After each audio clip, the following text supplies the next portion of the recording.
apa yuk? Sambil lalu bantu tetep layar dulu teman-teman yuk. Bantu tetep layar ya teman-teman. Yang baru bergabung ada 135 penonton. Yang belum posting ulang silahkan posting ulang secara serentak yuk. Bismillah, posting ulang sambil lalu sholawat yuk. Ya.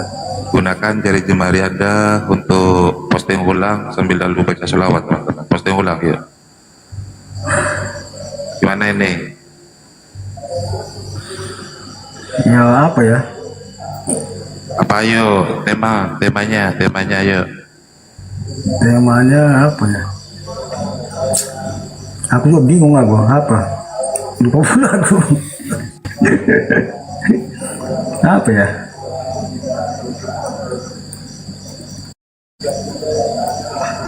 Temanya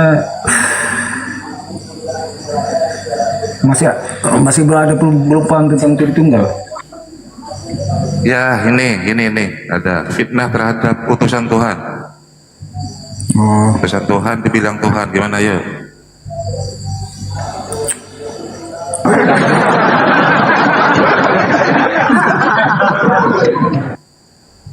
iya, orang yang fitnah itu yang berarti kurang ajar kan gitu. Oh iya. Kalau misalnya Yesus mengaku sebagai utusan kemudian Anda mentuhankan gimana? Itu fitnah enggak? Itu nggak fitnah. Kalau fitnah itu istilahnya macam orang yang apa lah, istilahnya yang berkata yang luar dari jangkauan lah kan gitu kan. Nah, kalau Yesus sebagai Tuhan itu ya mustahil. Memang dia Bapak CV turun. Takut minum potrek Bapak CV. Mau berdiskusi dengan Gerunda Zuma bisa kak? Bang Honda? enggak, pemanasan kita dua dulu. Kita dua dulu, Bang. Pemanasan kita dua dulu. Iya. Siapa yang memfitnah Yesus gitu ya? Yang fitnah Yesus itu orang Yahudi yang nggak percaya kepada Mesias. Dan Iya, Mesias itu apa? Menurut Bang Honda Mesias itu apa? Ya Mesias yang tunggu orang Yahudi lah. Orang itu kan nggak percaya bahwa orang itu yang sudah depan mata orang itu ada Mesias, tapi orang itu nggak percaya kan gitu. Iya, sebelum bahas Mesias, tolong jelaskan konsep Mesias itu apa? Ya Mesias itu bagi orang Yahudi ya itu ditunggu-tunggu orang itu, tapi nggak tahu apa artinya Mesias kan gitu. Waduh, sebagai seorang Kristen nggak tahu Mesias, gimana sih? Katanya Yesus itu Kristus, kan gitu kan? Ya memang ya Yesus Mesias itu Yesus, tapi kan dalam orang itu Yahudi kan nggak tahu apa artinya Mesias itu kan gitu. Iya, bagi kekristenan Mesias itu konsep Mesias itu seperti apa, Hondan? Silahkan dijelaskan yuk. Kita tunggu penjelasannya. Mesias itu ya nggak mana tahu saya kan gitu. Kalau tahu saya udah aku kasih tahu kan gitu kan. Iya, konsep Mesias itu apa? Assalamualaikum warahmatullahi wabarakatuh. Dan semangat malam sahabat-sahabat semuanya, teman-teman non-muslim. Tetap bernapas biar bisa mendengar dan masih bisa melihat. Silakan dilanjutkan saudara-saudara. Yo, silakan Hondanet. Jelaskan konsep Mesias itu seperti apa, yuk. Yesus itu kan Nah, kalau orang nggak percaya kepada Yesus,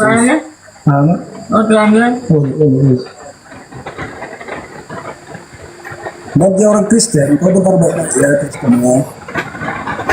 Jadi kau percuma kau berdoa kepada Yesus. Kalau kau masih bingung terhadap Tuhan Yesus itu, kau nggak usah berdoa lagi kepada Yesus. Itu aja intinya.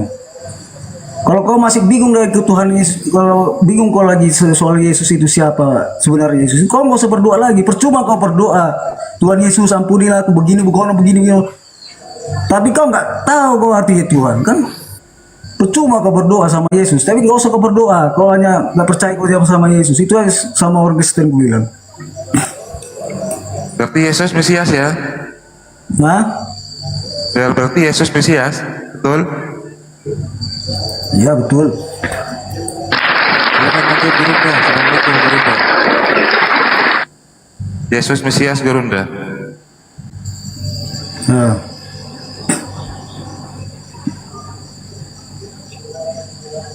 Arti Mesias itu adalah manusia yang diurapi kan? itu ya mungkin juga iya. Dan aku kurang paham soal itu. Silakan Gurunda masuk, teman-teman. Ya, baik. Jadi kalau berbicara mengenai Mesias, berarti kita berbicara mengenai utusan Tuhan yang datang kepada kaumnya Bani Israel. Beliau datang sebagai nabi, datang sebagai rasul untuk kaumnya, yaitu Bani Israel. Ini kenapa agak noise ya? Suaraku bagus nggak teman-teman? Tes. Aman. Agak noise Ada memang Gurunda, kresek ya? agak storage. Ya, ada kresek-kresek. Iya. Hujan di sini.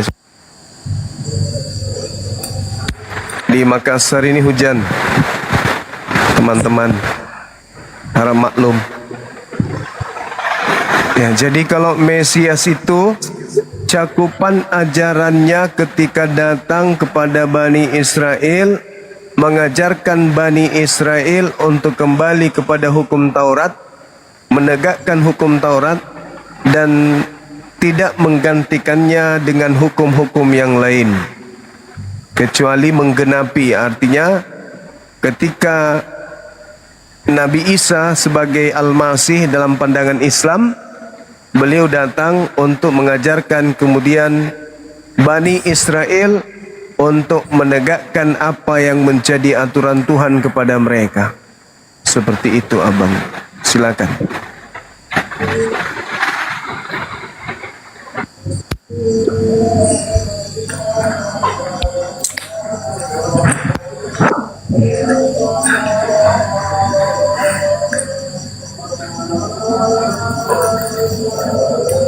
Silakan dibuka Hondanet.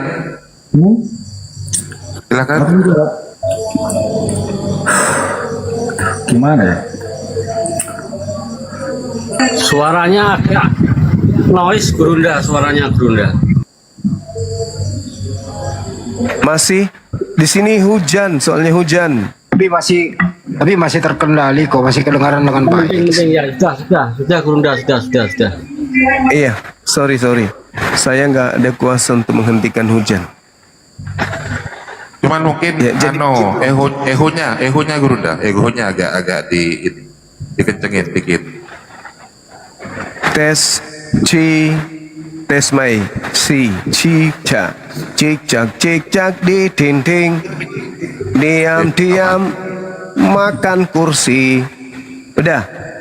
Oke, baik.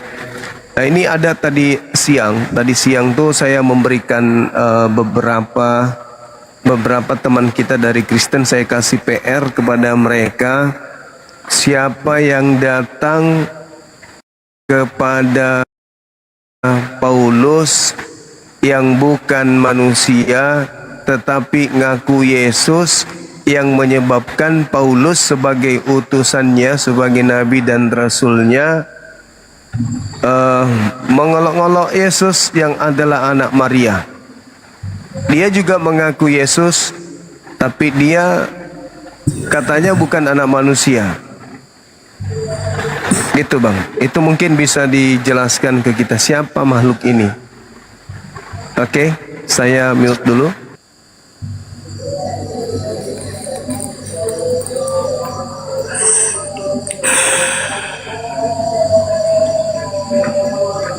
Honda silakan, Honda ditanggapi bro. Ya. Paulus, Yesus itu kan dia atau mendatangi Paulus kan bentuknya cahaya kan gitu. Ya sama seperti si Musa. Musa kan kayak gitu juga, bertemu Yahweh, Yahweh kan bercahaya kan gitu. dengan dengan imannya Yahweh itulah makanya Musa percaya kan gitu kan bahwa itu Yahweh kan gitu. Tanpa iman ya apa Musa mana bisa percaya sama Yahweh kan gitu kan. Itu aja intinya. Ya, saudaraku, kita tidak membahas tentang Yahweh atau Dewa Mesir. Kita sedang membahas tentang sosok yang datang kepada Paulus yang mengaku, "Akulah Yesus yang kau aniaya." Akan tetapi ini bukan manusia, yang datang ini bukan manusia, bukan anak Maria. Nah, ini siapa ini? Inilah nanti yang membisikkan Paulus 13 buku.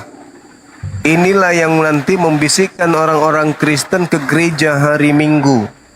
Inilah nanti yang menjadikan orang Kristen itu nyaman, makan babi, tidak bersunat, minum minuman keras. Dan inilah yang membisikkan orang Kristen menjadi nyaman dalam keagamaannya.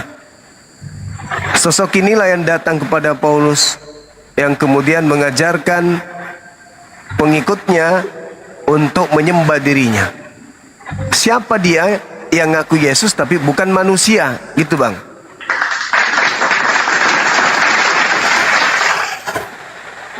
Paulus itu berjumpa sama Yesus, sama dia Yesus juga berbentuk cahaya.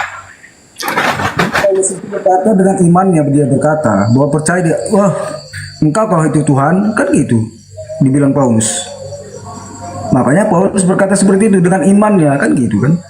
Kalau seandainya dia tanpa iman tumbuh dan diri sendiri, pasti nggak dia berkata, oh engkau kalau itu Tuhan, pasti nggak dia suka seperti itu dia berkata kan gitu. Dengan imannya lah dia berkata, entah kau itu Tuhan katanya sama Yesus itu kan gitu. Jadi Paulus itu dengan imannya dia bertumbuh. Percaya dia bahwa yang cahaya itu, bahwa yang dalam cahaya itu adalah Yesus kan gitu, bentuk cahaya itu kan gitu. Gimana ya bilangnya kawan ya? Kan Yesus mengatakan waspadalah kepada penyesat yang datang memakai namaku dan berkata akulah Mesias. Mereka akan menyesatkan banyak orang. Nah, Yesus selama 33 tahun berbicara dan melakukan mukjizat, bahkan berjanji dengan janji-janji dia kepada muridnya Bani Israel. Dia berjanji dan melakukan itu semua sebagai manusia. Bahkan datang kedua kalinya nanti juga sebagai manusia. Sedangkan yang datang kepada Paulus mengajarkan kekristenan itu ngaku Yesus dan bukan manusia, berarti bukan anak Maria. Terlepas Anda mengatakan Paulus itu adalah orang yang kemudian percaya dan seterusnya, ya silakan aja. Tapi yang jadi permasalahan sekarang, siapa dia yang datang bukan manusia tapi make nama Yesus? Ini saudaraku yang perlu untuk diselami lebih jauh. Siapa makhluk ini? Ngaku-ngaku Yesus tapi bukan anak Maria. Paulus sendiri mengatakan itu bukan anak Maria yang datang, tapi memakai nama Yesus. Sedangkan Yesus mengatakan waspadalah kepada penyesat, planos, iblis yang datang kepadamu memakai namaku dan berkata akulah Mesias, akulah Kristus. Nah, pengikut Paulus disebut Kristen, yaitu pengikut Kristus. Maka muncul pertanyaan, siapa dia yang mengaku Kristus ini yang datang kepada Paulus, yang ternyata menurut Paulus di dalam Galatia 1 nomor 11 12 bukan anak Maria. Sedangkan yang datang di tengah-tengah kaum Bani Israel selama 33 tahun anak Maria dan dia manusia. Yang datang kepada Paulus bukan anak Maria dan bukan manusia, memakai nama Yesus, banyak pengikutnya. Itulah Kristen. Nah, pertanyaannya siapa dia?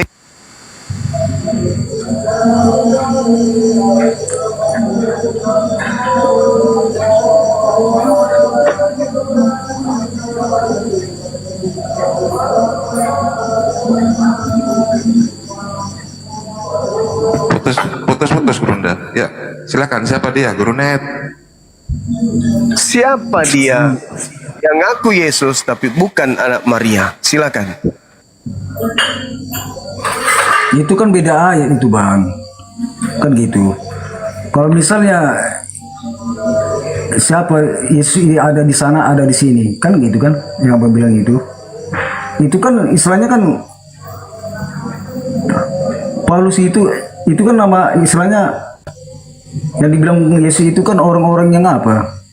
Yesus yang palsu kan gitu, mengataskan nama Yesus.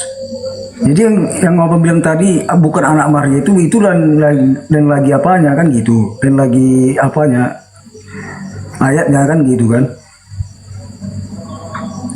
Kan aku bilang sama abang, Yesus yang jumpai Paulus itu adalah Yesus yang bercahaya kan gitu. Iya saudara, kita semua juga tahu sosok itu mengaku Yesus. Yes, kita juga tahu itu. Saya Muslim, kami Muslim juga tahu. Permasalahannya sekarang adalah Yesus sebelum kedatangan Paulus akan makhluk atau sosok yang ngaku Yesus ini, Yesusnya terlebih dahulu mengatakan waspadalah kepada Bani Israel di tahun 33. Waspadalah kepada penyesat yang datang kepadamu memakai namaku dan berkata akulah Mesias. Tahun 52 atau 48 tahun 48 Paulus mengaku kedatangan sosok mengaku Yesus kepadanya tapi bukan anak Maria. Nah, ini siapa ini? Yesus kan sudah mengatakan mewanti-wanti hati-hati kepada penyesat yang datang kepadamu memakai namaku dan berkata akulah Mesias. Dia akan menyesatkan banyak orang. Nah, sedangkan Paulus datang kemudian ajarannya dari yang datang kepadanya ini, ia mengaku Yesus ini yang bukan anak Maria. Emang Yesus ada berapa rupanya? Ada Yesus yang anak Maria, ada juga Yesus yang bukan anak Maria. Yang penyesat yang mana? Yang anak Maria atau yang bukan anak Maria? Kalau Yesus anak Maria kan mengajarkan orang-orang pengikutnya menjadi Yudaism, mengajarkan murid-muridnya sujud, mengajarkan murid-muridnya sunat, mengajarkan murid-muridnya ibadah hari Sabtu. Murid-muridnya kemudian merasulkan dia, mengakui, mengimani, percaya, meyakini dia hanya rasul, utusan Tuhan. Tetapi Yesus yang datang kepada Paulus menghantarkan pengikutnya menjadi Kristen. Oleh karena itulah saya bertanya nih, siapa yang datang membawa nama Yesus? Memakai nama Yesus tapi bukan anak Maria. Kami Muslim bertanya-tanya, karena dalam Al-Quran Nabi Isa itu ada yang menyerupainya. Yesus juga mengatakan ada yang menyerupaiku memakai namaku, menyesatkan banyak orang. Kalau Yesus anak Maria menyesatkan banyak orang, mana banyak orang yang disesatkan itu? Tapi kalau Yesus yang datang kepada Paulus dikatakan banyak menyesatkan orang, pengikutnya banyak memang, Kristen namanya. Nah, untuk mengetahui bahwa penyesat itu adalah yang Yesus yang mana, ya maka yang harus diulas dan disadari oleh saudaraku Kristen adalah ini yang datang kepada Paulus kok bukan manusia, sedangkan Maria melahirkan manusia. Ayo saudaraku, saatnya kita berpikir dengan cerdas. Silakan. Jadi begini bang, Yesus itu kan sudah terangkat ke langit kan gitu kan. Nah, kecuali dia sebelum dia terangkat ke langit ya nggak masalah kan gitu. Karena dia terangkat ke langit lah dia bisa jadi terbentuk cahaya menjumpai Paulus kan gitu kan. Nah, jadi itu sebenarnya dia anak Maria, tapi karena dia sudah terangkat ke langit, ya nggak mungkin lagi turun ke bumi kan, gitu kan? Jadi bentuk jadi manusia. Yesus kan sudah berjanji kepada perkataannya sendiri kan gitu. Aku akan datang kedua kali dengan bentuk rupa yang sama, kan gitu kan? Berarti dengan bentuk rupa yang sama berarti dengan seutuhnya tubuh manusia kan gitu. Berbeda dengan Paulus. Paulus kan berbentuknya, Yesus itu berbentuk cahaya. Kan itu dua perbedaan itu, Bang. Kan gitu. Jadi Yesus kedua kali datang berbentuknya manusia utuh. Jadi yang jumpa Paulus itu berbentuk cahaya. Jadi beda ini tuh, Bang. Ada dua apanya gitu. Gitu, Bang. Saudaraku, justru karena itulah, karena Yesus tidak pernah berpesan kepada pengikutnya, aku akan datang dalam wujud cahaya. Tak ada pesan Yesus seperti itu. Bahkan Yesus mengatakan, aku akan datang dalam rupa manusia. Matius 24 nomor 27. Begini, Bang. Begini. Nomor 30, 31. Ya, Jadi yang begini datang ceritanya. dalam rupa cahaya itu siapa? Kan udah aku bilang sama Abang. Perkataan Yesus itu kan datang kedua kali kan berbentuk seutuhnya manusia kan gitu kan. Untuk menghakimi manusia-manusia di bumi ini kan gitu. Bukan hanya Kristen aja mau dihakimi. Semua manusia ini dihakimi dia. Kan gitu. Jadi perkataan dia memang Dia betul. datang Tetapi- dalam rupa apa? Ya, dia kedua kalinya dan rupa manusia gitu. Lalu itu kedatangan keberapa yang ke Paulus? Ya itu beda lagi karena Paulus sudah pilihan dia.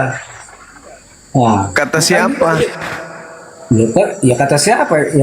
Kata ya Yesus sudah berkata. Ya, Yesus sendiri. Di mana Yesus manusia berkata begitu? Itu kan enggak Yesus. Siapa mau dipilih dia, ya terserah dia kan gitu kan? Ya itu karena Anda menganggap yang datang kepada Paulus itu Yesus. Yesus yang manusia ini kapan dia berkata begitu? Itu sudah kehendak Yesus. Jadi untuk apa kita? Di mana abangku? Di mana Yesus manusia berkehendak? Kehendak dia, Bang. Jadi ngapain kita untuk istilah melarang-larang Yesus? Itu kan kemauan dia. Loh, Kemauan Yesus. bukan melarang. Anda menuduh itu kemauan Yesus. Yesus yang mana yang mau seperti itu? Kalau seandainya Yesus hidup, kalau seandainya Yesus belum terangkat ke langit, mungkin si Paulus ini jumpa Yesus dengan Yesus berbentuk manusia kan gitu kan? Karena Yesus sudah terangkat ke langit, kan gitu. Makanya dia terus Setelah Yesus berada di langit, dia berupa apa di sana, Bang? Berupa cahaya atau berupa anak manusia? Ya itu kehendak dia. Kita nggak bisa berbuat apa-apa Enggak, lagi. setelah Yesus berada di langit, dia dalam rupa anak manusia atau dalam rupa cahaya. Ya itu kehendak dia lah. Aku mana bisa aku bilang lagi, oh begini bukono, nggak bisa bilang gitu, Bang. Itu kemauan Yesus. Ya, terus dari mana Anda mengatakan itu kehendak dia? Mau jadi Yesus itu mau jadi cahaya itu terserah dia, karena dia yang berkuasa kan gitu. Iya, maksud saya gini, dari mana Anda tahu kalau itu Contohnya gini lah, Bang. Contoh aku gini contoh macam aku lah. Aku mau beli mobil dulu begini itu kan kemauanku, beli mobil aku. Itu tuh kehendakku sendiri. Ya, Sama Anda Yesus. tahu karena itu Anda. Sekarang iya. dari mana Anda tahu? Sementara Anda bukan Itu Yesus. kemauan dia, kan Yesus gitu, kan? tidak pernah mengatakan itu. Di mana Yesus mengatakan aku akan datang dalam rupa cahaya? Bukankah justru dia mengatakan dalam Lukas 10:18, aku melihat iblis turun dari langit ke bumi berupa cahaya? Menurut Yesus yang turun ke bumi berupa cahaya itu iblis. Tidak tahu dengan apa yang perkataan Yesus itu bilang. Jadi kita memang begitu memang, tapi abang belum paham kali tentang Alkitab. Itu aja aku bilang. Ya di mana Yesus mengatakan akan datang dalam rupa cahaya, di mana? Serahkan Musa aja betul dia aja begitu cahaya. Iya, gimana ceritanya nih? Yesus kan anak manusia, yang datang kepada Paulus bukan anak manusia. Ya sudah pasti beda, dua oknum yang berbeda. Sedangkan Yesus di langit duduk sebagai anak manusia. Yesus itu pelakunya cuma satu, bukan gua. Kata siapa? Kata siapa? Ya. Kok seandainya Yesus datang menjumpai Paulus berbentuk manusia, berarti gagal Yesus datang kedua kali, kan gitu. Kata siapa? Justru Yesus berkata, aku harus pergi. Sebab kalau aku tidak pergi, roh kebenaran itu tidak akan datang. Nah, berarti yang datang setelah Yesus terangkat ke langit siapa? Roh kebenaran. Nah, yang datang kepada Paulus justru mengaku Yesus. Nah, itulah lagi ceritanya itu yang bilang tadi. Begini. Itu pada posisi mana Yesus itu bukan anak manusia? Pada posisi kapan dia? Sejak dia ikut terangkat ke langit. Setelah dia terangkat ke langit, apakah dia bukan manusia? Ya mana tahu lah aku orang dia kendak dia mau seperti apa, kan gitu. Lah, tapi dalil di dalam kitab saudara dia sebagai manusia di langit.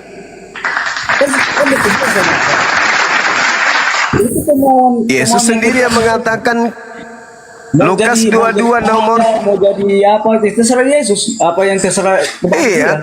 Iya, Anda itu ngomong seperti orang putus asa. Kitab Anda yang mengatakan Yesus terangkat sebagai manusia, berada di langit sebagai manusia, turun ke bumi juga sebagai manusia. Sedangkan yang datang kepada Paulus bukan manusia. Berarti itu kan kemauan Yesus, kan gitu. Apa yang kendak dia mau dari jadi mana apa, Anda gitu, tahu? Ya terserah dia. Dari mana Anda tahu kalau itu kemauan Yesus? Dari mana Anda tahu? Ya kemauan dia, kan gitu kan? Dari mana Anda tahu? Ya dengan imanku lah. Itu jawab bro. Berarti imani saja kan gitu. Berarti anda cuma akal-akalan saja. Kalau aku imani aku bodoh. Kawan, bang. Itu gitu. Mana dalilnya? Kita itu tanpa iman orang sendiri. Oh aku ya Tuhan. Oh dia dianggapnya manusia itu jadi Tuhan di batu pohon segala macam. Yang ada tanpa di iman, Bible Yesus manusia. Yang datang kepada Paulus bukan manusia. Iman anda di mana? Tanpa iman nggak bisa manusia bertumbuh. Otak pun jadi tumpul. Bertahu. Sekarang kalau iman buta itu gimana?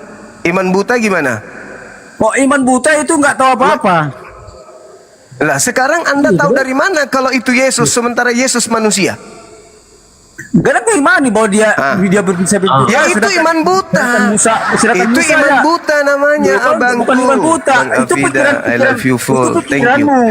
Kan gitu. Lah, kok pikiranku?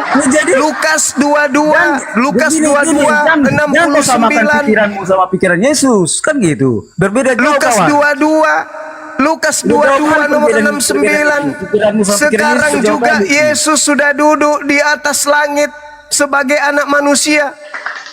Yesus sendiri yang mengatakan itu. Dia duduk di atas langit sebagai anak manusia. Matius 24 nomor 27, dia turun nanti sebagai anak manusia. Lalu dari mana ilmu anda mengatakan bahwa dia turun semau perut dia? Dia mau datang sebagai apapun itu terserah dia. Dari mana anda tahu ilmu itu? Itulah iman buta namanya, kawan. Jangan terjawab, bro. Ya, silakan. Ya, gantian Bang Ica ya. Bang Ica mau naik? Boleh. Bang Ica? Oke. Ya. Bang Honda net istirahat dulu ya. Gantian. Ya. Shalom Bang Honda. Assalamualaikum. Saya ini bertemu dengan semua nih official nih. Oke. Ya, Bro, silakan pakai data ya kalau diskusi ya. Silakan. Suaranya agak kayak di dalam botol, Bang. Iya. Suaranya agak diperdekat lagi. Kalau masuk sudah mulai. Sudah dekat ini, sudah dekat. Suara saya sudah dekat. Memang suara saya ganteng-ganteng serak-serak bangsat begitu. Ya, silakan. Ya, silakan, Bang. Siapa yang datang kepada Paulus yang bukan anak Maria tapi ngaku Yesus? Silakan. Baik, kamu tahu Yesus itu manusia, itu aja ya. Apakah kamu tidak tahu bahwa Yesus itu adalah kemanusiaan dari Allah? Itu pertanyaan saya ke kamu. Nah, yang saya bilang, jangan nangis, tenang. Jangan langsung gemetar. Sabar ya, Saya bertanya jelaskan. sederhana, Abang. Ya, ya, Siapa yang ke mengaku Yesus? Nah, silakan. Yang datang ke Paulus itu adalah Roh Allah, ya, itu yang Mama, Oh, kenapa kejam? Itu data yang saya kasih kamu. Di Kisah Para Rasul Mama. itu Yesus itu adalah kemanusiaan dari Allah, di mana dia memang terbatas secara manusia. Nah, itu namun pintar. rohnya Anda tahu terbatas secara Yesus itu manusia. namun rohnya tetap pertanyaannya, bisa ada di mana Bang. saja. Pertanyaannya, siapa yang datang Ya. kepada Paulus yang bukan anak Maria ini, tapi bawa-bawa nama tahu. Yesus itu siapa? Anda tahu omnipresent? Tahu nggak? Coba Aduh, jangan tahu. jangan Aduh, Anda sudah bawa sakit kepala saudaraku, baru saya jangan tanya. Anda bawa Bukan saya bukan doktrin saudaramu, gereja bro. ke sini. Relax, saya bukan saudaramu, itu yang pertama. Yang kedua, saya tidak bawa doktrin gereja karena apa? Omnipresent itu Kristen datanya di mana, Bang?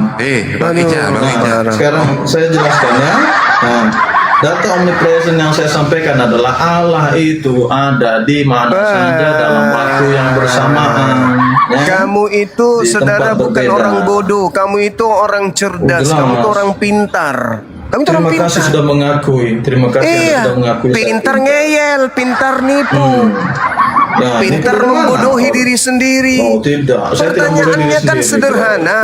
Siapa yang datang kepada Paulus yang ternyata bukan anak Maria, Siapa tapi ngaku bilang? Yesus? Itu siapa? Loh, Omnipresent, kan sudah dibilang. omnipresent. Nah, kamu nggak paham ya omnipresent? Oh, pantes. Baru saya dengar ini ternyata tak paham omnipresent. Ya. Udah Itu turunkan, sudah di kitab turunkan, sudah Bang. ada Ini jelaskan. gila. Kenapa diturunkan? Takut ternyata. Ya, benar.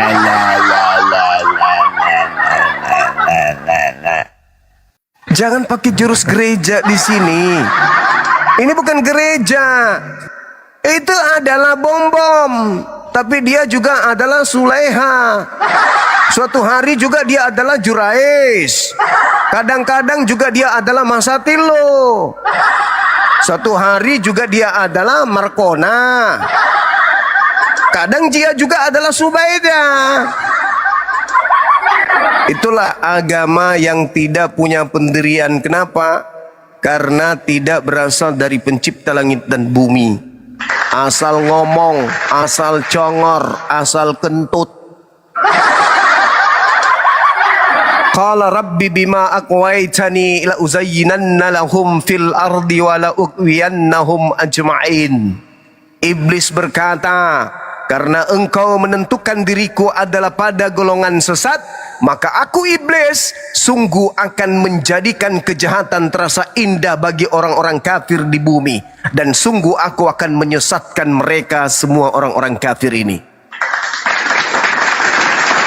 Orang bertanya, yang datang kepada Paulus mengaku bukan anak manusia kepada Paulus, tetapi mengaku Yesus Kristus, itu sopo? Karena sebelumnya Yesus berkata kepada pengikutnya, waspada ki terhadap iblis yang datang kepada napakai namaku, berkata akulah Mesias, akulah Kristus. Mereka akan menyesatkan banyak orang. Hati-hati ki.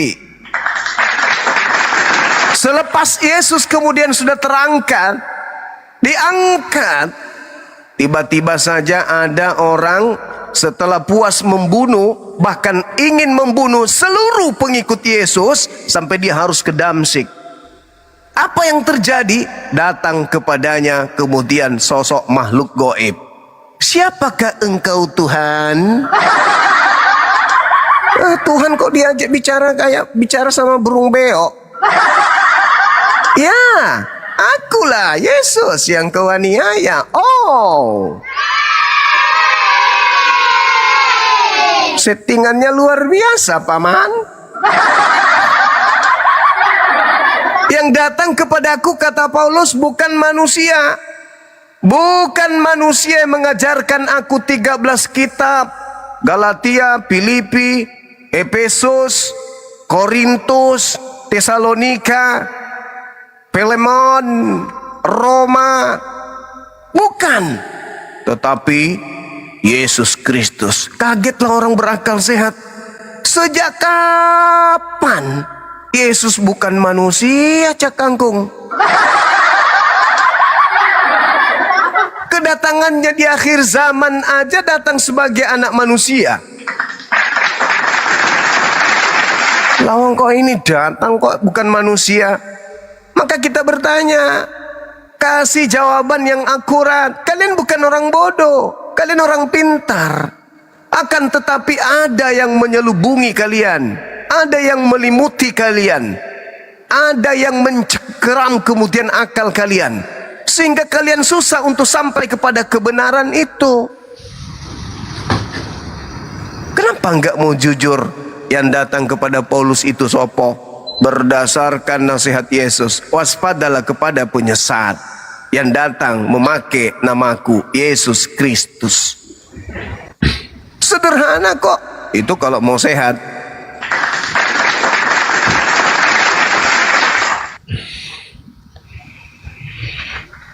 Iya.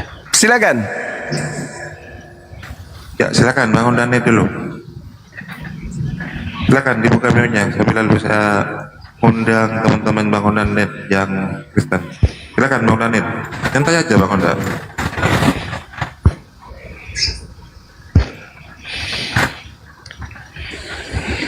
Ondanet, yuk silakan Bang Ondanet. Bisa dong. Diskusi lah pakai data, bro. Pakai data lah. Yang aku bilang itu kan betul. Apa lo belenceng rupanya? Bang Juma kan nanya datanya yang mana aku pakai. Kan udah aku bilang dari tadi. Kalau aku bilang A tetap A, nggak lari ke B. Paham? Ya lu berpendapat begitu, datanya ada nggak? Ya terserah kalian. Kalau mau kalian nggak percaya. Astagfirullah. Inilah yang Al-Quran katakan. Ya terserah. Wa may ya'shu an zikr rahman qayyid lahu syaitana fahuwa lahu qarin. Siapa yang berpaling dari pengajaran Tuhan yang Maha Pengasih, maka aku Tuhan akan biarkan iblis menyesatkannya, maka ia bersama dengan iblis. Apakah nggak sadar ente? Saya sadar karena Ketika Yesus, kan itu aku bilang. nah ini. Aku nggak bilang kata-kata ini. Kalau aku bilang A tetap A, itu aja aku nggak mau lari ke Nah B. itulah yang disebutkan fahuwa lahu qarin. itu Mereka terserah akan Anda, menyesatkan bukan banyak aku. orang. Berarti Itu terserah Anda sudah Anda. disesatkan gitu loh. Ya terserah Kok Anda jadi mau terserah disesatkan. saya? Nah kita lihat di akhir Kenapa zaman jadi siapa? Kan gitu. Ya, di akhir zaman kan sudah Ya tertulis udah, dalam jangan. Bible Kita pada hari sekarang gini terakhir aja, nanti. sekarang gini aja. Banyak Kita orang jangan berseru jangan kepada aku, berkotek-kotek. memanggil Tuhan kepada aku. Tuhan, Tuhan. Pada saat itulah aku Yesus akan berterus terang kepada mereka. Enyahlah daripadaku. Aku tidak mengenal kalian. Kalian semua adalah pembuat kejahatan. Siapa yang bermujizat, bernubuat, mengusir setan pakai nama Yesus? Anda kan?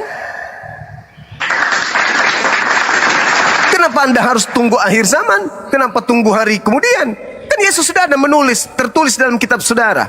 Yesus akan mengusir Kristen, tertulis lengkap di dalam kitab kalian. Kenapa masih bilang, ya lihat aja nanti. Itu berarti Anda betul-betul sudah disesatkan. Siapa yang datang kepada Paulus mengaku Yesus tapi bukan anak Maria? Yesus berkata, waspadalah kepada iblis yang datang kepadamu memakai namaku. Iblis sudah pasti bukan anak manusia. Iblis sudah pasti bukan anak Maria. Yesus tidak pernah mengaku kemudian dia bukan anak manusia. Di mana Yesus pernah mengaku bukan anak manusia? Nah, di mana? Sedangkan Paulus mengatakan yang datang kepadanya namanya Yesus tapi bukan manusia. Berarti bukan anak Maria.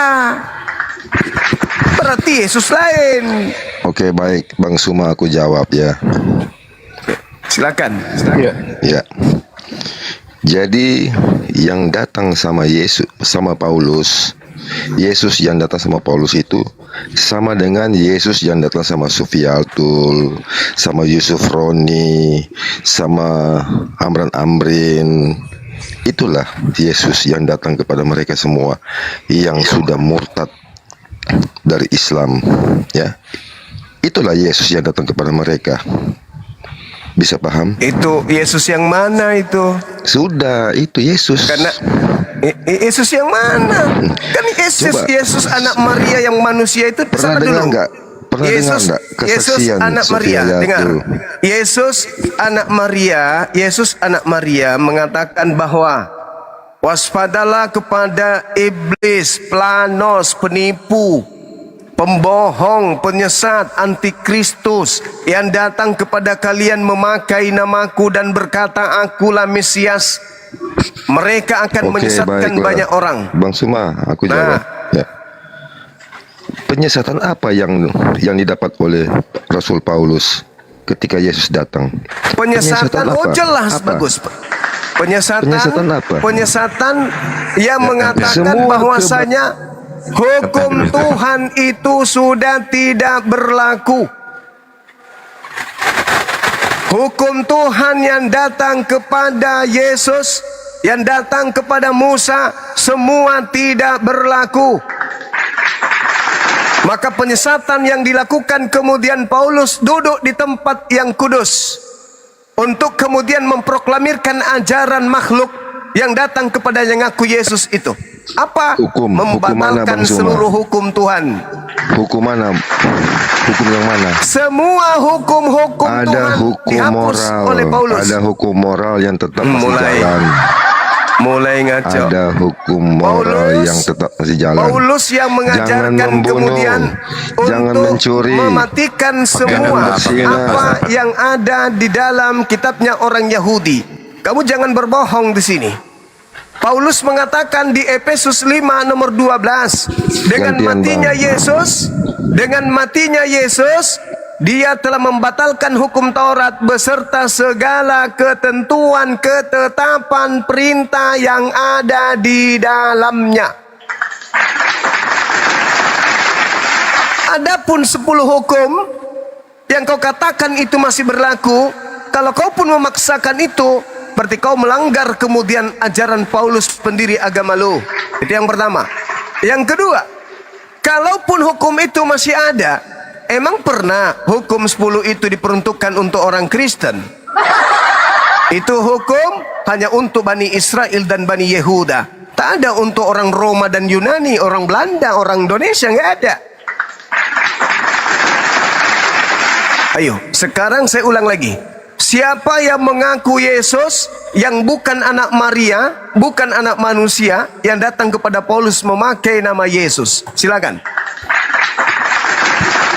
Tadi aku sudah jawab. Yesus yang Itu datang siapa? kepada Rasul Paulus itu Iya, sama itu dengan siapa? dengar dulu Bang, aku jawab. Saya Dengar tidak tanya dulu. itu. Yang Dengar saya dulu. tanya, Jadi, siapa yang Yesus- datang mengaku Yesus kepada Paulus yang ternyata bukan anak Maria? Kenapa kau bawa Sopiatul? Aneh kau. Yang Siapa lewat itu? aja itu mungkin. Yang bukan manusia. Apa di mute? Aku mau ngomong. kenapa Siapa di itu mute? yang datang kepada Gantian, Paulus Stefan. ngaku Yesus tapi bukan manusia? Itu siapa?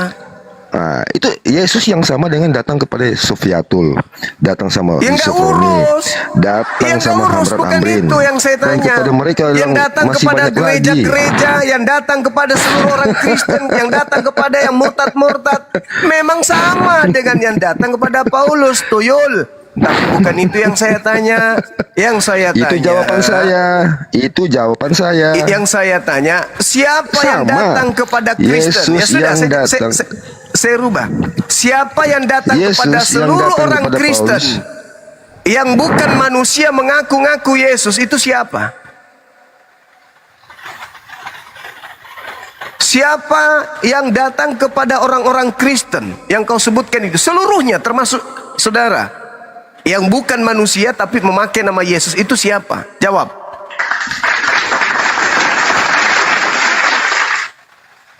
Yesus yang datang sama Paulus. Iya, itu siapa? Yang bukan manusia. Nah, itu Yesus yang datang sama Sofiatul sama. Ya, itu siapa Tidak- dia yang tidak- dia yang tidak mengaku berubah. Yesus itu? Iya, Yesus, siapa yang Yesus, datang? Yesus Kristus. Yesus Yang mana Kristus. itu? Yesus yang mana? Yesus Kristus yang pernah datang ke dalam dunia, telah Nggak kembali berani kau kepada kan sebut. Bapanya di surga. Kau nggak berani Yesus sebutkan Kristus. Yesus anak Maria. Kau Yesus hanya berani Kristus. mengatakan Yesus yang datang kepada Supiatul, pada bom-bom.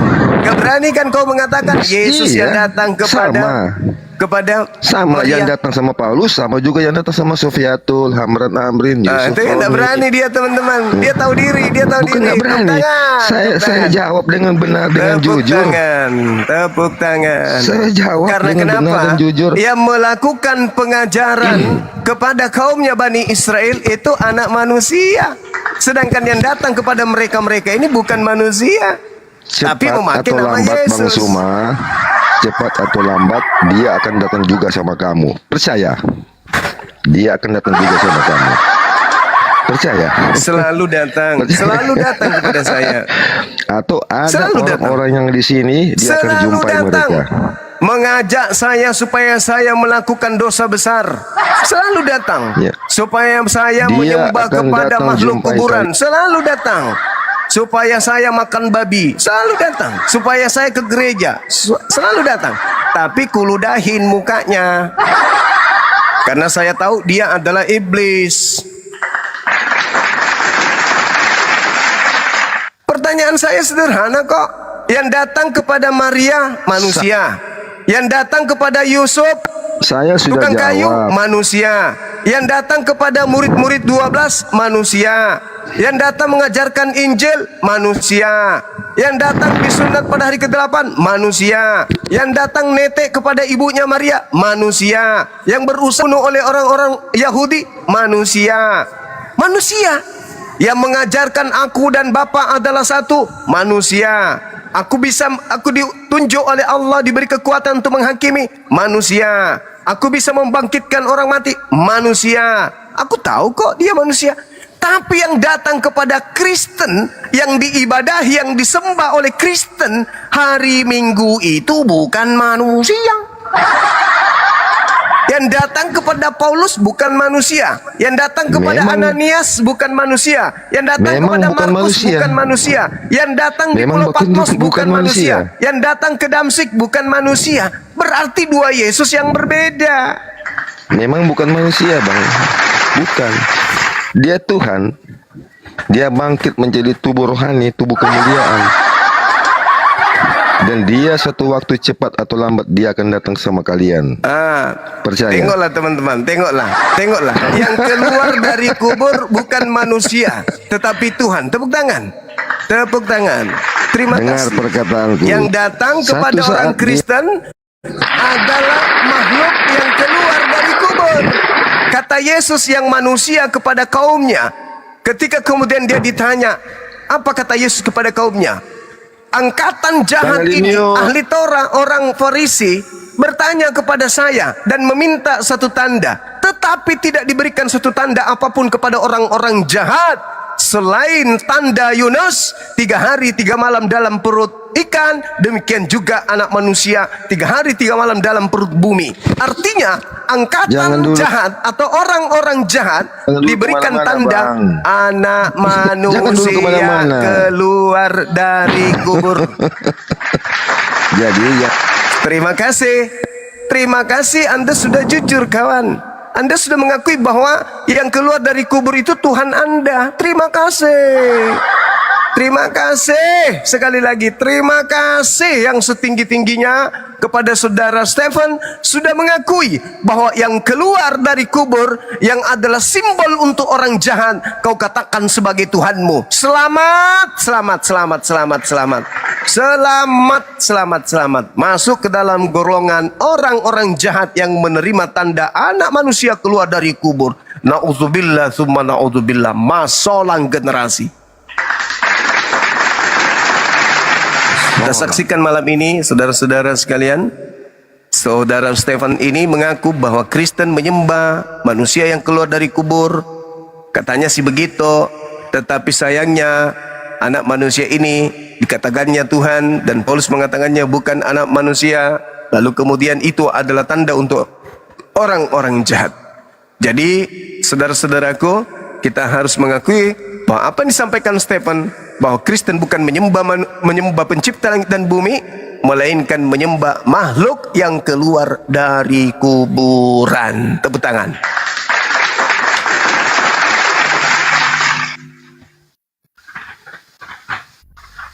Silakan Abraham. Selamat malam Abraham. Selamat malam. Ya, mau lanjutkan? Silakan. Mau melanjutkan apa? Dia bernarasi sendiri, dia jawab sendiri. Lalu orang Islam kayak kerbau cuci hidung, tepuk tangan. Karena tak Dia- ada jawaban. Karena tak ada jawaban dari penyembah Karena makhluk kamu kan Islam. kuburan. Kamu kan Islam. Kamu Terus kan kalau Islam. saya Islam kenapa? Lah, Terus kalau saya Islam kenapa? Ngapain kau mau dapat jawaban? Kau kan Islam. Iya, saya bertanya. Karena orang Kristen ini adalah perpanjangan tangan makhluk yang keluar dari kubur ini untuk mengkristenkan kami. Jawab ke kamu seperti buang garam ke dalam laut. Nah kan begitu. Jadi kau bernarasi dia bernarasi Bilang sendiri. saja, Dia bilang jawab saja sendiri. kamu ketahuan. Kamu ketahuan Nah. menyembah setan. Kamu Arif, kalau kau mau ketahuan diskusi menyembah yang baik, Arif, jangan setan. mute. Kalau kau host kau Saudaraku netral. Abraham, Jangan kau lihat semua seperti pertanyaan apa, Rob? saya kan sederhana.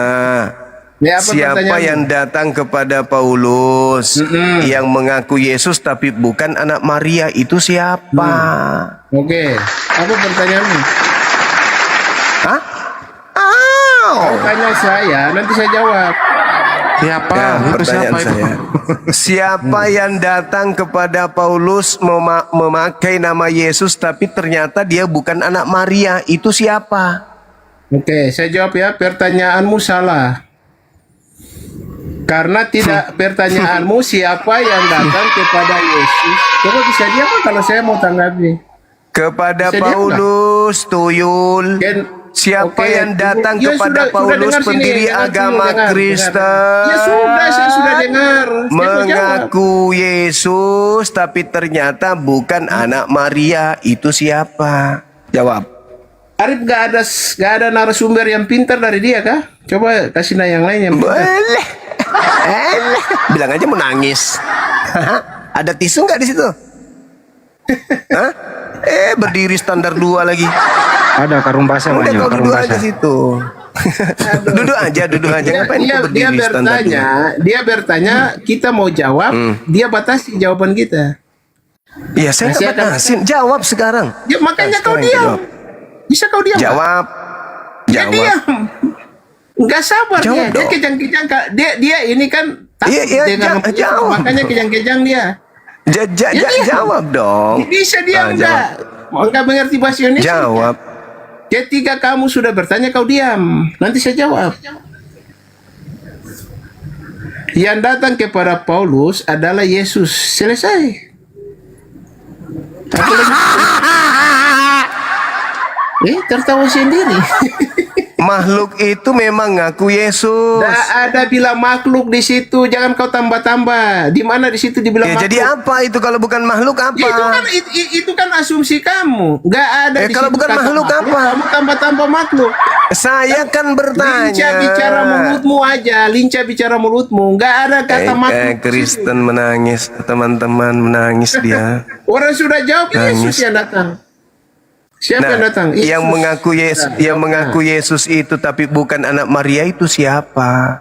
Yesus yang datang. Di situ tidak ada bilang bukan anak Maria. Yesus yang datang itu Yesus yang sama yang lahir dari Maria. Dia datang juga ke Paulus. Paulus. Dia datang juga kepada Paulus Ananias. Dia datang juga mengatakan- kepada orang-orang yang murtad. Paulus itu semua sama, orang yang sama. Paulus Dia tidak mengatakan berubah. bahwa Nah, jawabannya ya. yang datang kepadaku Yesus tapi bukan manusia. Anak Maria manusia, Cakangkung. Anak Maria manusia. Yang mengajarkan Injil itu di anak mana Paulus manusia. berkata yang datang kepadanya yang di mana Paulus berkata yang datang kepadanya bukan anak manusia mana? Coba tunjuk saya itu. Galatia 1 nomor 1. Galatia 1 nomor 1 itu berbicara tentang apa, Tuyul? Tuyul. Ya, kau baca. Tuyul. Baca. Wih. Baca. Ya, kenapa kamu nggak berani baca? Kau baca sendiri. Ayo. Kau yang banyak bawa. Kok jadi saya yang baca? Tuyul. Iya, Kenapa kata dia sekarang baca? Tahu takut Malu ya ya? dengar nama Yesus. Malu. Takut.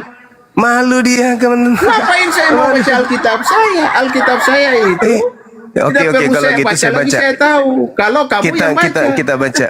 Oke, saya baca. Tuyul. Dari Paulus, seorang apostolos, bukan karena manusia. Satu, bukan manusia ya. Yang jadi rasul bukan karena manusia. Juga bukan oleh seorang manusia, melainkan oleh Yesus Kristus. Bahasa Indonesia aja, dia baca bahasa Indonesia saja, dia nggak ngerti. Begitu tahu sendiri. Dia mengaku kok. Dari Paulus, seorang apostolos, bukan karena manusia. Bukan karena manusia. Kalau kau sudah jawab, saya Bukan tanggapi. karena manusia. Bukan karena manusia. Karena Paulus kan bukan manusia. Paulus kan bukan Paulus kan manusia. Jadi situ benar. Apa yang salah di situ? Masalah generasi. Mulai gagu dia bicara, mulai gagu. Hancur. Paulus dengan mulutnya sendiri mengatakan bahwa aku menjadi seorang rasul, bukan manusia yang menjadikan aku rasul, tetapi Yesus. Iya, bukan manusia. Jadi anak Maria bukan manusia. Dia bukan, kalau lahir manusia, tapi dia Tuhan kan. Nah kalau orang dia kan yang lahir, dia hancur otakmu, hancur otakmu. Gara-gara kau memilih agama yang diwariskan Belanda, otakmu retak malam ini. Hancur otak kau malam ini, hancur. Apa yang hancur? Anak Maria kau bilang bukan manusia. Kau main-main Anak Maria bukan kau bilang manusia. Hah? Yesus sendiri mengatakan dirinya adalah anak manusia. Kau sendiri mengatakan Maria punya anak bukan manusia. Yesus mengatakan dirinya anak manusia. Kalau kau mute saya turun malas mute turun saya. Hancur. Nangis. Nah, ini lagi tadi juga kabur dia. Muncul lagi kabur lagi nanti. Jangan kau pakai Kabur lagi nanti. Kabur lagi. Kita di sini kawan. Kita ngajak kamu itu sehat. Kita ngajak kamu itu waras. Jadi gini Ngajak bro, kamu waras. saya mau silakan. diskusi dengan orang yang jangan pakai ilmu lulusan pesantrennya, tetapi jadi orang itu Lulusan STT. Lulusan tipu-tipu. Harus pakai lulusan STT gitu. Karena apa? Masalah generasi. Orang kalau lulusan pesantren, maka dia itu hanya fokus kepada apa yang diajarkan oleh ustadznya saja, sehingga otaknya tahu nggak berkembang. Ya. Akan Sekarang kau ngeyel jelaskan dengan sama apa saya. yang dia anggap Kamulah benar. yang jelaskan kalau begitu. Ada sudah 4 yang sudah hancur kubuat. Kaulah yang jawab sekarang. Siapa yang datang kepada Paulus mengaku bukan manusia, mengaku bukan anak Maria, mengaku bukan anak tirinya Yusuf, tetapi dia memakai nama Yesus. Itu siapa? Jawab.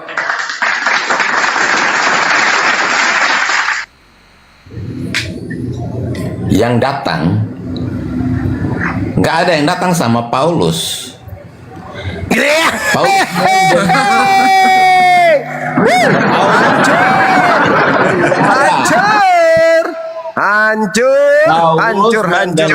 hancur, benar-benar hancur. Ini orang Kristen,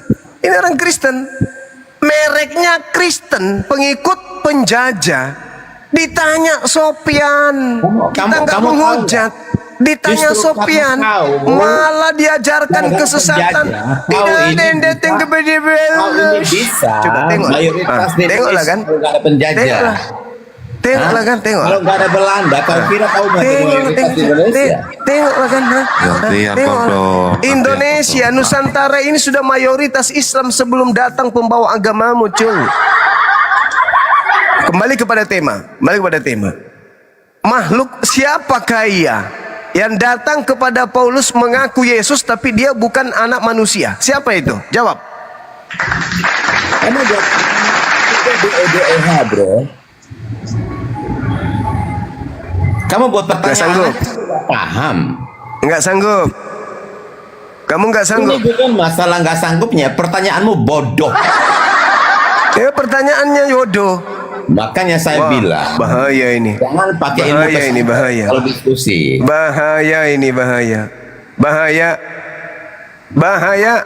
Kamu mau Siapa kata tanya Allah hanya yang meninggalkan tentang akal sehatnya, teriak maka Allah aja, biarkan setan menyesatkan orang tersebut. Ini Maka orang yang meninggalkan akalnya, setan akan selalu menemaninya. Fahuwa lahu qarin. Pertanyaan saya kepada saudara, makhluk Zoma- apakah? eh, Makhluk Agung Zoma apakah? berkata, Makhluk apakah yang datang kepada Paulus mengaku Yesus tetapi bukan anak Maria? Makhluk apa ini? Jawab.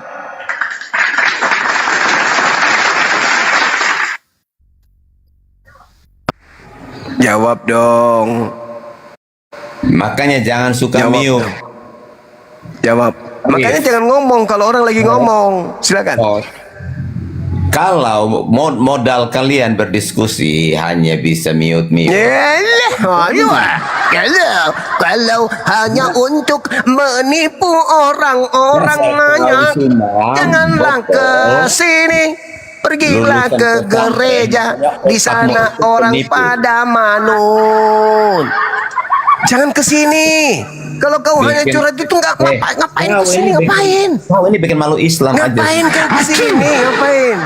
Ngapain kau ke Tinggal sini? jawab aja kok. Waduh. Hei, jemaatmu butuh bantuan, butuh jawaban dari kalian. Bukan datang di sini. Kalau hanya lulusan pesantren, ngapain ku bahas yang kayak gitu? Ngapain? Al-Quran saya mengatakan bahwa yang kau sembah itu iblis. Itu agama saya mengatakan. Sedangkan Yesus mengatakan kepada Yahudi, Yahudi, waspadalah kepada setan yang datang kepadamu memakai namaku dan berkata akulah Mesias. Mereka akan menyesatkan banyak orang. Ayo, mana jawaban kalian? Mana ayo jawab. Ketika Yesus mengatakan waspadalah kepada iblis yang datang kepadamu memakai namaku dan berkata akulah Mesias, mereka iblis ini akan menyesatkan banyak orang. Saya bertanya dong, Yesus dalam pandangan umat Islam, Isa alaihi salam, beliau adalah anak manusia, hamba Allah. Inni Abdullah atani al-kitaba wa ja'alani nabiyan. Yesus mengatakan dia datang sebagai manusia. Bahkan dia menguraikan bahwa dia duduk di samping kanan Tuhan juga sebagai manusia. Bahkan datang kedua kalinya. Di dalam kitab Matius 24, nomor 27, nomor 29, nomor 30, 31. Yesus datang ke dunia ini sebagai hakim kepada orang-orang terdakwa yang mempertuhankannya di hadapan Allah sebagai anak manusia. Lalu siapa yang datang memakai nama Yesus, berkata aku Yesus yang kau aniaya, dan mengatakan bahwa dirinya bukan manusia menurut utusannya Paulus. Paulus sang utusan dari Yesus yang bukan anak Maria ini berkata, aku menerima Injil bukan dari manusia. Bukan manusia yang mengajarkan aku Injil. Sebab aku menegaskan kepadamu saudara-saudaraku bahwa Injil yang kuberitakan itu bukan Injil manusia. Karena aku bukan menerimanya dari manusia. Dan bukan manusia yang mengajarkan Injil kepadaku. Tetapi aku menerima dari Yesus Kristus. Ayo. Sadar dong, sadar.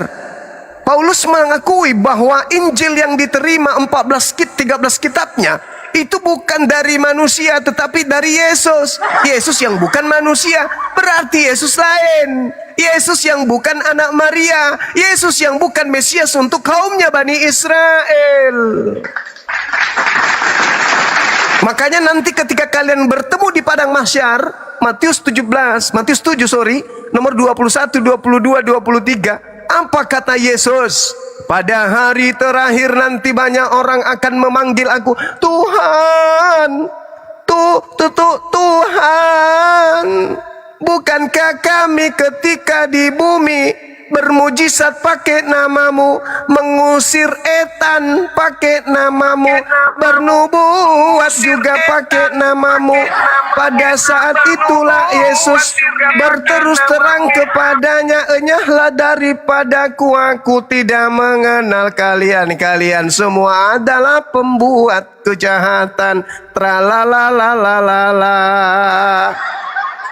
Siapa rupanya yang diusir oleh Yesus nanti di akhirat, di hari terakhir, di hari penghakiman di hadapan Allah? Orang yang memanggilnya Tuhan, bermujizat pakai nama Yesus, mengusir setan pakai nama Yesus.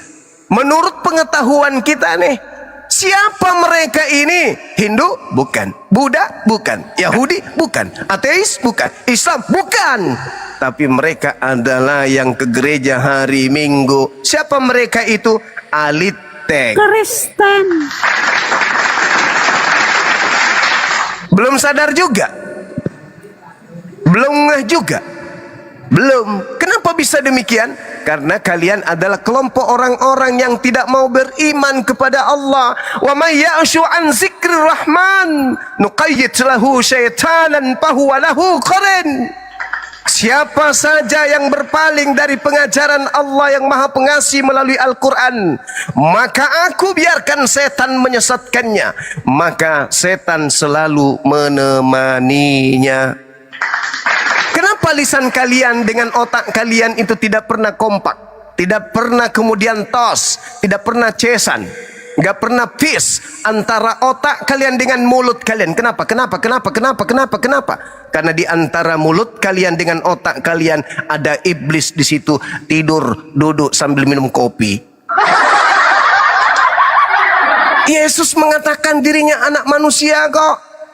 Bahkan malaikat berkata dalam Lukas 2 nomor 11, pada hari ini telah lahir bagimu juru selamat, manusia yang diurapi Tuhan di kota Daud. Manusia yang diurapi, yang lahir di kota Daud sebagai juru selamat, melahirkan ki ibunya, keluar ki anaknya. Begitu keluar anaknya, orang-orang yang jauh hidupnya dari anak tersebut melantiknya menjadi Tuhan. Tapi orang sekampung, bahkan orang yang melahirkannya, justru menganggapnya anak bayi yang imut, yang butuh asupan air ASI. Kalian yang sibuk menyembah, katanya anak ini yang kalian sembah. Bullshit. Bukan anak yang lahir ini sebagai Mesias bagi kaumnya Bani Israel yang kalian sembah, melainkan sesuai dengan pengakuan Stephen, makhluk yang keluar dari kubur itulah yang kalian tuhankan. Sampai di sini ada yang mau bertanya? Silakan.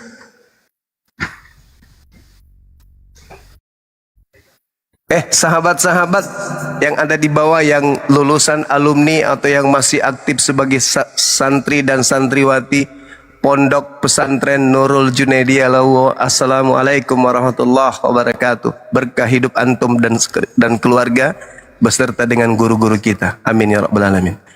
Silakan teman-teman non muslim. Yosata izin menyapa. Yosata Kristen, saudara. Honda, mana Suzuki? Yosata kayaknya. Bone-bone, assalamualaikum warahmatullahi wabarakatuh. Hell, amin. Kristen? Silakan ditanggapi. Silakan, Pak. Oke. Terima kasih. Saya sudah diberi masa untuk bertanya kepada sang guru. Minta maaf sang guru. Tadi Silakan, di dalam, Bang Yosafat. Iya.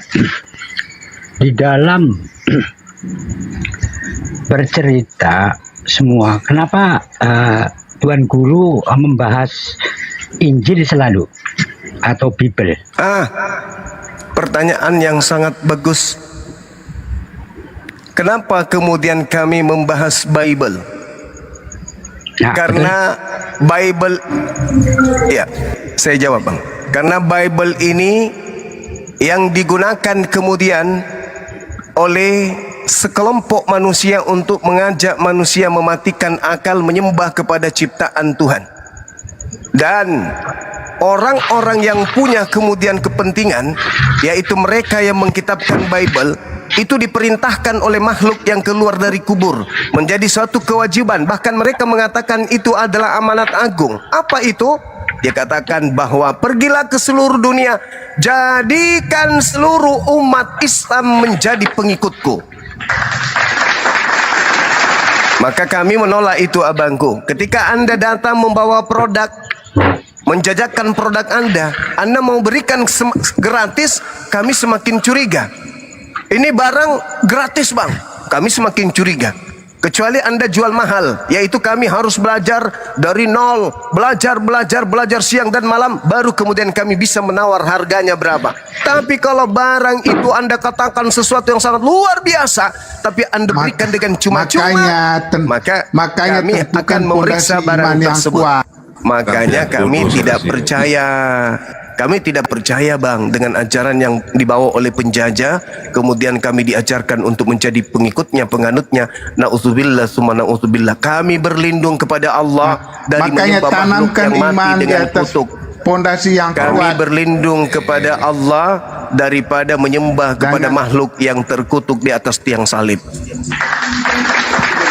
Silakan. Hormati. Nah, inilah pondasi iman kami. Makanya ada komal ini, karena ini cerminan pondasi iman kami yang kuat. Sudah belum? Ya, silakan. Silakan Pak Mustafa, silakan. Oke. Tersius di mute dulu. Lagi satu. Wah, minta maaf. Sekarang macam Tuan Guru itu menyembah Allah, itu ikut ajarannya siapa? Oke, baik. Al-Quranul Karim menjelaskan kepada kami bahwa kami umat Islam ini wajib hukumnya beriman menyembah kepada apa yang disembah oleh para nabi. Qulu amanna billah wa ma unsila ilaina wa ma unsila ila Ibrahim wa Ismail wa Ishaqa wa Yaqub wal asbati wa ma utiya Musa wa Isa wa ma utiya nabiyyuna min rabbihim la nufarriqu baina ahadin minhum wa nahnu lahu muslimun. Nabi Abraham, Nabi Ibrahim, Nabi Ismail, Nabi Isa, Nabi Yakub, Nabi Musa, Nabi Isa, dan apa yang diturunkan kepada keturunan mereka, itu kami ibadahi, yang kami sebut Allah, dan kami tidak membeda-bedakan kemudian di antara mereka, sebab kami semua dengan mereka adalah seorang Muslim yang berserah diri kepada Tuhan yang sama. Berbeda dengan saudara Kristen menyembah kepada makhluk yang keluar dari kubur yang bukan anak Maria. Silakan. Oke. Tadi kita semua diingat kira satu kumpulan orang Islam lah, kan? Ya. Betul. Jadi semua berarti Tuan Guru semua dengan contoh lah, sama saya bukan orang Islam. Tuan Guru sayang tak sama saya? Maksudnya gimana Bang? Maksudnya saling sayang menyayangi atau bagaimana gitu loh? Apa tidak? Oh iya, sayang Bang. Makanya diperintahkan di dalam Al-Quran kami. Apa kata Al-Quran? Ud'u ila sabili rabbika bil hikmah wal mau'izatil hasana wajadilhum billati hiya ahsan inna rabbaka huwa a'lam biman dalla an sabilihi wa huwa a'lamu bil muhtadin. Serulah manusia, serulah manusia. Manusia itu artinya seluruh manusia kepada jalan Tuhanmu dengan cara hikmah dan pengajaran yang baik, serta berdebatlah dengan mereka dengan cara yang baik pula. Sesungguhnya Tuhanmu, dialah yang paling tahu siapa yang tersesat dari jalannya, dan dia pula yang paling tahu siapa yang mendapatkan petunjuk. Maka serulah, seru, ajak manusia kepada kebenaran. Tentu ini kami lakukan karena kasih sayang terhadap saudara kami non-muslim. Silakan. Oke, bagus. Jadi saya dengan Tuan Guru mohon dibacakan surat Al-Fat 29. Ya. Surat Al-Fat Oke. 29. Bagaimana bunyinya? Ya, baik. Oke. Oke. Di dalam Al-Qur'anul Karim, Bismillahirrahmanirrahim, surah Al-Fat tadi ya? Iya, Ayat surat Al-Fat. 29. Iya. Oke. Bismillahirrahmanirrahim. Muhammadar Rasulullah, itu ya. Walladzina ma'ahu asyidda'u 'alal kuffar. Ruhama'u bainahum tarahum ruk'a. Sujada. Yabtaguna fadlan minallah wa ridwana. Nabi Muhammad adalah utusan Allah, dan orang-orang yang bersama dengannya bersikap keras terhadap orang-orang kafir yang bersikap menyampaikan permusuhan, menampakkan permusuhan, memperlihatkan sikap pembenci kepada ajaran Nabi Muhammad. Tetapi Nabi Muhammad kemudian berkasih sayang sesama mereka. Kepada siapa mereka berkasih sayang? Kepada yang berserah diri kepada pencipta langit dan bumi. Kepada siapa Nabi Muhammad itu bersikap keras? Kepada orang-orang kafir yang menentang kemudian ajaran yang maha tinggi. Kami tidak ada kompromi dengan manusia yang membuat kerusakan di atas muka bumi. Siapa mereka? Yang mengajak manusia menyembah kepada makhluk kuburan, yang mengajak manusia melanti sesamanya makhluk untuk tidak menyembah kepada pencipta, tetapi menyembah kepada ciptaan, yang mengajak manusia dengan segala bentuk kekerasan, penipuan, kebohongan, palsu, tipu daya untuk memperdaya manusia agar tidak menyembah kepada pencipta langit dan bumi. Kami umat Islam keras terhadap itu. Keras. Illal ladzina zalamu minhum. Kepada orang zalim, umat Islam keras. Tapi kepada orang yang mau mendapatkan hidayah, yang menggunakan akal sehat, itulah tadi seruannya. Ud'u ila sabili rabbika bil hikmah wal mau'izatil hasanah, dengan cara-cara yang baik. Kalau di Kristen kan enggak. Jadikanlah. Sekarang gini. Jadikan. Kalau Anda tidak menjadikan kalian melanggar. Jadikanlah seluruh bangsa, seluruh manusia menjadi pengikutku. Kalau kau tidak menjadikan, berarti melanggar. Kalau di Islam kagak bang, la ikraha fiddin. Tidak ada paksaan di dalam memeluk ajaran agama Islam. Kalau di Kristen jadikan. Perintah jadikan itu artinya harus. Mutlak. Silakan. Fenomenanya tadi Bang Zuma cakap, oke, mengasihi semuanya kan. Sekarang dibacakan surat Al-Fat, kenapa kok saling sayang dengan satu muslim, sesama muslim saja? Berarti Bang Zuma tidak tepat lah kalau begitu. Tuan Guru tepat penjelasannya. Jadi Tuan Guru awalnya cakap Indonesia sama tidak sayang. akan dengan Indonesia tidak akan merdeka kalau umat Islam itu tidak menetapkan yang hak pada garis yang hak, batil pada garis yang batil. Tidak seperti kalian. Kasihilah musuh. Musuh dalam bahasa Ibrani itu adalah Satan. Kasihilah setan. Makanya kalian itu tidak bisa dibedakan mana setan, mana kalian. Karena sama-sama mengaku sebagai bukan hamba Tuhan, tapi anak-anak Tuhan. Sama-sama tidak bersunat. Tuh, sama-sama tidak mau tunduk kepada perintah Tuhan. Kenapa? Karena antara kalian dengan setan itu saling mengasihi. Kalau kami tidak. Iblis itu musuh nyata bagi kami. Dan iblis itu minal jinnati wan nas. Dari golongan manusia, dari golongan jin dan golongan manusia. Jadi siapapun manusia yang bertabiat iblis, musuh. Apa tabiat iblis itu? Mengajak manusia untuk menanggalkan semua perintah-perintah Tuhan. Adam cuma satu larangan. Iblis sang serakah, sang bahlul datang. Satu-satunya larangan pun dihapus. Lalu Tuhan mengatakan, aku akan mengadakan permusuhan antara keturunanmu iblis dan keturunan manusia. Kejadian 5 nomor 13. Kejadian 3 nomor 15. Apa yang terjadi kemudian? keturunan iblis, dan iblis itu sendiri datang kepada seluruh manusia untuk menanggalkan perintah-perintah Tuhan yang datang kepada para nabi. Itulah yang dilakukan oleh makhluk yang datang kepada Paulus, mengaku bukan manusia tapi mengaku Yesus. Apa tujuannya dia datang kepada Paulus? Agar rasulnya yang bernama Paulus, utusan yang bernama Paulus ini mengajarkan manusia untuk mematikan akal, agar manusia bisa tertipu bahwasanya tidak ada lagi perintah dan larangan Tuhan. Semuanya sudah dibatalkan. Sekarang hanya tinggal ajaran kasih. Apa itu? Jangan mau diatur lagi oleh penghambaan. Galatia 5 nomor 1. Kristus yang datang kepadaku, yang bukan anak manusia itu, yang bukan anak Maria itu, yang bukan anak tirinya Yusuf itu, telah datang kepadaku mengajarkan bahwa kalian pengikutku sudah dibebaskan dari penghambaan. Makanya dikatakan, wahai Kristen-Kristen, kamu sekalian bukan lagi hamba Tuhan, tetapi adalah anak-anak Kristus. Nah, kalau kalian Kristen bukan hamba Tuhan, di gereja kalian menghambakan diri kepada yang bukan Tuhan.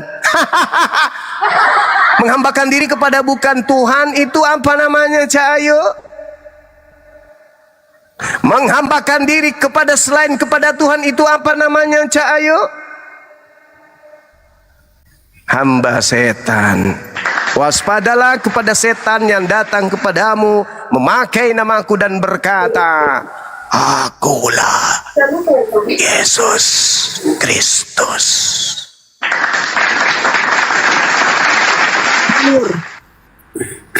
Tidak mampu.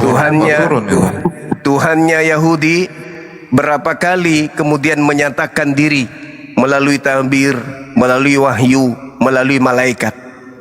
Pernahkah dia mengatakan, akulah Yesus? Pernah rupanya. Pernah. Akulah Yesus sang bintang timur. Hanya Tuhan saudara yang bukan manusia yang pernah datang mengaku seperti itu. Lalu kenapa kemudian kalian ini bisa terperdaya begitu sadis? Bisa tertipu begitu dahsyat? Kenapa? Walaqad zara'na li jahannam katsiran minal jinni wal ins. Sungguh aku Allah benar-benar akan menciptakan banyak, telah menciptakan banyak dari kalangan jin dan manusia masuk ke dalam neraka jahanam, sebab mereka memiliki hati yang tidak mereka pergunakan untuk memahami ayat-ayatku. Mereka memiliki mata yang mereka tidak pergunakan untuk melihat ayat-ayatku, serta mereka memiliki telinga yang tidak mereka pergunakan untuk mendengarkan ayat-ayatku. Mereka seperti kera, mereka seperti monyet, mereka seperti babi, mereka seperti anjing ternak, bahkan lebih sesat daripada itu. Mereka itulah orang-orang yang benar, kata Quran.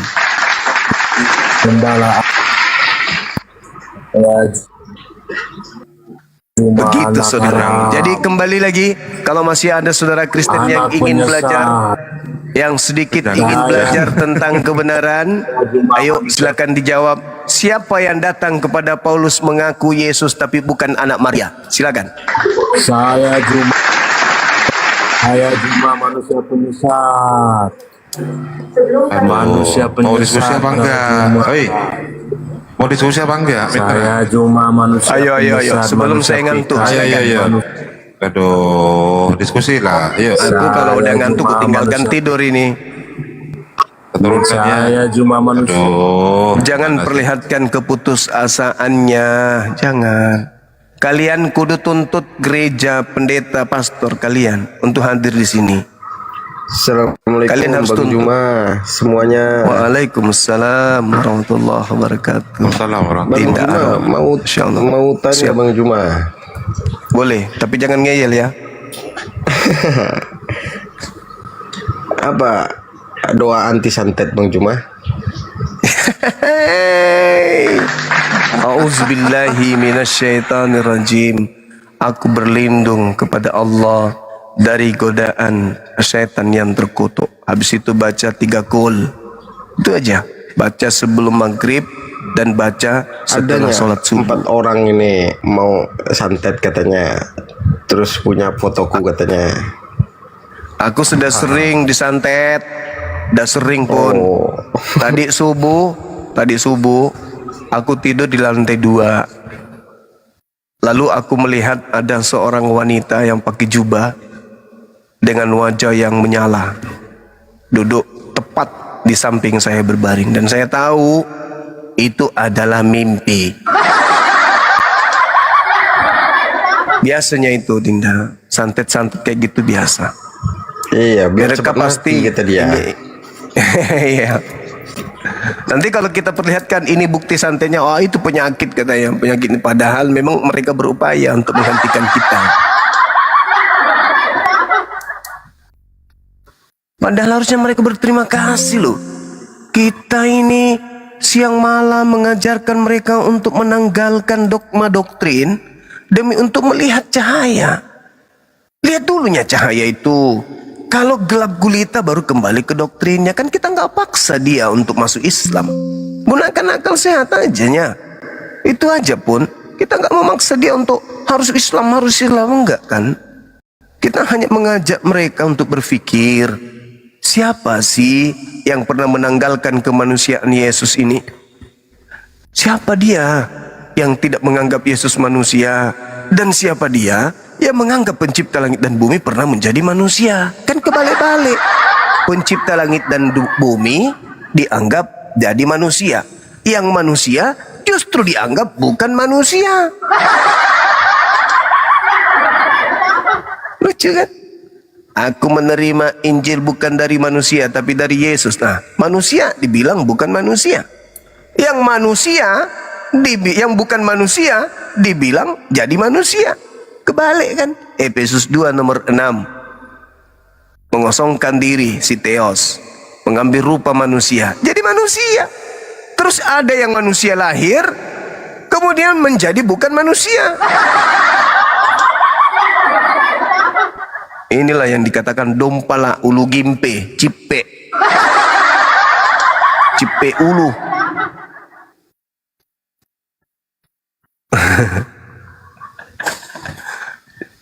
Allahu Akbar, Masya Allah.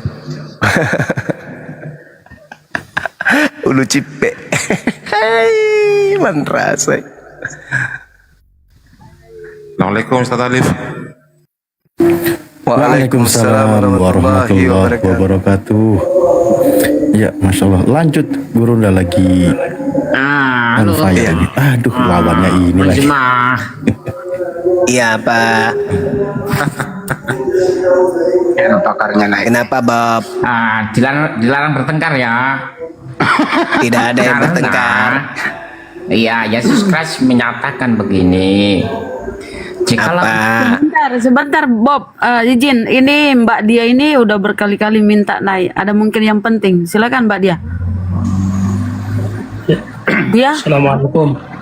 Oh, laki-laki. Assalamualaikum warahmatullahi wabarakatuh. Udah berkali-kali minta naik, udah ditolak, naik lagi minta. Kenapa Bang? Silakan. Ya, ini kita mau sharing-sharing saja dengan teman-teman Muslim. Oh, ini komal lintas agama Bang. Iya. Kita turunkan Bangnya. Enggak apa-apa. Saya ada satu pertanyaan yang mungkin bisa dibantu dijawab sama Bang Suma dan teman-teman yang lain. Iya, kenapa?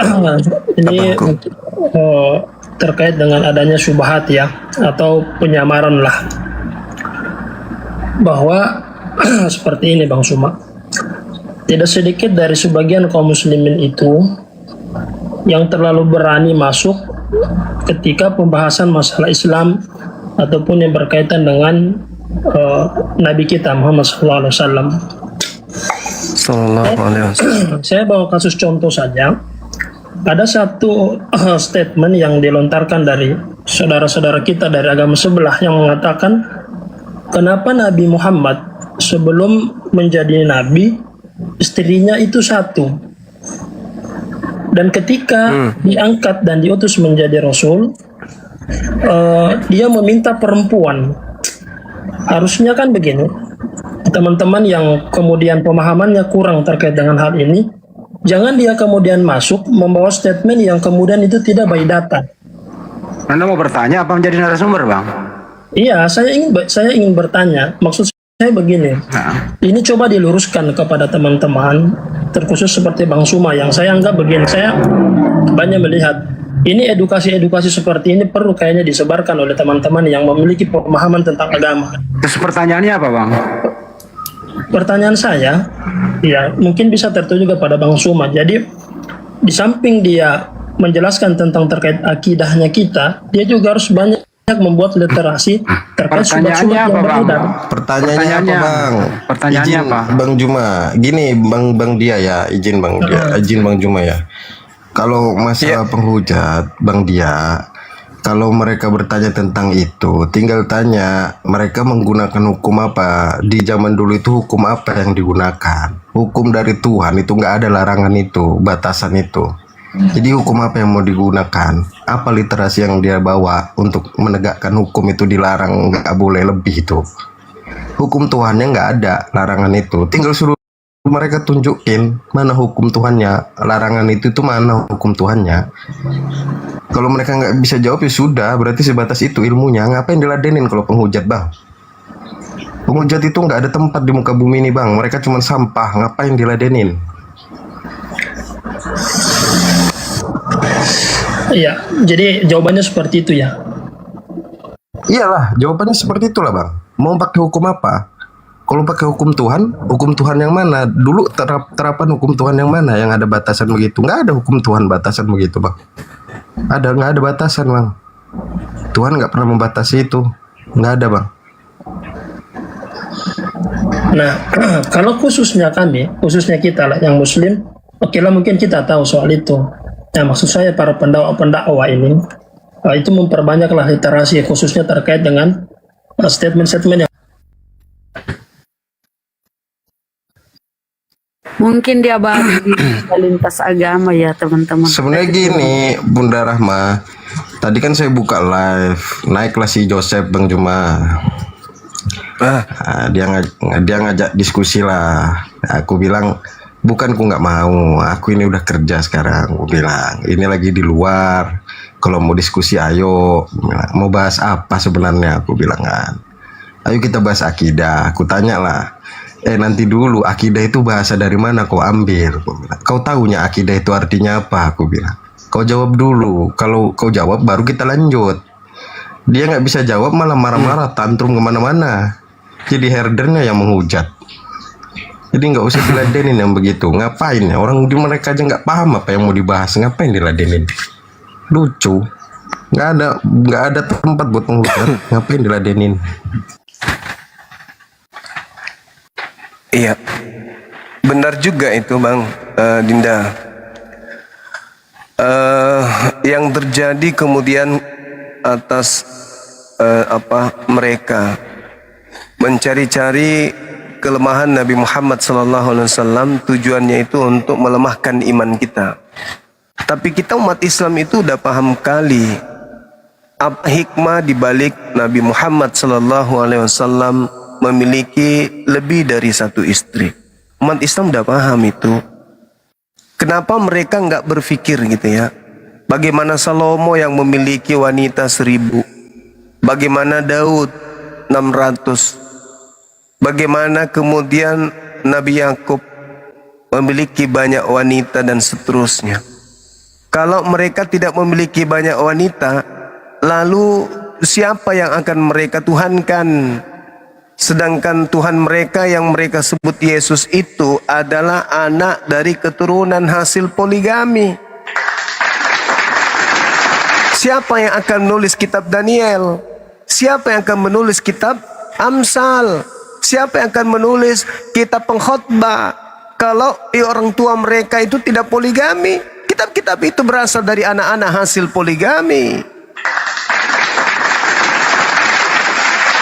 Dan tak ada, betul yang dikatakan Dinda Rom ini, tidak ada hukuman kepada siapapun yang ada di dalam Bible Perjanjian Lama yang dihukum karena poligami, nggak ada. Dan tidak ada pun batasan di dalam Bible baik di perjanjian baru maupun lama, yang membatasi kepada umatnya cukup satu istri selain Al-Quran. Gak ada itu.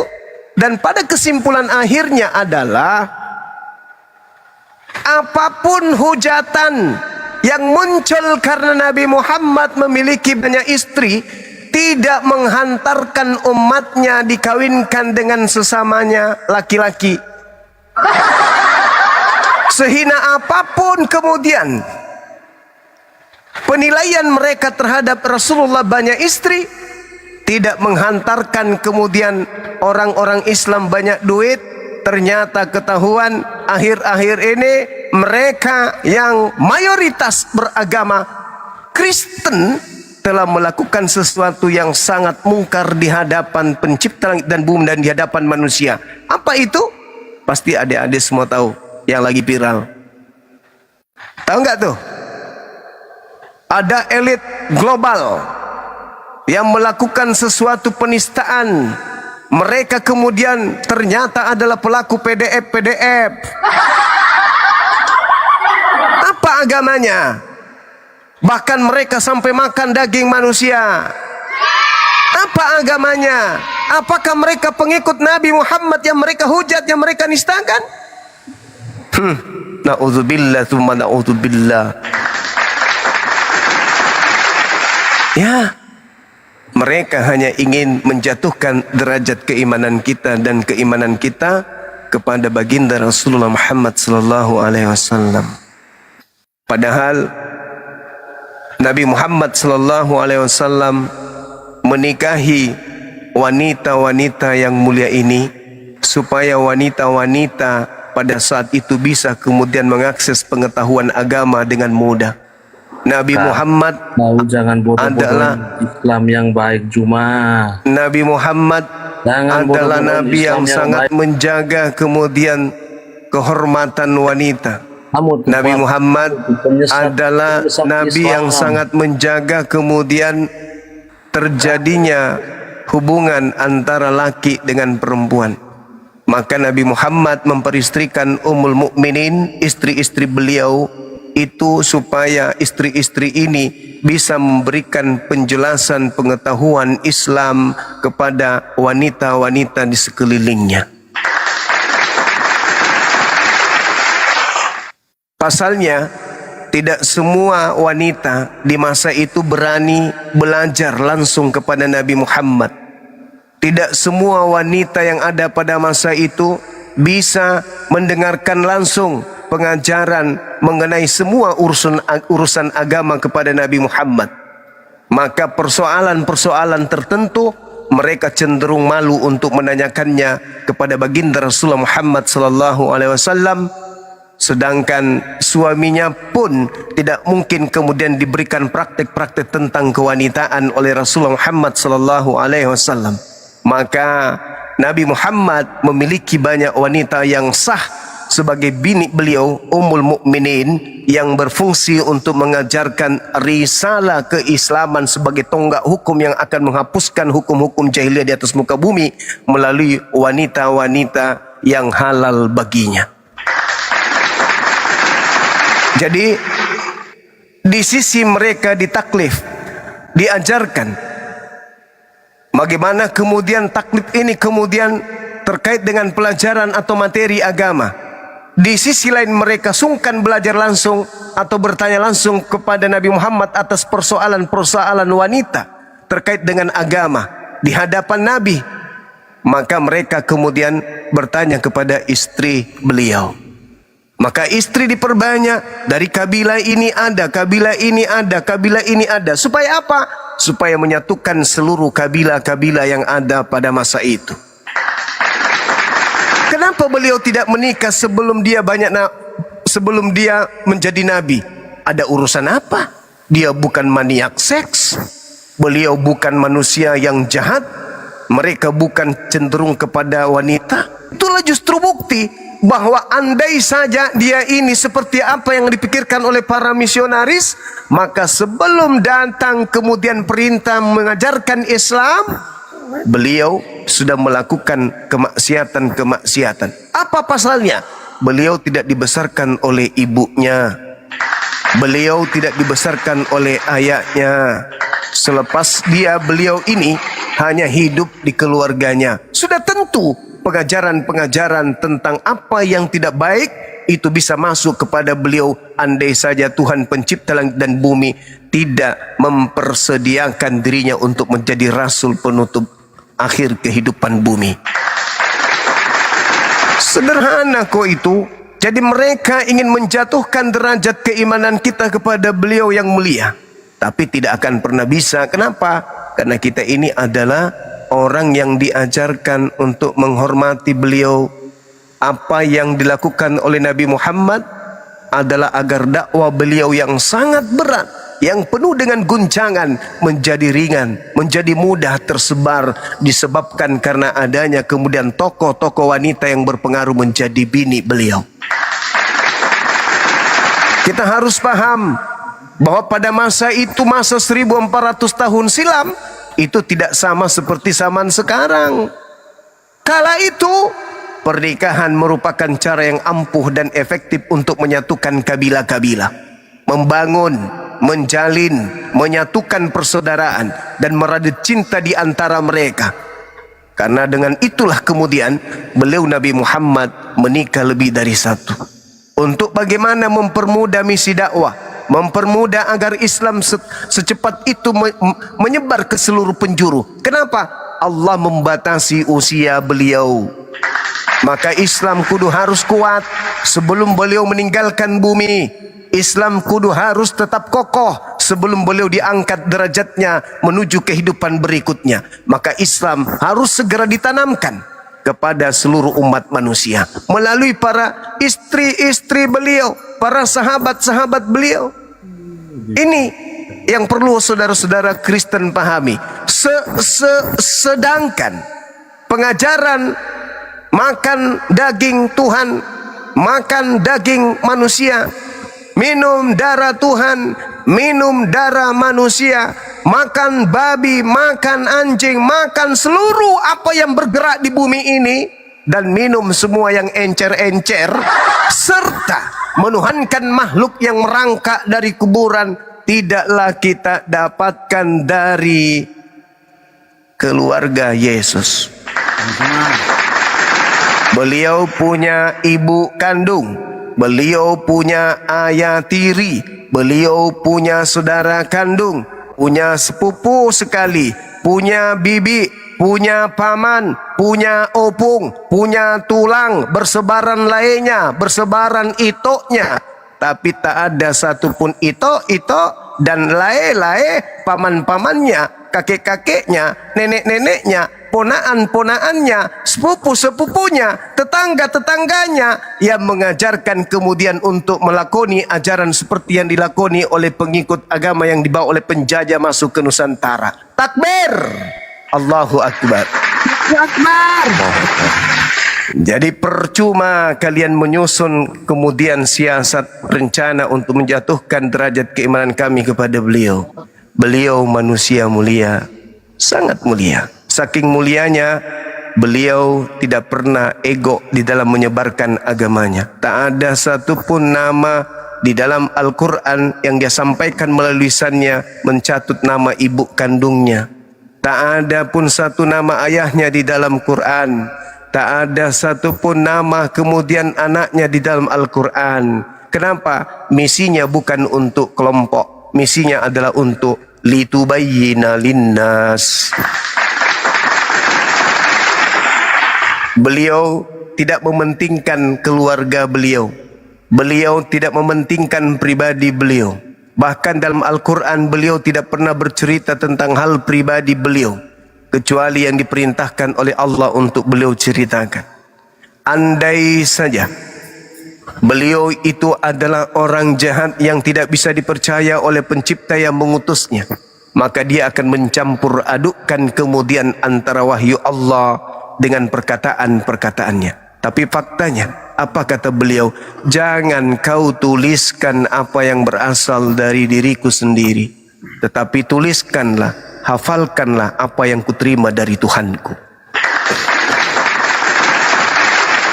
Tuh, yang perlu saudara pahami. Jadi saudaraku muslim, kalau ada yang bertanya seperti itu, jawab saja bahwa kalau Anda tidak memahami tentang perbandingan agama, katakan, sejahat apapun penilaian kalian terhadap baginda Rasulullah Muhammad sallallahu alaihi wasallam, kalian tidak bisa baca kitabnya kan? Kalian hanya mendengarkan isu-isu tentang beliau kan?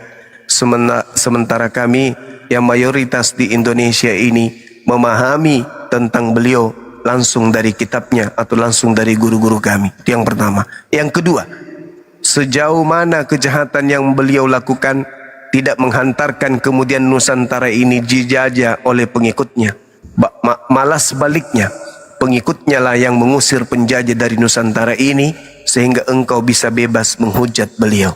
Yang ketiga, sejahat apapun beliau di hadapan Anda, beliau tidak pernah jahat kepada Anda. Beliau tidak pernah menghujat Anda. Beliau tidak pernah mencaci Anda. Beliau tidak pernah kemudian mengajarkan umatnya untuk memusuhi Anda yang tidak memusuhi dirinya. Bahkan beliau mengajarkan umatnya untuk mengajarkan kebenaran dari lisannya kepada seluruh umat manusia. Dan terakhir, sejahat apapun beliau di mata Anda, beliau tidak mengajarkan umatnya untuk kawin sejenis seperti di gereja. Titik. Silakan teman-teman sekalian, diambil alih. Bang Suma. Masya Allah, Allahu Akbar. Silakan, brother. Siap, saya mau bertanya juga ini. Saya ini dari Kristen juga. Saya mau bertanya, ya kan sekarang lagi viral ada murtading yang dari Aceh yang sementara ini beliau menjelaskan tentang seperti tadi Bang Suma sampaikan bahwa istri dari Muhammad itu dia lebih dari satu, dan beliau jelaskan gitu, tapi sekarang beliau disalahkan, itu bagaimana? Seperti begitu. Saudara, itu satu dari beberapa banyak yang beliau lontarkan dengan nuansa kebencian.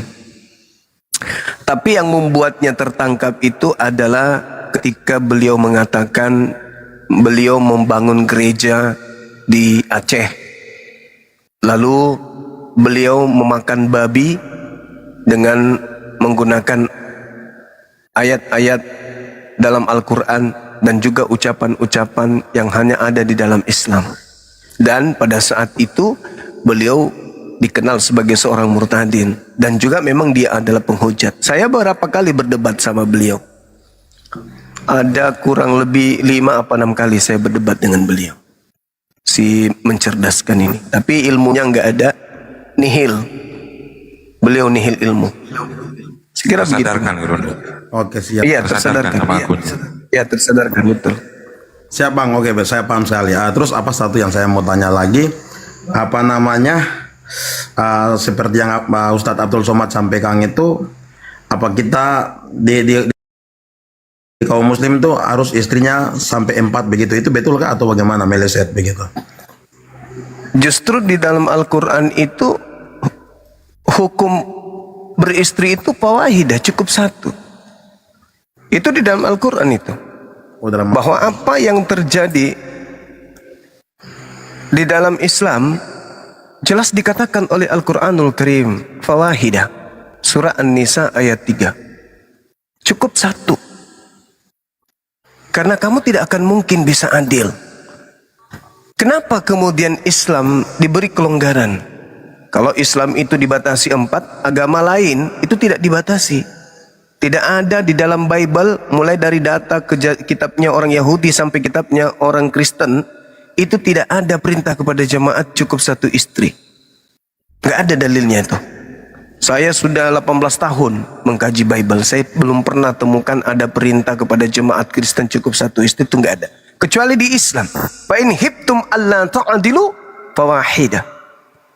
Dan jika kamu khawatir tidak akan mampu berlaku adil, maka nikahilah 1 orang saja. Yang demikian itu lebih dekat untuk tidak berbuat zalim. Kenapa? Berarti ya, silakan. Pak Abdul Somad sampaikan ini meleset ini. Apa kata guru saya? Kan Beliau kan Apa? sampaikan Di dalam Al-Quran memang ada perintah nikahilah.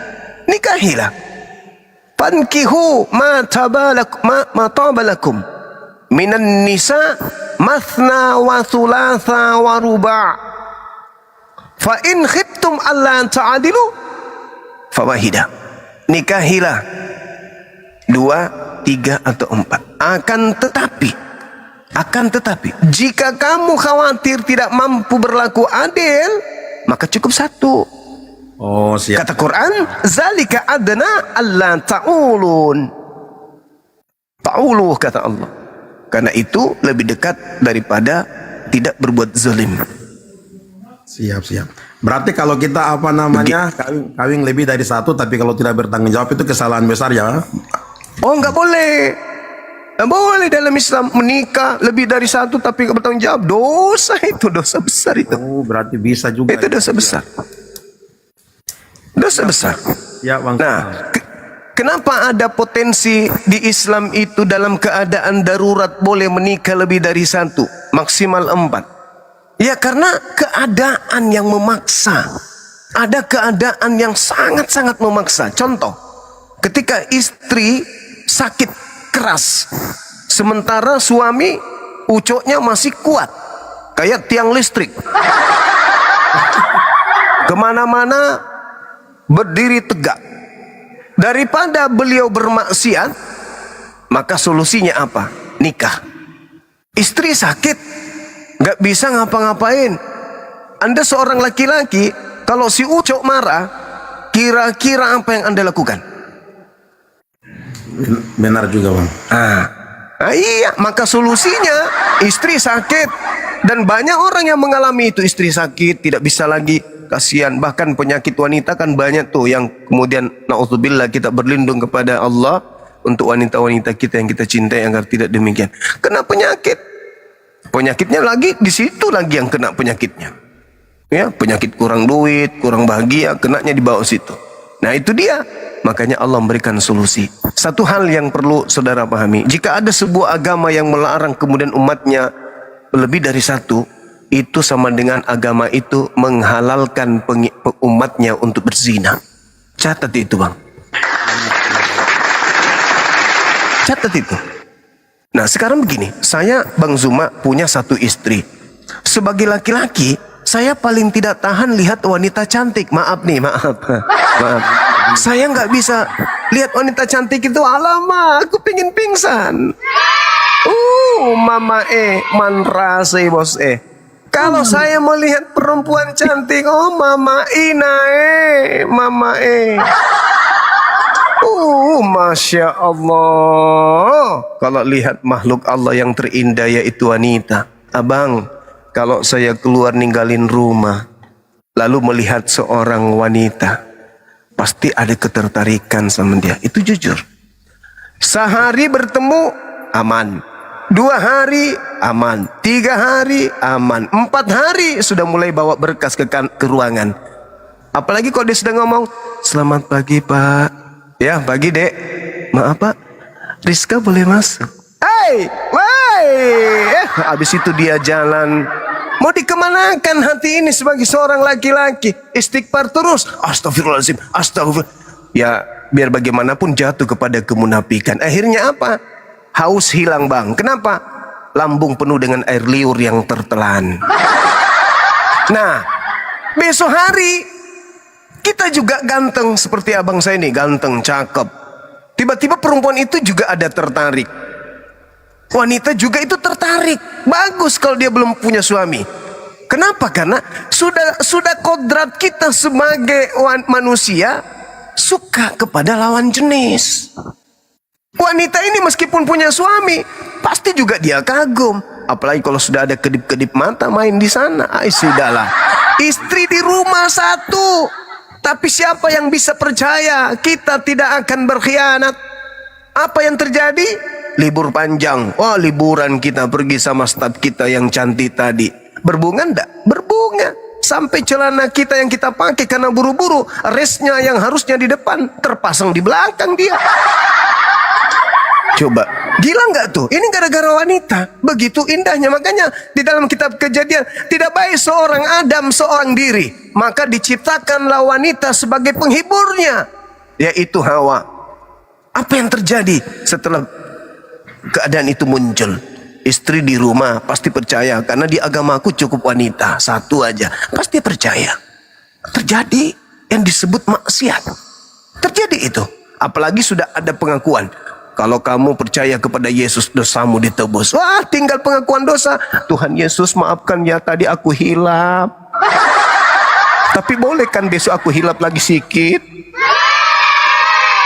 Yang penting aku tidak nikah, kawin. Yang penting cukup satu istri aja. Yang lainnya, ya enggak, jangan dikawini, jangan diistri. Tapi kalau di Islam enggak boleh.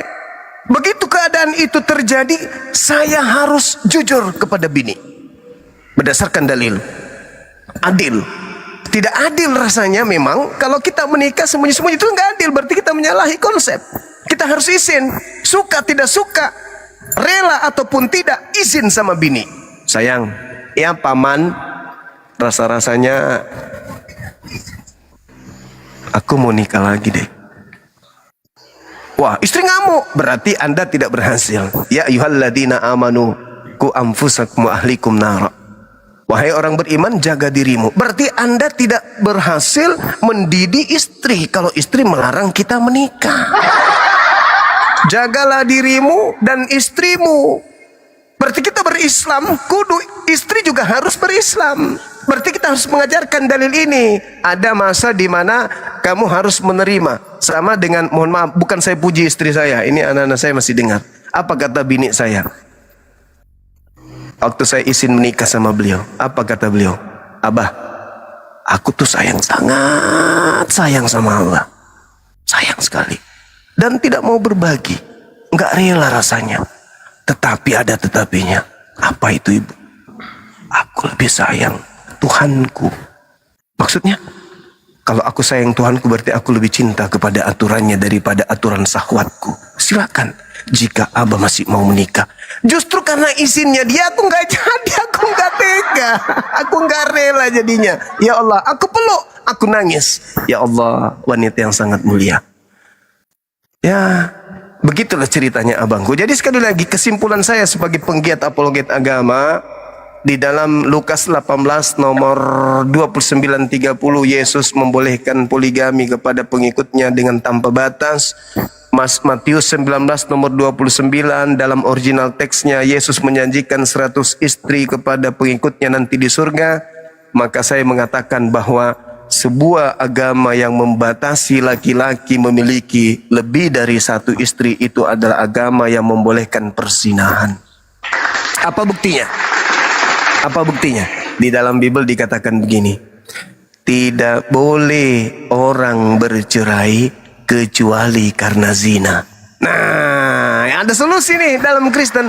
Artinya kalau saya sudah tidak suka sama istri saya karena mungkin mulutnya sudah bau batu tawas, ya, sudah bau batu nisan kuburan Cina kali, setiap nguap itu bikin pusing kepala, ngomong kita mulai oleng dibuatnya, bau keteknya lagi bau sabuk kelapa. Akhirnya apa? Aku udah nggak bisa tidur sama dia, sudah seperti tidur sama setan. Lihat mukanya aku takut. Jadi gimana solusinya? Aku harus cerai. Gimana caranya cerai dalam agamaku? Kudu aku harus berzina. Jadi Kristen itu nggak boleh cerai di Kristen, melainkan karena zina. Boleh. Jadi kalau saudara-saudara mau berzina, mau cerai dengan bini yang sudah cerewet sekali, kau dari mana? Mau kemana? Dari siapa? Apa kau bikin? Apakah di sana? Nggak boleh. Gini, wah, udah capek-capek kita cari duit. Kita dibuat seperti robot. Maka solusinya untuk meninggalkan bini dalam Kristen, berzina. Biar bisa cerai. Saya kira begitu abangku. Ya bang, berarti apa namanya? Saya paham juga ini, luar biasa sekali ini bang. Berarti apa? Saya kalau lebih dari satu istri kan, yang penting saya bertanggung jawab ya. Ya, bertanggung jawab adil. Nah sekarang gini abangku, kalau Al-Quran kan mengatakan, fa in khiftum alla ta'dilu fawahida. Apa yang diterangkan Al-Quran? Jika kamu khawatir tidak mampu berlaku adil. Nah sekarang, berlaku adil ini berat. Kenapa saya katakan berat? Ketika istri di rumah, istri pertama, sendiri di rumah, kita lagi di hotel bersama dengan istri kedua malam pertama. Kira-kira pada saat kita bahagia malam itu, rasa yang dirasakan oleh wanita kedua ini sama nggak rasa yang dirasakan wanita pertama di rumah?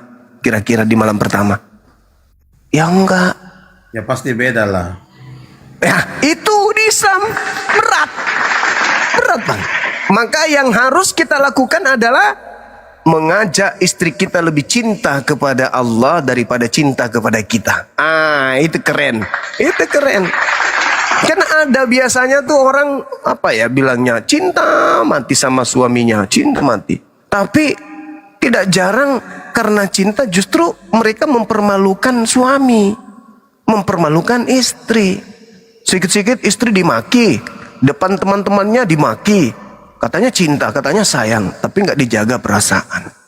Nah itulah kalau di Islam nggak abangku. Di Islam itu hebatnya di Islam lagi abang. Kenapa sampai detik ini saya bangga menjadi seorang Muslim?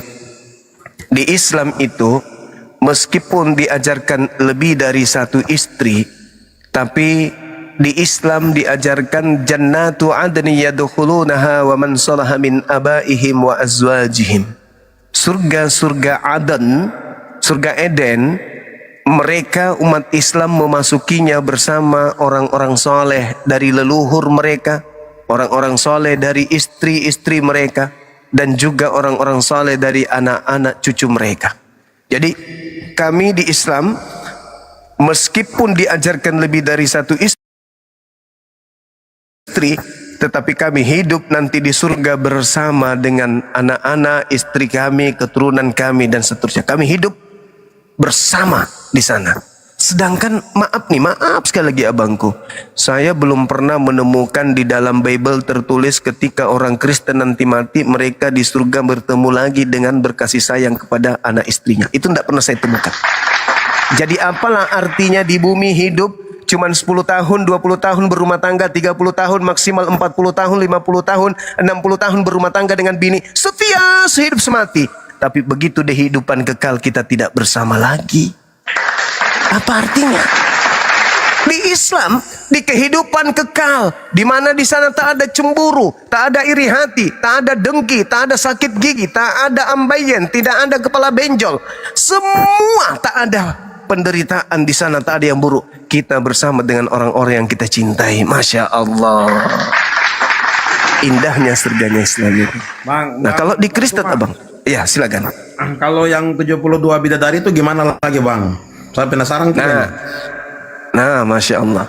Jadi laki-laki nanti di surga akan diberi pelayan bang.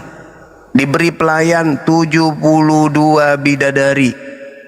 Jadi sama seperti ketika kita diberi ayam panggang 1 kontainer. Kira-kira abang makan semua enggak? Enggak mungkin. Enggak mungkin. Jadi pelayan-pelayan ini cuman pelayan doang. Kenapa pelayan doang? Karena ada bidadari kita. Ratunya bidadari itu adalah bini kita. Makanya dikatakan jannatu adn yadkhulunaha waman, siapa diantaranya? Azwajihim wa zurriyatihim. Azwajihim, istri kita. Istri kita bersama dengan kita di jannah. Dia adalah permaisuri kita. Sedangkan bidadari hanya pelayan dayang-dayangnya doang. Kalau orang beriman di bumi bukan di surga, di bumi, di mana Allah kemudian memberikan kita aturan main, cukup 1 istri, di hadapan istri saja kita malu untuk bersetubuh kepada wanita lain, apatah lagi nanti di surga. Jadi bidadari itu abangku, itu hanya ceritanya alat Nabi Muhammad, alat Allah untuk mengajak manusia-manusia jahiliyah pada zaman itu yang gemar kepada wanita tanpa aturan untuk meninggalkan itu, menunggu masa ketika mereka menjaga kelaki-lakian mereka, ucok mereka tidak tertancap di berbagai lubang dan berbagai macam model lubang. Maka Allah menjanjikan, tanggalkan kebiasaanmu, tinggalkan kebiasaan burukmu, tunggu sampai aku memasukkan engkau ke dalam surga, aku berikan kepadamu wanita-wanita cantik berupa bidadari. Itu adalah cara Allah untuk menghentikan perilaku-perilaku jahiliyah pada masa itu. Seperti itu abangku. Jadi kalau ada orang masuk Islam nih, wah aku mau masuk Islam, kenapa? Nanti kalau di surga banyak bidadari. Itu sudah nggak masuk surga. Karena sudah ada niatan maksiat. Udah ada niatan untuk melakukan sesuatu yang menurut syahwatnya, untuk memuaskan syahwat. Sedangkan surga itu tempatnya orang yang suci hatinya, suci pikirannya, suci jasmaninya, baru bisa masuk surga. Kalau ada pikiran kayak begitu, belum masuk surga, di kuburan sudah ditetesin tinta panas duluan. Begitu abangku. Siap bang. Akhirnya dia berdoa, oh Tuhan, kenapa? Masukkan aku ke surga. Kenapa? Aku pingin puaskan ucok. Ah sudah, nggak bisa masuk surga. Nggak bisa masuk surga orang-orang kayak gitu. Begitu sahabatku, begitu saudara. Oke, siap bang, makasih, hormat. Iya, abang dari mana? Protestan? Katolik? Saya Protestan. Protestan abang. Abang orang baik, kelihatan dari wajahnya, Masya Allah. Oke. Oke bang Suma, makasih. Makasih. Ya, makasih. Oke bang, terima kasih. Ya, saya sapa dulu ya, Pak Pendeta hamba.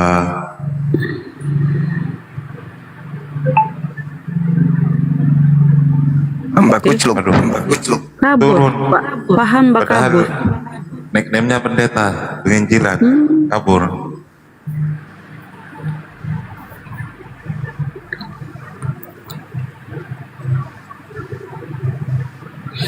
Nah, itu mantap ya. Mantap dia bertanya tentang Islam. Ya, tapi kalau mau mendalami tentang Islam bang, datang ke guru-guru kami yang bisa memberikan kemudian ilmu lebih mendetail. Kalau saya sih cakupannya hanya luarnya aja, gitu. Itu tak ada apa-apanya ilmunya. Kalau guru-guru kami, wow, mereka memang pakar di bidang Islam. Itu pun Masya Allah.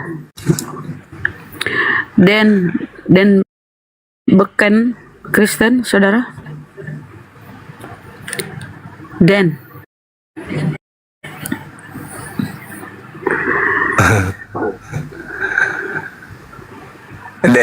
Rakatuak.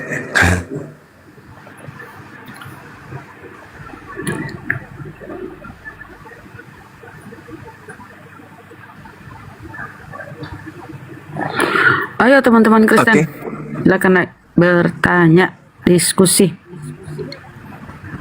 Belum terjawab ya pertanyaan kita tadi dengan baik ya teman-teman. Baik saudara-saudara kami Muslim atau yang non-Muslim di bawah terkait siapa yang datang kepada Paulus mengaku Yesus ini.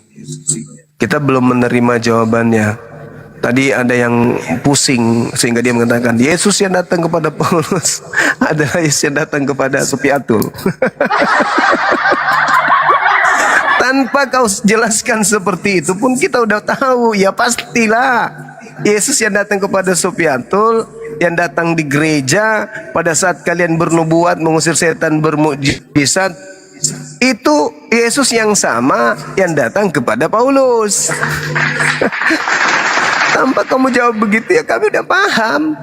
Yang kita maksud di sini adalah siapa yang bukan manusia ini yang membawa nama Yesus, yang bukan anak Maria. Kan anak Maria adalah anak Maria. Yang datang kepada Paulus bukan anak Maria tapi memakai nama Yesus. Itu siapa? Jawabannya lucu.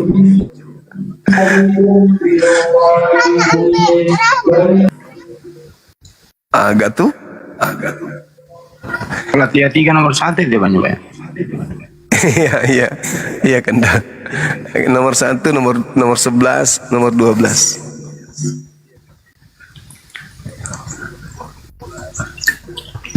Karena Paulus berkata yang datang kepadanya bukan manusia. Iya, nah itu dia. Siapa itu? Sama kan ketika ada yang datang kepada Bang Handi, akulah bom-bom yang lagi diet, yang bukan manusia.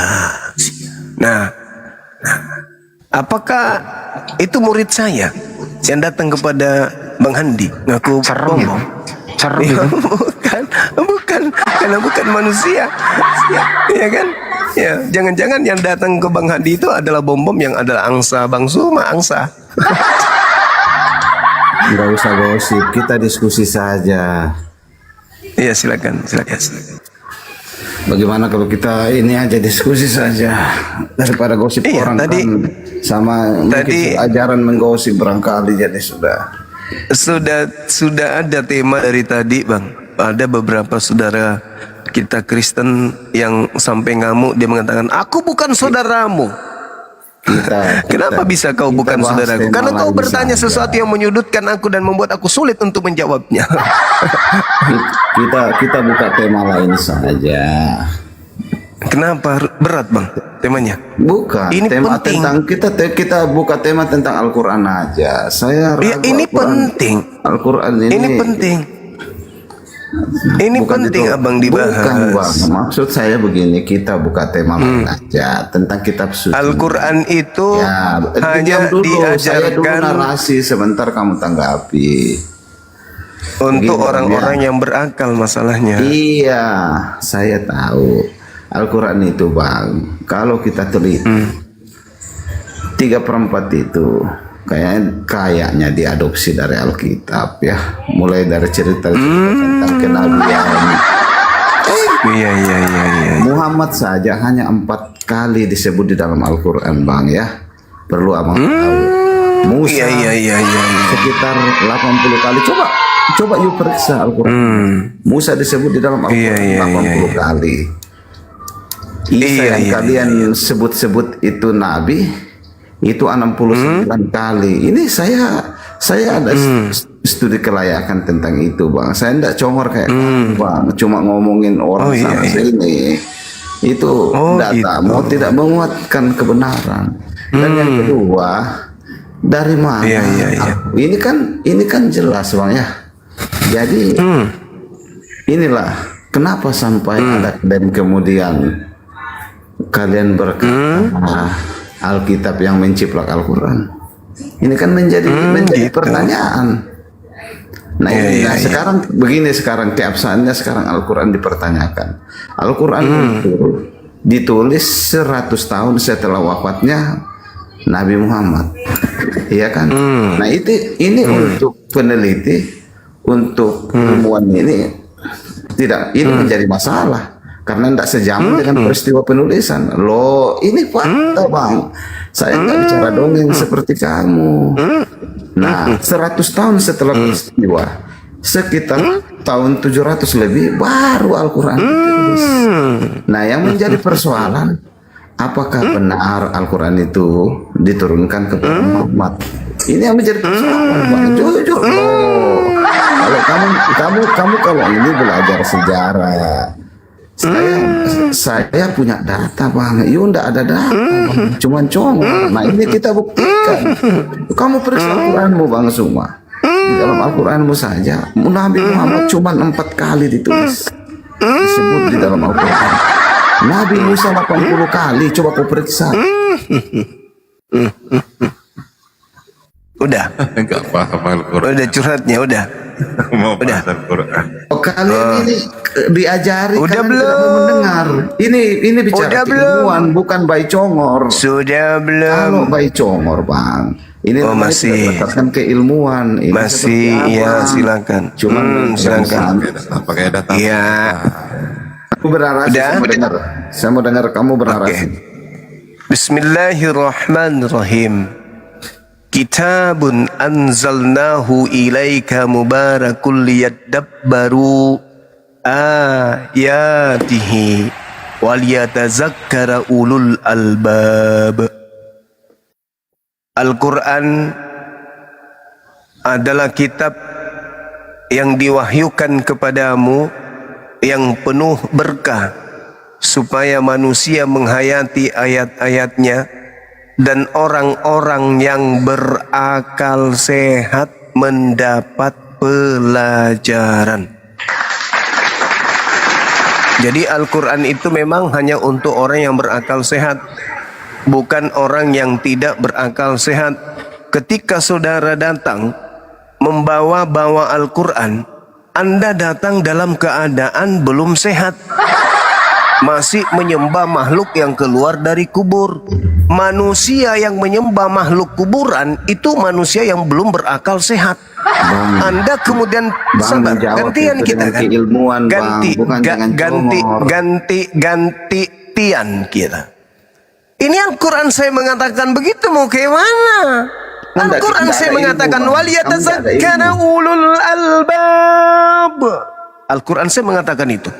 Al-Quran itu diwahyukan untuk kepada orang-orang yang berakal sehat agar mendapat pelajaran. Ente sebagai penyembah makhluk kuburan sehat enggak tuh? Enggak sehat dong. Ada enggak orang sehat menyembah makhluk kuburan? Ya enggak sehat. Yang disembah itu pencipta, bukan makhluk ciptaan. Jadi kalau Anda bertanya tentang Al-Quran lalu kemudian mengambil kesimpulan seperti itu, wajar. Kenapa? Anda belum sehat. Sedangkan Al-Quran dikatakan apa? Wa min qablihi kitabu Musa imaman wa rahmah wa hadza kitabun musaddiqun lisanan arabiyyan liyunzira alladhina zalamu wa busyara lil muhsinin. Tengoklah kawan-kawanku, orang yang tidak berakal sehat baca dalil Al-Quran dikatakan congor. Orang lagi bahas kitab suci Quran nih, kedudukan Al-Quranul Karim sesuai dengan apa yang dia tafsirkan tentang pengetahuan sendiri dengan Al-Quran. Ini ilmu. Sebelum Al-Quran telah ada kitab Musa sebagai petunjuk dan rahmat. Al-Quran ini adalah kitab yang membenarkan kitab tersebut, yang menggunakan bahasa Arab untuk memberi peringatan kepada orang-orang yang zalim dan memberi kabar gembira kepada orang-orang yang muhsin. Ini Quran yang menerangkan itu. Lalu kemudian dikatakan oleh Allah, walaqad arsalna rusulan min qablika minhum man qasasna alaik wa minhum man lam naqasus alaik. وَمَا كَانَ لِرَسُولٍ أَن يَأْتِيَ بِآيَةٍ إِلَّا بِإِذْنِ اللَّهِ فَإِذَا جَاءَ أَمْرُ اللَّهِ قُضِيَ بِالْحَقِّ وَخَسِرَ هُنَالِكَ الْمُبْطِلُونَ. Sungguh aku Allah benar-benar telah mengutus rasul-rasul, nabi-nabi sebelum engkau wahai Nabi Muhammad. Di antara mereka ada yang aku ceritakan kepadamu, dan di antara mereka ada pula yang tidak aku ceritakan kepadamu. Tidak ada seorang rasul pun membawa suatu mukjizat kecuali dengan izinku. Maka apabila telah datang perintah Allah, yaitu tentang hari kiamat, maka putuskanlah segala perkara dengan adil. Ketika itu rugilah manusia-manusia pelaku kebatilan. Siapa mereka? Yang tidak berakal sehat seperti saudara kita ini. Anda dengan keterbatasan waktu untuk belajar Bible, apalagi mengetahui Al-Quranul Karim, ingin memberikan suatu pernyataan yang menurut ente harus kami dengarkan, harus kami akui kebenarannya. Bullshit. Kamu ketakutan, Bang. Bullshit. Jangan takut. Bullshit.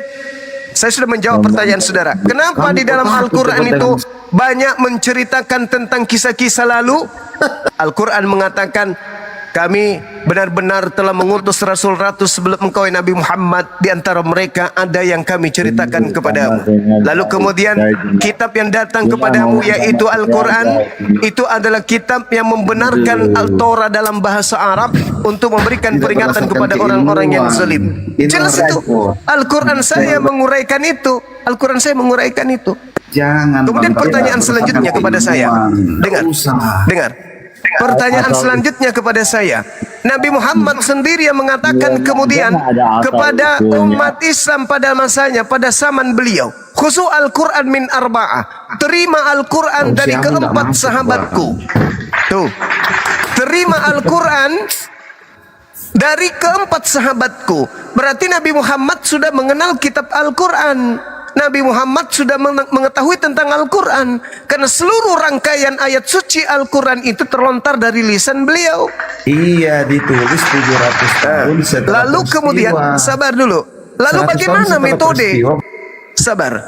Bagaimana metode kemudian yang dilakukan oleh orang Islam sesama Nabi Muhammad untuk kemudian melestarikan Quran? Metode yang mereka gunakan adalah hafalan, talaqi, habis itu mereka menghafalkan. Jadi kalau Nabi Muhammad mengatakan wa min qablihi kitabu Musa imaman wa rahma, maka sahabatnya kemudian menghafalkan bacaan tersebut. Itu kaidah di Islam. Makanya ajaran Islam itu dari sejak kemudian Nabi Muhammad membawa risalah keislaman sampai detik ini tidak pernah berubah. Itu menurut narasimu, Bang. Itu fakta. Itu real. Sejarah berjalan detik ke menit, menit ke jam, jam ke hari-hari, ke minggu-minggu, ke bulan, ke tahun, ke abad. Islam dalam kaitannya dengan Al-Quranul Karim tidak pernah berubah sedikit pun. Kenapa bisa demikian? Karena Al-Quran berasal dari lisan Nabi Muhammad, didengarkan oleh para sahabat, sahabat kemudian menghafalkan, sahabat kemudian menuliskan, sahabat kemudian membukukan. Aman, sejahtera, nggak ada masalah di situ. Sekarang Anda mau terima, tidak terima, jelas. Al-Quran sekali lagi saya katakan kepada saudara, waliyatazakkara ulul albab, hanya orang berakal sehatlah yang bisa memahami Al-Quranul Karim. Anda tidak memahaminya, wajar Anda tidak memahami penjelasan saya, wajar. Saya balik bertanya kepada saudara. Dengarkan pertanyaan saya, Bang. Pelan tapi membutuhkan jawaban. Tolong Anda jelaskan ke saya, dari mana dari mana Lukas tahu kalau kelamin Tuhan Anda itu dipotong pada hari ke-8? Silakan. Aduh, dibahas yang lain, kau loncat yang lain. Diskusi 2, 3, diskusi yang baik. Lain 4, ditanya, lain kau jawab. Belum 5. Itu pertanyaan itu dijawab. 6. Kan tidak seperti itu. Ini kan 7, kita bahas masalah keabsahan. 8. Ini masalah 9. Jangan digiring kemana-mana opininya.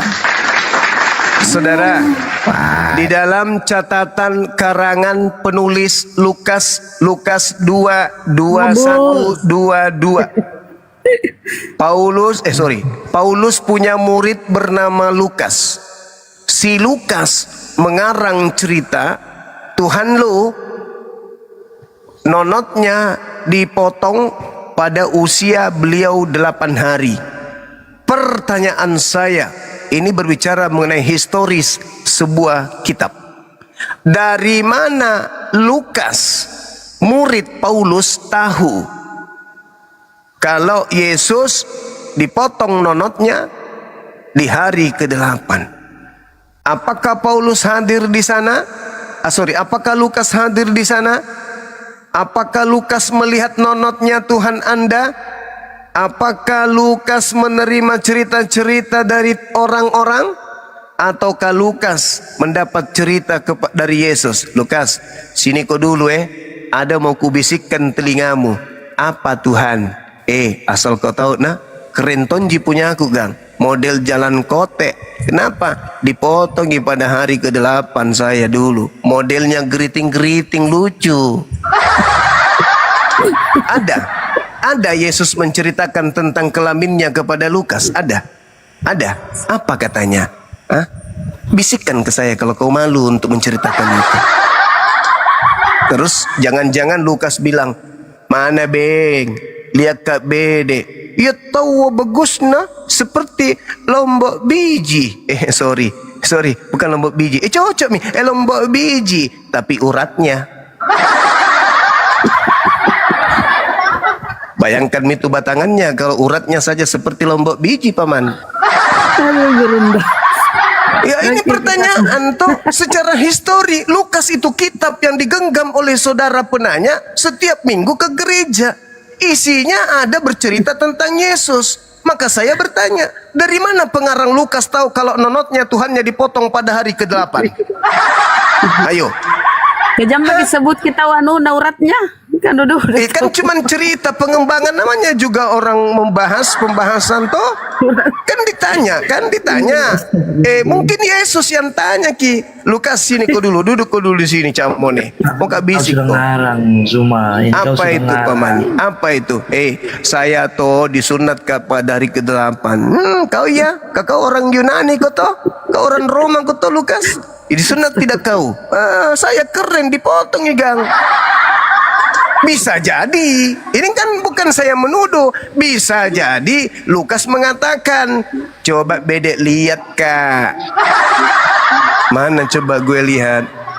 Diperlihatkanlah. Habis itu ece-ece beliau, kok kecil gitu, kayak lombok biji. Tapi kamu paten, Tuhan. Kenapa? Yang kumaksud lombok biji itu tadi itu uratnya.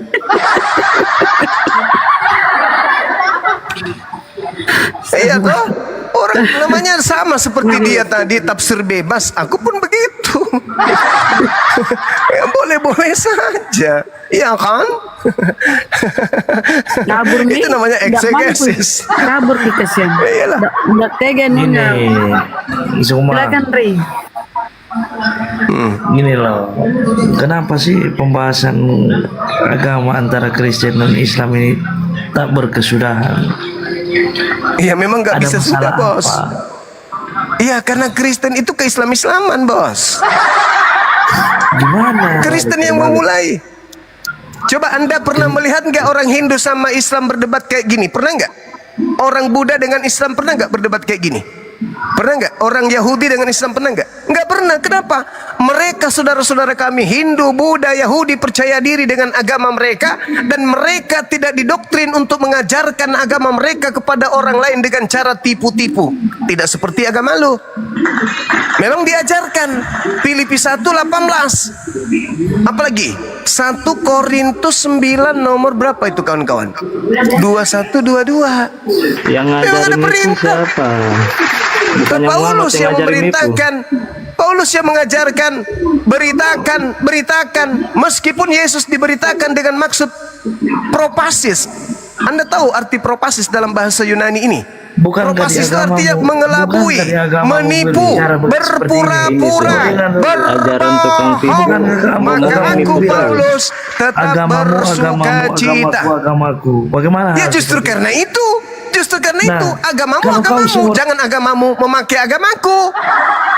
Justru itu kami harus menegakkan. Lakum dinukum waliyadin. Kami harus menegakkan itu. Ya ngomongnya nipu. Kami harus menegakkan. Kami harus menyadarkan. Hei Kristen, agama yang berasal dari Yunani Romawi, jangan kau pakai istilah Al-Quran kawan. Agamamu. Jangan kau berpura-pura pakai topeng ke Islam-Islaman. Sekali teos tetap teos. Sekali dewa tetap dewa. Udah kita asal dari gua. Kita bahas. Ajaran kami dari Kalau gua. kau percaya dengan keislamanmu, Tapi Tuhan kami bukan dari gua kuburan. Asalnya dari gua. Nah, Tuhanmu berasal dari gua kan? Roma 14 nomor 9. Untuk itulah Yesus dibangkitkan dari kuburan. Gua. Yesus itu dari gua. Yesus dari gua. Yesus dari gua. Ketika dia lahir, dia dari gua vagina. Maaf, gua yang disebut gua rahim. Keluar dia dari gua gelap itu. Ya, mana Dende? Ya Dende. Tuhan keluar dari goa. Nah, ketika dia keluar dari goa milik Yusuf Arimatea, dia jadi Tuhan.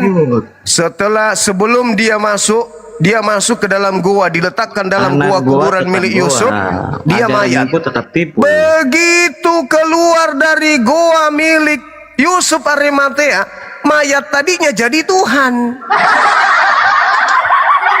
Tadi dia mayat kan ketika masuk di goa itu. Orang goa mau ngomong. Iya toh? Ketika dia masuk ke dalam mayat ini masuk ke dalam goa, dia mayat kan? Begitu keluar dari goa jadi Tuhan. Ini cuma menunjukkan kebodohannya ini. Dia tunjukkan cara sundalnya ini. Kenapa bang? Kok emosi? Santai aja. Saya tadi ada tema yang membuat teman-teman kalian lebih dulu itu kalang kabut. Temanya itu adalah siapa yang datang kepada Paulus mengaku Yesus yang bukan anak Maria. Itu siapa bang? Kalau kami simpulkan menurut Al-Quran iblis. Kalau kalian? Kalau Yesus pun Kristen dari Adam itu ada bro. Sedangkan sejarah agamamu cuma dari goa. Kalau Yesus itu sendiri mengatakan agar waspada kepada iblis yang datang memakai nama Yesus. Itu kata Yesus kepada Bani Israel. Kau iblisnya. Gitu. Ini kami waspada kepadamu karena kau iblisnya. Lalu kemudian Paulus datang tuh kepada murid-murid Yesus mengatakan, aku bertemu dengan Yesus Kristus yang bukan manusia loh. Muncul pertanyaan, siapa yang datang kepada Paulus yang mengaku bukan manusia ini tapi bernama Yesus yang bukan anak Maria ini siapa? Jawab aja, nggak usah emosi, silakan.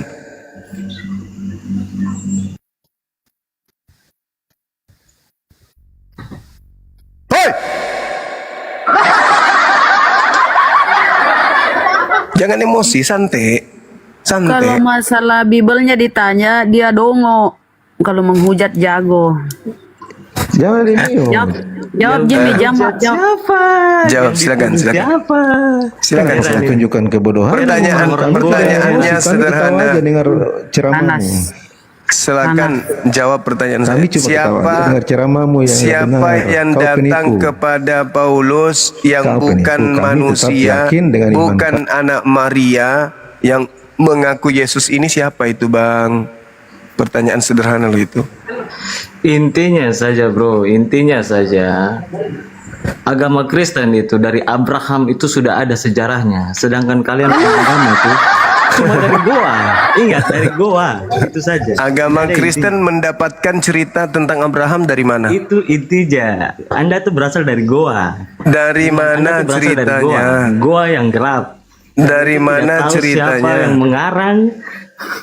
Itu dari mana ceritanya tentang Abraham di agama Anda?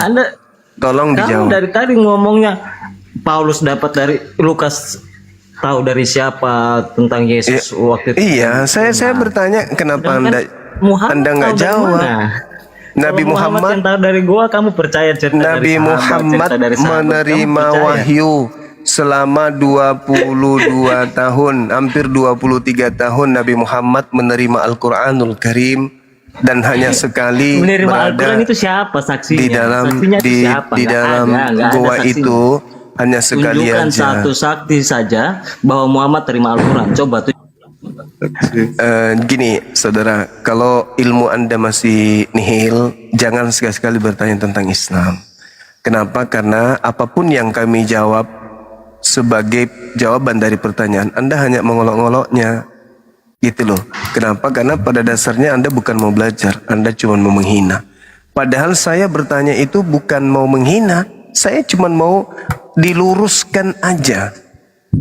Bahwa Yesus pernah berkata, waspadalah kepada penyesat yang datang kepadamu memakai namaku. Penyesat ini akan menyesatkan banyak orang, kata Yesus. Artinya ada Yesus palsu yang menyesatkan banyak orang. Nah, Yesus asli adalah yang dilahirkan Maria. Yang dilahirkan Maria tentu manusia. Sedangkan yang datang kepada Paulus mengaku Yesus, dan Paulus katakan Yesus yang datang kepadanya bukan manusia. Ayo, Berarti yang datang kepada Paulus bukan anak Maria. Lalu siapa yang datang memakai nama Yesus yang bukan anak Maria menurut Yesus? Siapa selain dirinya yang menggunakan nama Yesus selain dirinya dan bukan anak manusia? Itu siapa? Kenapa kemudian kalian datang malah menghujat? Ini pertanyaan yang membutuhkan jawaban akurat. Kenapa? Kalau Anda tak sanggup menjawab dengan tepat, benar dan bisa menyelamatkan kalian dengan jawaban itu, maka terbukti kalian menyembah iblis dalam nama Yesus. Jangan emosi, karena Yesus mengatakan itu. Ada penyesat memakai namaku. Bahkan di dalam kitab saudara sendiri diterangkan, siapakah penyesat itu? Bukankah dia yang pergi ke seluruh dunia, yang tidak mengaku Yesus Kristus datang sebagai manusia? Itulah antikristusnya, itulah penyesatnya. Nah, itu kata kitab saudara. Penyesat itu yang pergi ke seluruh dunia, yang tidak mengaku Yesus datang sebagai manusia. Galatia 1 nomor 1, Galatia 1 nomor 11, nomor 12. Paulus mengaku bukan manusia yang datang kepadanya, tetapi Yesus Kristus. Anda mau mengelak kemana kira-kira? Yang datang memberitakan Injil kepada murid-muridnya di tanah Yudea, di Galilea, di Yerusalem, itu adalah manusia, anak Maria. Yang datang kepada Paulus, mengajarkan 13 surat kepada Paulus, itu bukan anak Maria. Sama-sama Yesus, tapi satu manusia, satu bukan manusia.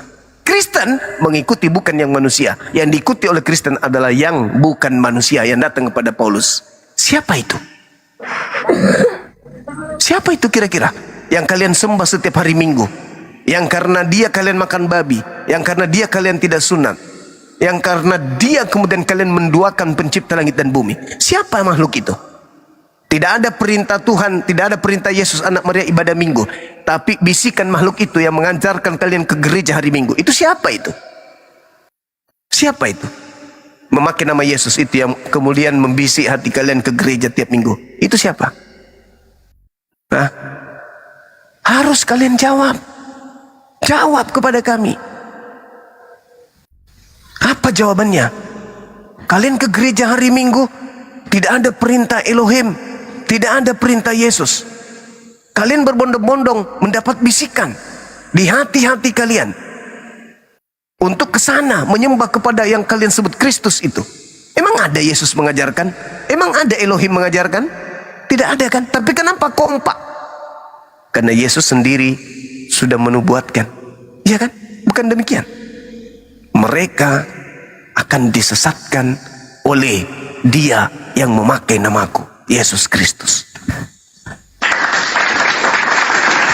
Ada nggak materi-materi seperti ini dalam gereja?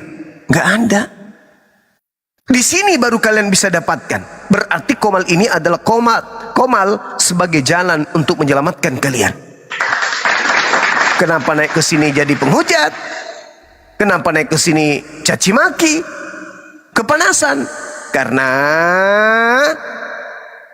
otak kalian tersentil dengan kebenaran yang Bang Suma sampaikan.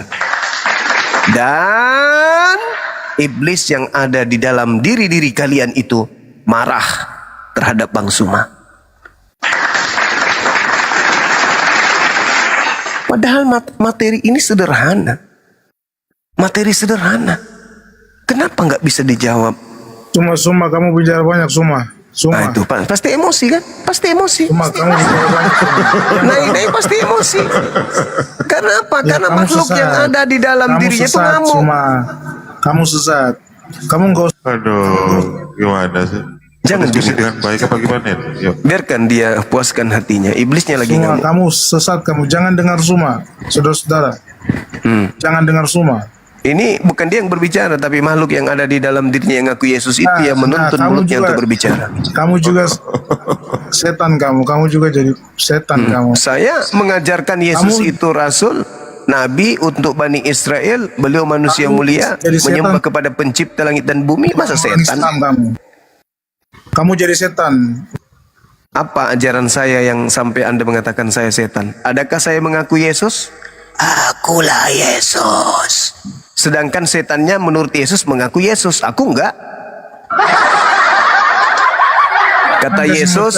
Kata Yesus, setannya memakai nama Yesus.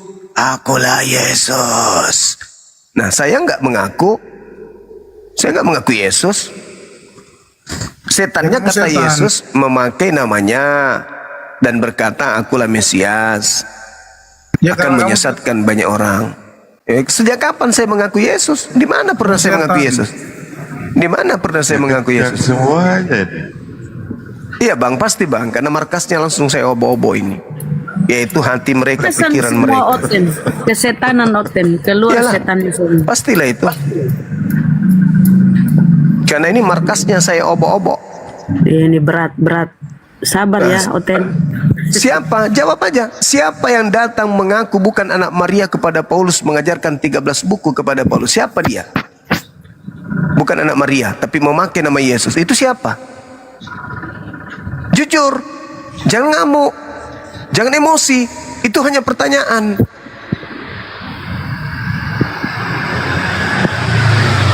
Ya kan, orang biasa ini Kristen. Sebegitu bencinya kalian kepada kebenaran. Sudah boleh ngomong? Iya, silakan. Nah, jadi yang setahu saya,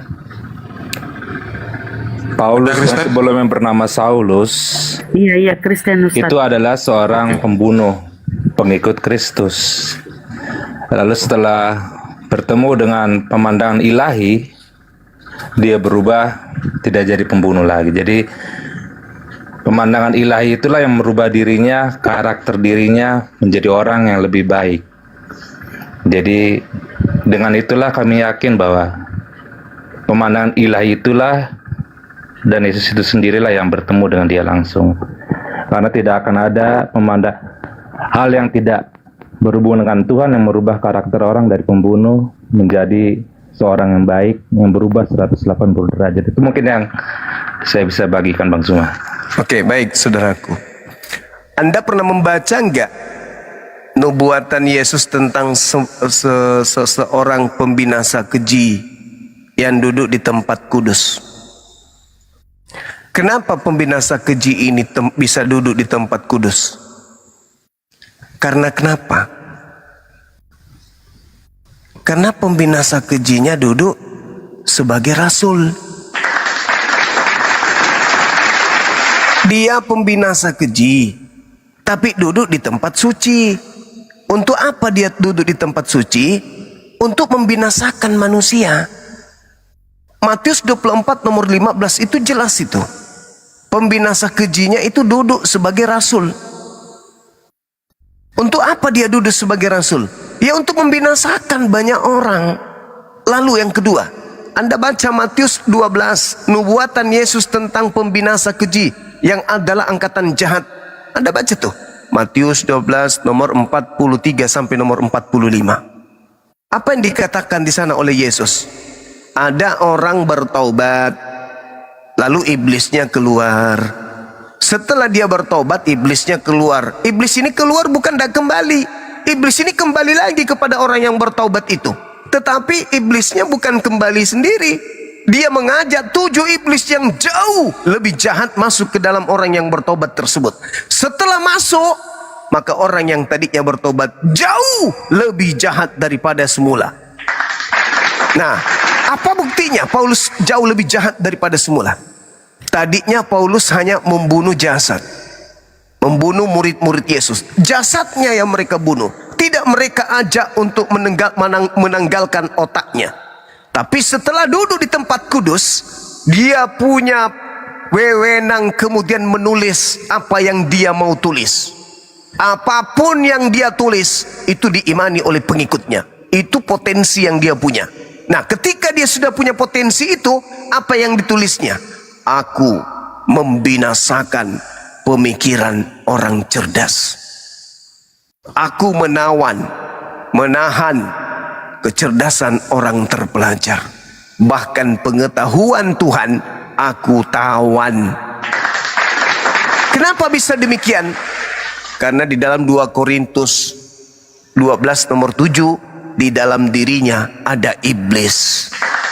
Siapa yang menggenapi di dalam tubuh orang yang bertobat tadi ada iblis? Ketika Paulus sendiri mengaku, di dalam tubuhku ada utusan iblis yang menggocok aku. Siapa yang menggenapi Matius 12 yang Yesus katakan ada orang bertobat, lalu padanya masuk kembali iblis di dalam tubuhnya, 8 iblis, sehingga lakunya jauh lebih jahat daripada semula. Kalau dulu Paulus hanya membunuh jasad, sekarang Paulus membunuh akal manusia. Lebih baik tangan kita dipotong, lebih baik kaki kita dipotong daripada otak kita yang dihilangkan. Kalau tangan yang dipotong, otak masih bisa berkarya supaya kita bisa mengenal Tuhan yang betul. Tetapi kalau tangan utuh, kaki utuh, namun otak yang dimatikan, kancing baju pun bisa Anda tuhankan. Nah, Paulus mengatakan misinya adalah mematikan akal manusia. Misinya adalah menghentikan perkataan Tuhan. Pengetahuan Tuhan pun dihabiskan oleh Paulus demi untuk menggiring manusia kepada Kristus yang datang kepadanya yang bukan manusia. Itu dalil, Bung. Itu dalil. Kalian semua ini bukan orang bodoh. Orang-orang Kristen itu orang cerdas, penemu-penemu katanya. Menemu ini Kristen, penemu itu Kristen. Pintar kalian itu, cerdas kalian itu. Tapi kenapa kalau giliran bertuhan, Anda jadi seperti ini? Tidak ada akal. Karena Paulus memang sudah menawan otak kalian. Baca 1 Korintus 1:19 dalam original teks. Jangan bahasa buatan lembaga Bible, jangan baca itu. Karena itu sudah dipelintir sama mereka. Baca original teksnya. 2 Korintus 10 nomor 5. Apa yang tertulis di situ? Bagaimana Paulus berkarya? Beliau menghilangkan kecerdasan manusia. Kemampuan berpikir dia rubuhkan. Sepintar apapun manusia, secerdas apapun dia, kalau akalnya dihilangkan, maka dia menjadi bodoh. Di mana kepintaran saudara ketika Anda hadir pada saat Maria melahirkan? Lalu Anda ditanya, wahai saudara Olang, yang keluar dari rahim Maria ini Tuhan atau manusia? Anda ingin mengatakan manusia? Di gereja kalian Tuhan kan? Anda mengatakan Tuhan, yang keluar adalah manusia. Bingung kan? Bingung. Kenapa? Anda terlanjur Kristen. Artinya Anda terlanjur bodoh. Itu fakta, Bung. Itu fakta. Jadi kalau dikatakan beliau tadinya adalah bertobat, yes, bertobat untuk menjadi pembinasa keji. Kenapa dia dikatakan pembinasa keji? Miliaran manusia dibinasakan otaknya. Digiring manusia itu menyembah kepada makhluk yang keluar dari kubur. Bayangkan itu. Bayangkan itu. Bayangkan itu. Padahal kalian orang pintar. Apakah yang dilahirkan manusia ini Tuhan atau manusia? Manusia.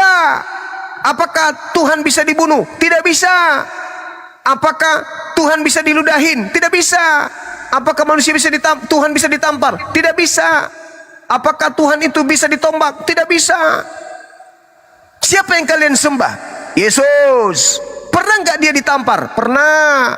Pernah nggak dia diludahin? Pernah. Pernah nggak dia dilahirkan manusia? Pernah. Pernah nggak dia dibunuh? Pernah.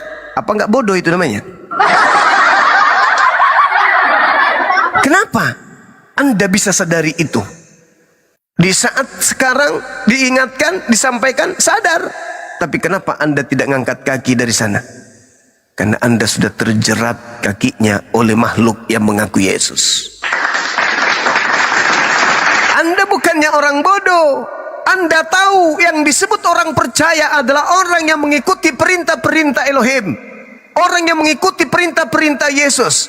Anda tahu, Anda ngerti yang mengasihi Yesus, yang mengasihi Tuhan adalah dia yang mendengarkan firman Tuhan dan melakukan firman tersebut. Anda tahu itu. Tetapi pada faktanya, Anda di hari Minggu ngapain ke gereja? Mana perintahnya? Siapa yang mencontohkan? Saya hari Sabat. Kalau Anda hari Sabat berarti Anda melanggar perintah Paulus. Kolose 2 nomor 16, jangan lagi kamu mau diatur tentang hari-hari raya. Jadi serba salah Bang Zuma. Makanya Jawab Minggu salah, jawab Sabat salah. Jadi gimana Bang Zuma biar nggak berpanjang-panjang, karena saya tinggal sedikit aja, sedikit lagi aja. Ya, boleh sedikit sebentar? Silakan. Jadi saya kurang tahu juga ya, saya membaca buku yang sama, mendapatkan hikmat yang berbeda, padahal Bang Zuma juga baca buku yang sama, tetapi mendapat pengertian yang berbeda. Ya, jadi memang saya kurang tahu ini di mana, tetapi saya lihat bahwa kalau Bang Zuma sempat ada baca 1 Korintus 13, itu ada merupakan sebuah pasal yang indah, mengajarkan tentang kasih yang berasal dari pencipta itu, yang harus diterapkan oleh seluruh umat manusia kepada orang-orang semua di sekitarnya. Dan itulah yang mendasari perubahan dalam hidup Paulus. Jadi kalau emang orang yang jadi jahat menjadi baik, menulis 1 Korintus 13 yang sangat indah, dan dia pun masih bisa dimengerti dengan salah. Saya kurang tahu juga mengapa, tetapi ya mungkin itu karena perbedaan pengertian, tetapi bagi saya itu merupakan suatu berkat mengenal Tuhan Yesus melalui 1 Korintus 13 mengenai kasih yang sangat lengkap. Ya mungkin ini kalau tadi yang Bang Zuma ada bilang tentang hal-hal yang lain, mungkin di lain waktu saja, karena saya hanya mau menanggapi tadi tentang siapa yang bertemu dengan Paulus di jalan menuju Damaskus itu. Mungkin sedikit itu aja Bang Zuma, saya mau izin turun. Iya. Baik, saudara. Kalau hal-hal seperti 1 Korintus itu, kami umat Islam itu sudah dibentengi oleh firman Allah, qala rabbi bima aqwaitani la uzayyinanna lahum fil ardi wa la ughwiyannahum ajma'in. Iblis berkata kepada Tuhan, Tuhan, karena engkau telah mendudukkan aku pada posisi sesat, sungguh aku akan menjadikan sesuatu yang jahat terasa indah bagi mereka di bumi. Dan sungguh aku iblis akan menyesatkan mereka semua. Nah, jadi kalau saudara mengatakan apa yang ada di dalam kitab Korintus itu bagus, apa bedanya dengan iblis yang datang mengajarkan kasih kepada Adam di Taman Eden? Itu beda lagi Bang Zuma. Apa yang diajarkan iblis? Lain kali aja kalau itu Bang Zuma mungkin ya. Apa yang diajarkan iblis? Kasih mana itu yang diajarkan oleh iblis kepada Adam? Adam, jikalau engkau memakan buah pengetahuan baik dan jahat, justru itu kamu penipuan, akan bukan kasih. Lah sama seperti Paulus. Oh, tidak sama Bang Zuma. Kenapa tidak sama? Kenapa tidak sama? Lain kali aja. Sekarang ketika Anda mengatakan begini, sekalipun aku dapat berkata-kata dengan semua bahasa manusia, bahasa malaikat, tetapi aku tidak mempunyai kasih. Aku sama dengan gong yang berkumandang dan canang yang bergemerincing. Sekalipun aku mempunyai karunia untuk bernubuat, dan aku mengetahui segala rahasia dan memiliki seluruh pengetahuan, dengan sekalipun aku memiliki iman yang sempurna untuk memindahkan gunung, tetapi jika aku tidak mempunyai kasih, aku sama sekali tidak berguna. Dan sekalipun aku membagi-bagikan segala sesuatu yang ada padaku, bahkan menyerahkan tubuhku untuk dibakar, tetapi jikalau aku tidak mempunyai kasih, sedikit pun tidak ada faedahnya bagiku. Kasih itu sabar, kasih itu murah hati, tidak cemburu, ia tidak memegahkan diri dan tidak sombong, ia tidak melakukan yang tidak sopan. Ini mah pelajaran anak TK. Terima kasih sudah dibacain Bang Zuma. Terima kasih sudah dibacain. Semua agama mengajarkan sabar, semua agama mengajarkan murah hati, semua agama mengajarkan jangan cemburu, jangan iri, semua agama mengajarkan untuk tidak sombong, semua agama mengajarkan sifat-sifat terpuji. Tetapi bukan berarti karena dia sudah mengajarkan seperti itu, lantas kemudian itu bukan alat untuk menutupi dirinya yang asli. Apa dirinya yang asli? Dirinya yang asli ini adalah mengajak manusia untuk menyembah kepada makhluk yang datang kepadanya yang bukan Yesus anak Maria. Itu terus mengajarkan kemudian manusia untuk menyembah kepada makhluk, mengajarkan manusia untuk memfitnah pencipta langit dan bumi, mengajarkan manusia untuk memfitnah Adam alaihi salam, mengajarkan manusia untuk menghentikan aturan Tuhan, menuju kepada aturannya dengan ajaran kasih. Tanpa Paulus, Kasih itu karakter pencipta, Bang Zuma. tanpa Paulus, Siddhartha Gautama juga mengajarkan kasih. Buddha juga mengajarkan kasih. Nabi Muhammad Kasih itu juga mengajarkan karakter kasih. pencipta, Bang Zuma. Jadi kalau kasih hanya murah hati, tidak cemburu, sabar, tidak sopan, tidak pemarah, tidak menyimpan dendam, itu semua orang ngajarin itu. Tanpa agama juga orang lakukan itu. Iya, karena kasih itu sudah ditanam oleh pencipta di dalam hati manusia, Bang Zuma. Ya lalu untuk apa lagi diajarkan? Bukan untuk diajarkan, untuk diterapkan. Lah kalau mau diterapkan sekarang begini. Dengan kata-kata yang baik, dengan bertutur kata yang baik. Dengarkan saudaraku. Ini implementasi. Ketika Yesus mengatakan di dalam Matius 5 nomor 19, barang siapa yang meniadakan hukum Taurat meskipun yang paling terkecil, lalu mengajarkan kepada orang lain, maka dia akan menempati tempat terhina di dalam kerajaan langit. Pertanyaan saya, apakah Paulus menghilangkan hukum Taurat meskipun yang paling terkecil? Ya atau tidak?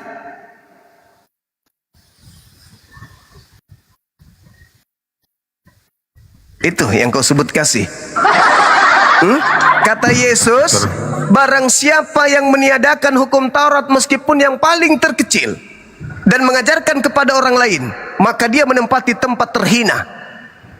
Nah, sekarang Paulus mengajarkan untuk meniadakan hukum Taurat, berarti Paulus mengajarkan menempati tempat terhina. Jedar.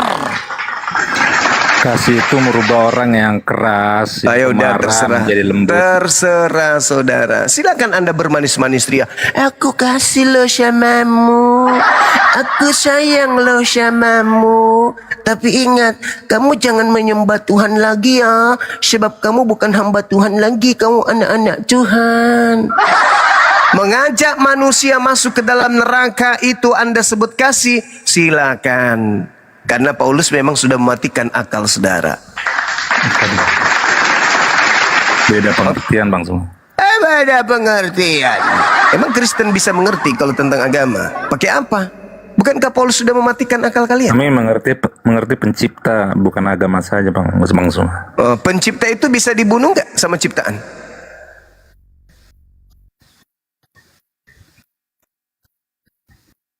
Tuh, macet. Akalmu dibunuh sama Paulus. 2 Korintus 10 nomor 5. Akalmu dibunuh sama Paulus. 1 Korintus 1:19. Saudaraku, Paulus mengatakan dalam Roma 6:14, sebab Kristen tidak akan dikuasai lagi oleh dosa karena Kristen tidak hidup di bawah hukum Taurat, tetapi di bawah kasih karunia. Kata Yesus di dalam Yohanes berapa itu? Yohanes berapa itu ya? Terkutuklah orang, ada yang ingat? Terkutuklah orang yang banyak ini, yang tidak kemudian memelihara Taurat, yang tidak kemudian mempraktikkan Torah. Itu di Yohanes berapa ya? Ada yang ingat? Yohanes 7:49 ya? Iya, Yohanes 7 nomor 49. Tetapi orang banyak ini yang tidak mengenal hukum Taurat, terkutuklah mereka. Paulus Roma 6 nomor 14, kalian Kristen tidak lagi hidup di bawah hukum Taurat. Jedar. Berarti menurut Yesus, orang Kristen ini semuanya adalah kumpulan orang-orang terkutuk berdasarkan di dalam Yohanes 7 nomor 19. Kami nggak rasa gitu, Bang Zuma, nggak. Kami nggak rasa gitu. Orang gila pernah nggak merasa gila, Bang? Orang gila. Saya nggak pernah bilang gila orang lain. Iya, saya tanya, orang gila merasa gila nggak? Saya urus anak istri saya dengan baik, saya nggak gila, Bang Zuma. Saya ulang pertanyaannya. Orang gila sadar nggak kalau dirinya gila? Gila nggak bisa urus anak istrinya, Bang Zuma. Alhamdulillah, berarti Anda tahu tidak mungkin orang sesat sadar dirinya sesat. Yohanes 7:49, tetapi orang banyak ini yang tidak mengenal hukum Taurat terkutuklah mereka. Paulus mengatakan Kristen tidak hidup lagi di bawah hukum Taurat. Berarti Kristen menurut Yesus orang-orang Nah, itu salah pengertian Bang Zuma. Salah pengertian terus. Emang kamu bisa mengerti sementara akalmu sudah mati? Betul, saya nggak mati Bang Zuma. Loh, Paulus, kalau Anda akalnya tidak mati, saya tanya, bisa nggak Tuhan mati? Mungkin lain waktu aja Bang Zuma ya. Ya, mungkin lain waktu saja. Kira-kira udah cukup Bang Zuma? Iya, udah cukup, saudaraku. Jadi Ingat ya. gantian sama orang lain. Iya, ingat, orang gila tidak akan pernah sadar dirinya gila. Ya, terima kasih Bang Zuma ya. Sama-sama saudaraku Olang. Gak bisa jawab apa karena dia gila ya, gak bisa jawab. Oh.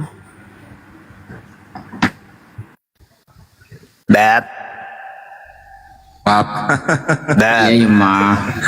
Kalau buntu. Pertama ya, tentang pembenaran Bob, 6.700 penonton. Selamat datang, bantu tekan layar dulu teman-teman. Yang belum posting ulang. Ya. Forum yang harusnya lunak, tidak seperti pohon jati itu. Iya, Yuma. Siapa yang datang kepada Paulus ngaku Yesus tapi bukan anak Maria?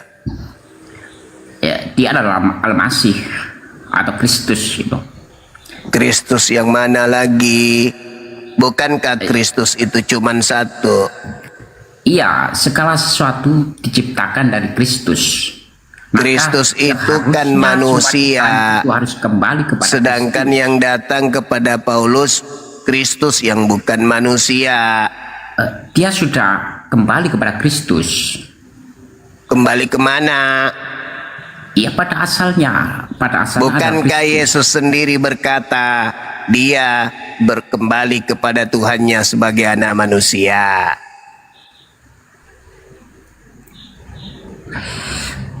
Di dalam Efesus kita baca ya. Iya. Mau nggak pakai ayatnya Paulus? Iya. Silakan. Efesus 1. Iya. Nomor antrian 22 ya. Iya. Kuasa kata Allah telah menaklukkan segala sesuatu di bawah kaki siapa? Kristus. Ya. Menetapkan dia. Yang saya tanya bukan itu. Segala-galanya bagi jemaat. Yang saya tanya bukan itu. Yang saya tanya, yang datang kepada Paulus mengaku Kristus tapi bukan manusia itu siapa? Allah telah menaklukkan segala sesuatu. Saya tidak tanya itu. Serius, Paman? Bukan itu yang saya tanya. Iya, Paulus itu bertemu dengan Al-Masih. Al-Masih itu kan manusia sejatinya. Tapi yang datang kepada Paulus itu tidak mengaku manusia. Al-Masih yang datang sebagai manusia itu kan sudah diangkat ke kerajaan surga. Ketika dia naik ke atas surga kan juga adalah manusia. Dia Kristus gitu. Dia bisa melakukan apapun. Bagaimana dia cara naik ke surga? Dia kan manusia. Bagaimana mungkin dia bisa naik Paulus mengaku yang datang kepadanya bukan manusia. Bob. Iya kan. Dia bukan manusia juga kan. Asalnya dia bukan manusia. Ketika berarti dia bukan anak Maria, Bob. Manusia. Kodok bun. Istirahat dulu, Bob. Silakan brother kalau mau lanjutkan brother, silakan brother.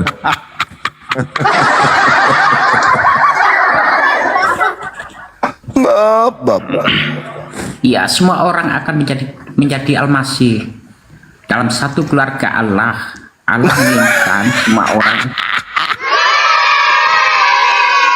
Aduh, tambah kacau ini. Semua orang jadi almasi dalam satu keluarga Allah. Punya KTP, punya kartu keluarga. Efesus, kan Anda mau dikatakan Efesus.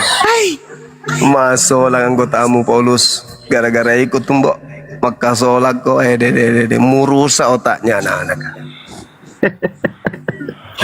Apalagi kodok bunting ini guru, nggak ada otak kodok bunting. Begini. Silakan Bang Brother, silakan Bang Brother, Bang Brother. Bentar kau Bang Bob, itu sih brother, silakan. Silakan Brother, lanjutkan Ya, Bang Brother. siap, Bang. Saya itu jadi penasaran juga nih. Saya mau tanya menyangkut apa namanya tentang nubuatan ini, Bang Suma. Silakan. Bang Suma kan banyak belajar kitab. Kita juga orang Kristen, tapi kita jarang-jarang juga baca juga itu. Tentang nubuatan itu, Bang Suma, kemarin saya tanya Pratama, tapi dia kurang jelaskan untuk saya paham baik menyangkut bagian ini. Tentang nubuatan Nabi Yesaya itu untuk kelahirannya Yesus Kristus ini atau bagaimana? Yesaya 9. Iya, tentang itu. Bukan kawanku, itu bukan untuk Yesus. Bukan. Yesaya 9 itu murni untuk Hezekia. Oh, itu jelas itu. Ya. Bukan untuk Yesus. Bukan untuk Yesus itu. Kenapa bukan untuk Yesus? Karena di situ dikatakan telah lahir. Itu telah lahir.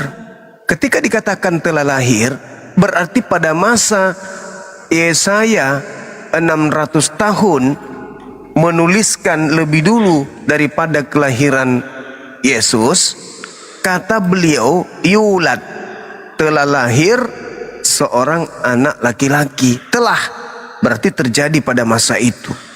Nah, siapa yang diceritakan kemudian oleh Yesaya? Nah, kita lihat di dalam Yesaya 1 nomor 1 dulu. Apa yang menjadi rangkuman atau sinopsis daripada penjelasan daripada Yesaya ini, itu sinopsisnya ada di nomor 1-nya. Penglihatan yang dilihat Yesaya bin Amos tentang Yehuda dan tentang Yerusalem dalam zaman Usia, zaman Yotam, zaman Ahaz, zaman Hezekia, zaman raja-raja Yehuda. Nah, artinya seluruh rangkaian cerita nubuat yang muncul dari Yesaya 1 sampai Yesaya 66 itu adalah penglihatan Yesaya bin Amos yang meliputi kisah tentang Usia, tentang Yotam, Ahaz, dan Hezekia. Mari kita buktikan. Kita masuk ke dalam cerita yang ada di Yesaya 9 nomor 6 ini. Ketika dikatakan orang-orang memanggilnya Allah yang perkasa, Yesus tidak pernah dipanggil Allah perkasa. Orang-orang menyebutnya Raja Damai. Sejak kapan Yesus mendapatkan perkataan Raja Damai? Bahkan Yesus ketika datang, jangan kau menyangka aku datang untuk membawa damai. Aku datang membawa pedang. Jadi tertolak di situ. Ketika kemudian dikatakan dalam kitab tersebut bahwa dia adalah Allah yang kekal, bagaimana mau kekal? Dia mengalami kematian. Ajarannya hanya sampai pada saat dia itu ada. Setelah itu nggak ada lagi ajarannya. Yang ada adalah ajaran Paulus. Nah, sekarang kita masuk ke data ini. Kalau kita melihat Bang, Yesaya 9, kita mulai data dari nomor 1-nya. Nomor 1-nya mengatakan apa? Bangsa yang berjalan di dalam kegelapan telah melihat terang yang besar. Bangsa nih berarti berbicara mengenai Yudaism, Bani Israel, Bani Yehuda. Sekarang kalau nomor 1 ayat 1 dari Yesaya 9 ini kita dudukkan kepada Yesus, apakah bangsa Israel ketika Yesus datang, bangsa Israel menjadi terang benderang? Kalau ajaran Yesus itu Kristen, apakah Bani Israel menjadi Kristen? Tidak. Bangsa yang berjalan dalam kegelapan telah melihat terang yang besar. Mereka yang diam di negeri kekelaman, atasnya terang telah bersinar. Engkau telah menimbulkan banyak sorak-sorak dan sukacita yang besar. Mereka telah bersukacita di hadapanmu, seperti sukacita di waktu panen, seperti orang bersorak-sorak di waktu membagi-bagi jarahan. Sebab Kuk yang menekannya dan gandar yang di atas bahunya serta tongkat si penindas telah kau patahkan seperti pada hari kekalahan Midian. Saya ulang saudaraku, data nomor 3. Sebab kuk yang menekannya dan gandar yang di atas bahunya serta tongkat si penindas penjajah telah kau patahkan seperti pada hari kekalahan Midian. Pertanyaannya, ketika Yesus datang, bangsa Israel sedang dijajah oleh Romawi. Apakah Yesus berhasil mematahkan pemerintahan Romawi seperti kekalahan Midian ketika Gideon mampu mengalahkan tentara Midian? Apakah Yesus melakukan hal yang sama? Tidak. Antara Gideon dengan Yesus ada manusia di tengah-tengahnya. Siapa itu? Hizkia. Sebelum Yesus menyelamatkan Israel dari Romawi, dan memang tidak pernah. Sebelum Yesus mematahkan kekaisaran kerajaan Romawi, memang tidak pernah. Hizkia lebih dulu menggenapi nubuatan tersebut. Mari kita buktikan. Jadi kuk yang menekan dan gandar yang ada di atas bahu Israel serta tongkat yang menindas kemudian dipatahkan oleh oknum yang telah lahir ini. Seperti Gideon ketika mematahkan kemudian kekuatan Midian. Mari kita lihat di dalam kitab Hakim-Hakim bab 6. Hakim-Hakim 6 dikatakan begini. Israel telah membuat kekejian di mata Tuhan sehingga mereka bangsa Israel diserahkan kepada bangsa Midian selama 7 tahun. 7 tahun bangsa Israel di bawah penguasaan Midian. Di kitab Hakim-Hakim 6 ini Yesaya menggambarkan kekuatan dan bantuan Elohim kepada bangsa Israel yang melawan bangsa Midian melalui raja mereka bernama Gideon.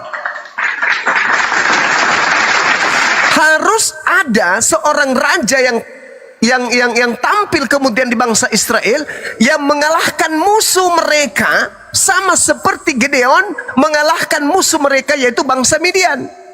Yesus pernah enggak menyelamatkan Israel dari bangsa luar Israel dalam penjajahan? Tidak pernah. Lalu siapa yang pernah mengalahkan itu? Coba kita lihat di dalam 2 Raja-Raja 19:20. Lalu Yesaya bin Amos menyuruh orang datang kepada Hizkia mengatakan begini. Beginilah firman Tuhan Elohim Israel. Apa yang telah kau doakan kepadaku mengenai Sanherib Raja Asyur telah kudengar. Itu pengakuan Yesaya bin Amos ketika kemudian menyuruh orang kepada Hizkia. Nah, di 2 Raja-Raja 19 nomor 29-30, dan inilah yang terjadi menjadi tanda bagimu, hai Hizkia.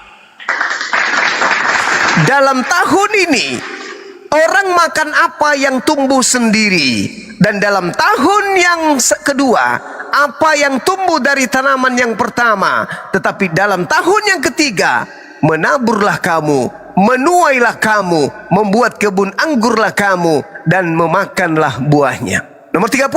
Dan orang-orang yang terluput di antara kaum Yehuda, yaitu orang-orang yang masih tertinggal, akan berakar pula ke bawah dan menghasilkan buah ke atas. Nomor 32-36.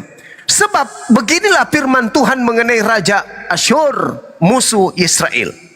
Ia tidak akan masuk ke dalam kota ini dan tidak akan menembakkan panah ke sana.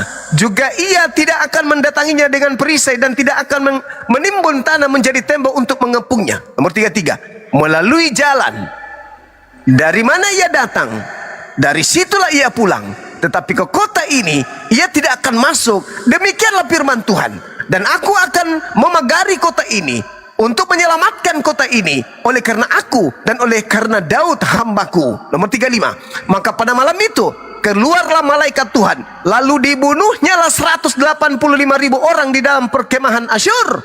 Keesokan harinya pagi-pagi tampaklah semuanya bangkai orang-orang yang mati belaka. Nomor 36. Sebab itu berangkatlah Sanherib Raja Asyur dan pulang ke negerinya, lalu tinggallah mereka di Niniwe.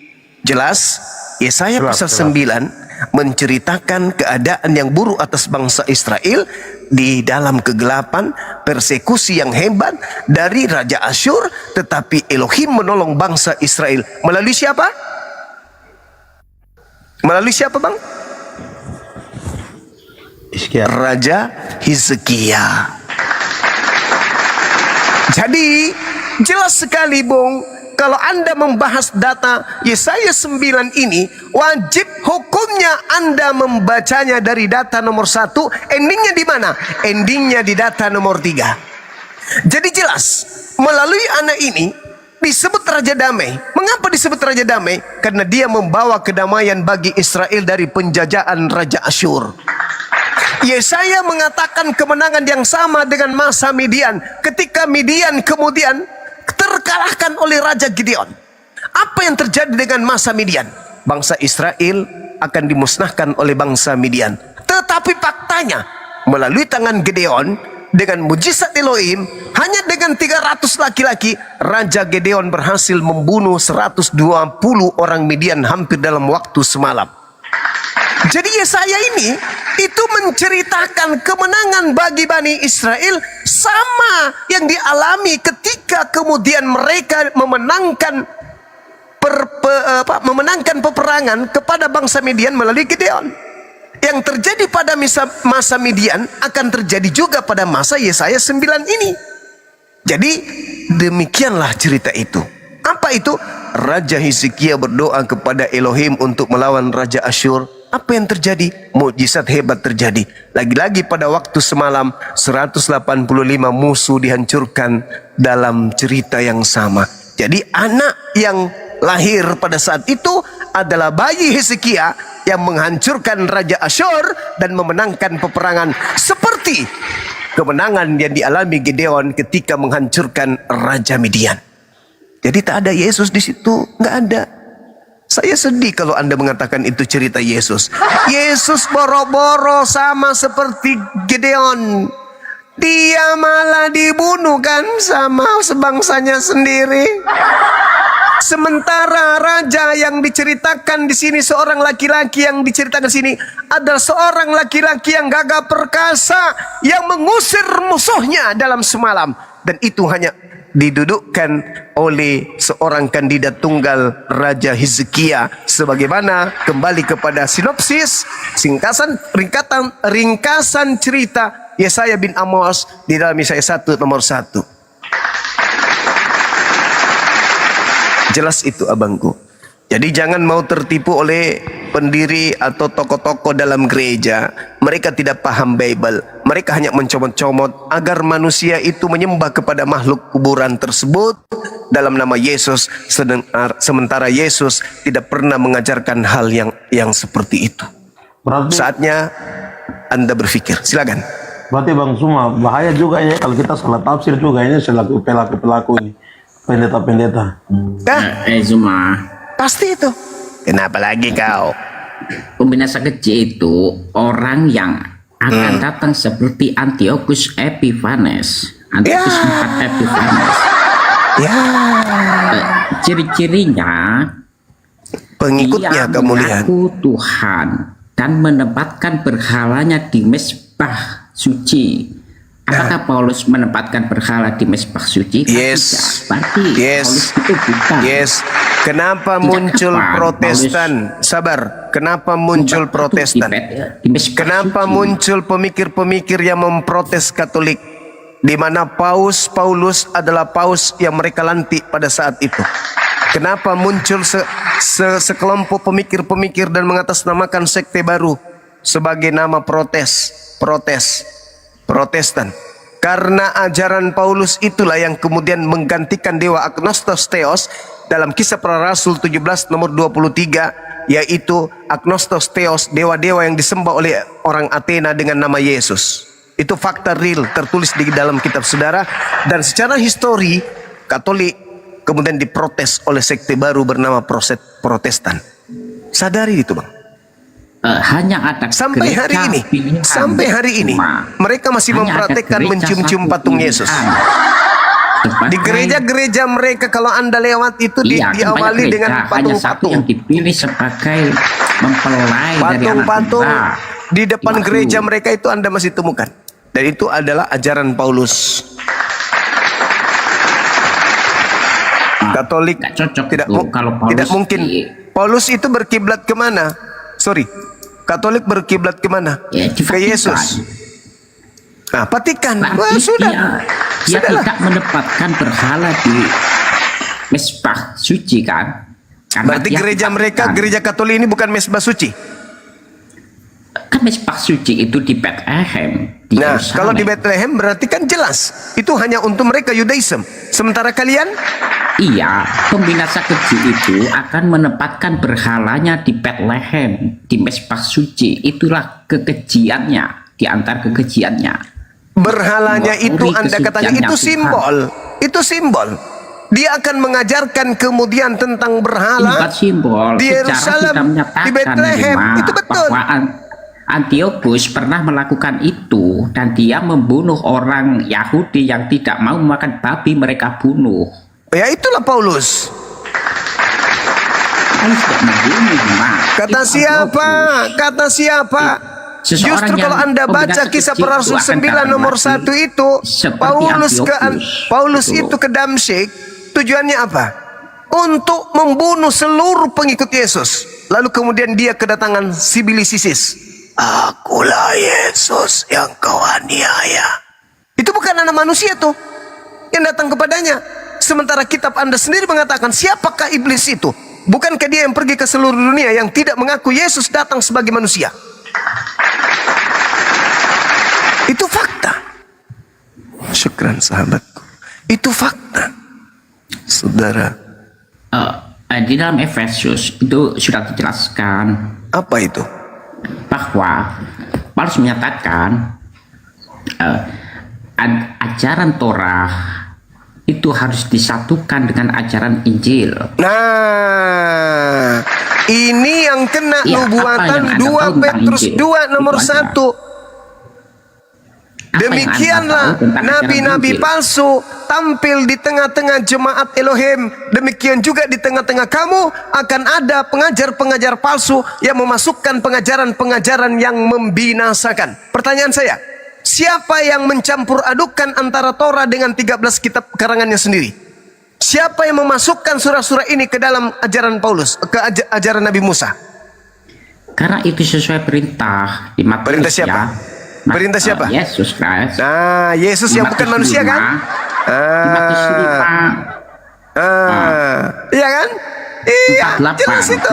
Makanya kalau kita nih, anggaplah saya juga sebagai seorang seperti sama Anda, mengkitabkan sebuah kitab yang bercampur aduk dengan kitabnya orang Yahudi.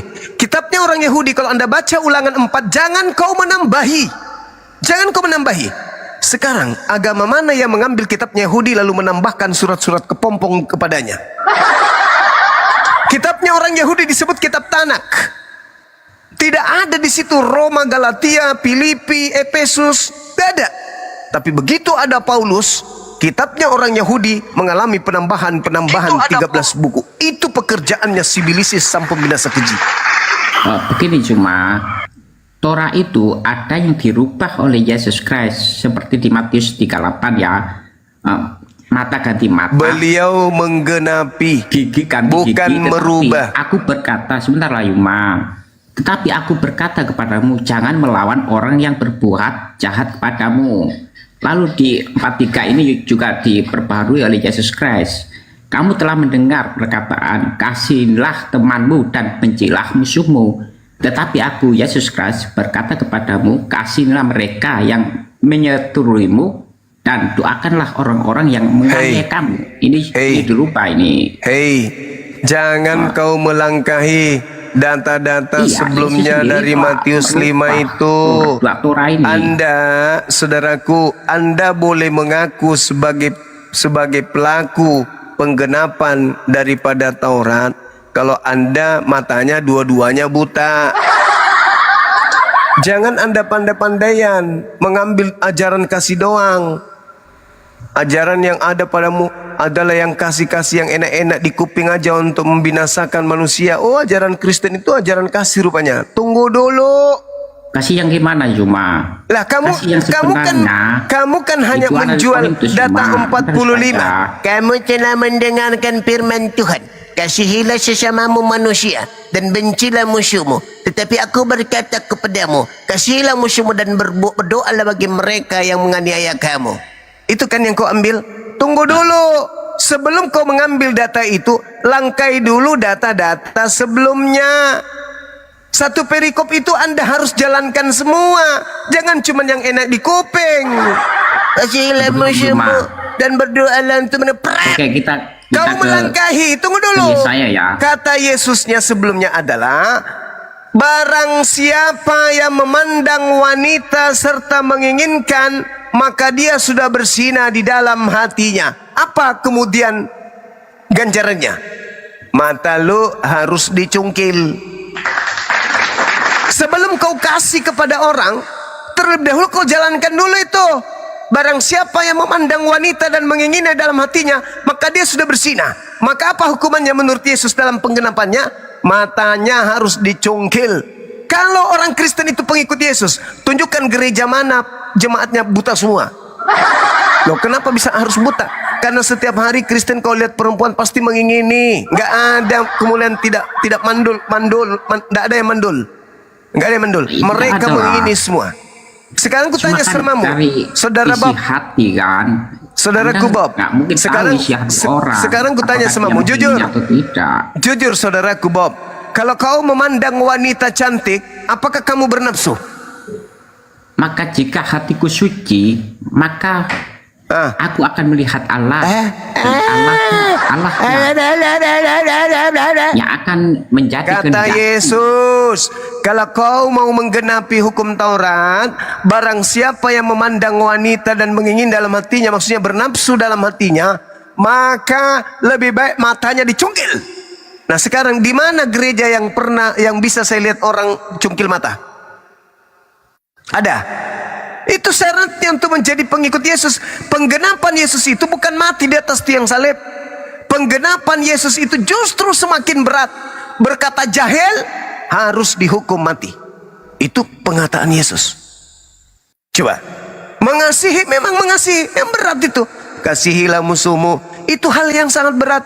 Kenapa Kristen menjual itu? Biar dianggap kasih. Padahal itu adalah ajaran yang berat. Kalian lihat sepanjang hari ini berapa orang Kristen yang naik di sini maki-maki saya? Bisa dia praktekkan kemudian ajaran penggenapan Yesus terhadap Torah, yaitu mengasihi musuh? Nggak bisa. Karena itu berat. Oke, langsung jawab ya, Yuma. Bagaimana cara memandang wanita agar kita tidak memiliki keinginan? Sekarang juga saya tanya samamu. Langsung saya tanya samamu. Apakah ketika kamu memandang wanita, apakah ketika kamu memandang wanita kamu tidak mengingini wanita tersebut, tidak bernafsu samanya? Nah, hatiku suci, Yuma. Berarti kau impoten. Hatiku suci, bukan. Jangan kau lesbi. Iya. Berbahagialah mereka yang suci hatinya, karena mereka jangan akan kau melihat lesbi. Allah. Jika aku melihat Allah, bagaimana mungkin aku berpaling Kau dari lihat Allah? paha wanita, masuk kau lihat Allah. Aneh-aneh aja kau ini. Munafik juga kau. Serius kau tidak nafsu lihat perempuan? Matius 5 nomor 8, Yuma. Saya tanya, serius kau tidak nafsu lihat perempuan? Saya tidak bernafsu karena aku mencintai Allah. Oh, berarti kau lesbi. Kau lesbi kau. Aku mencintai Yesus Christ.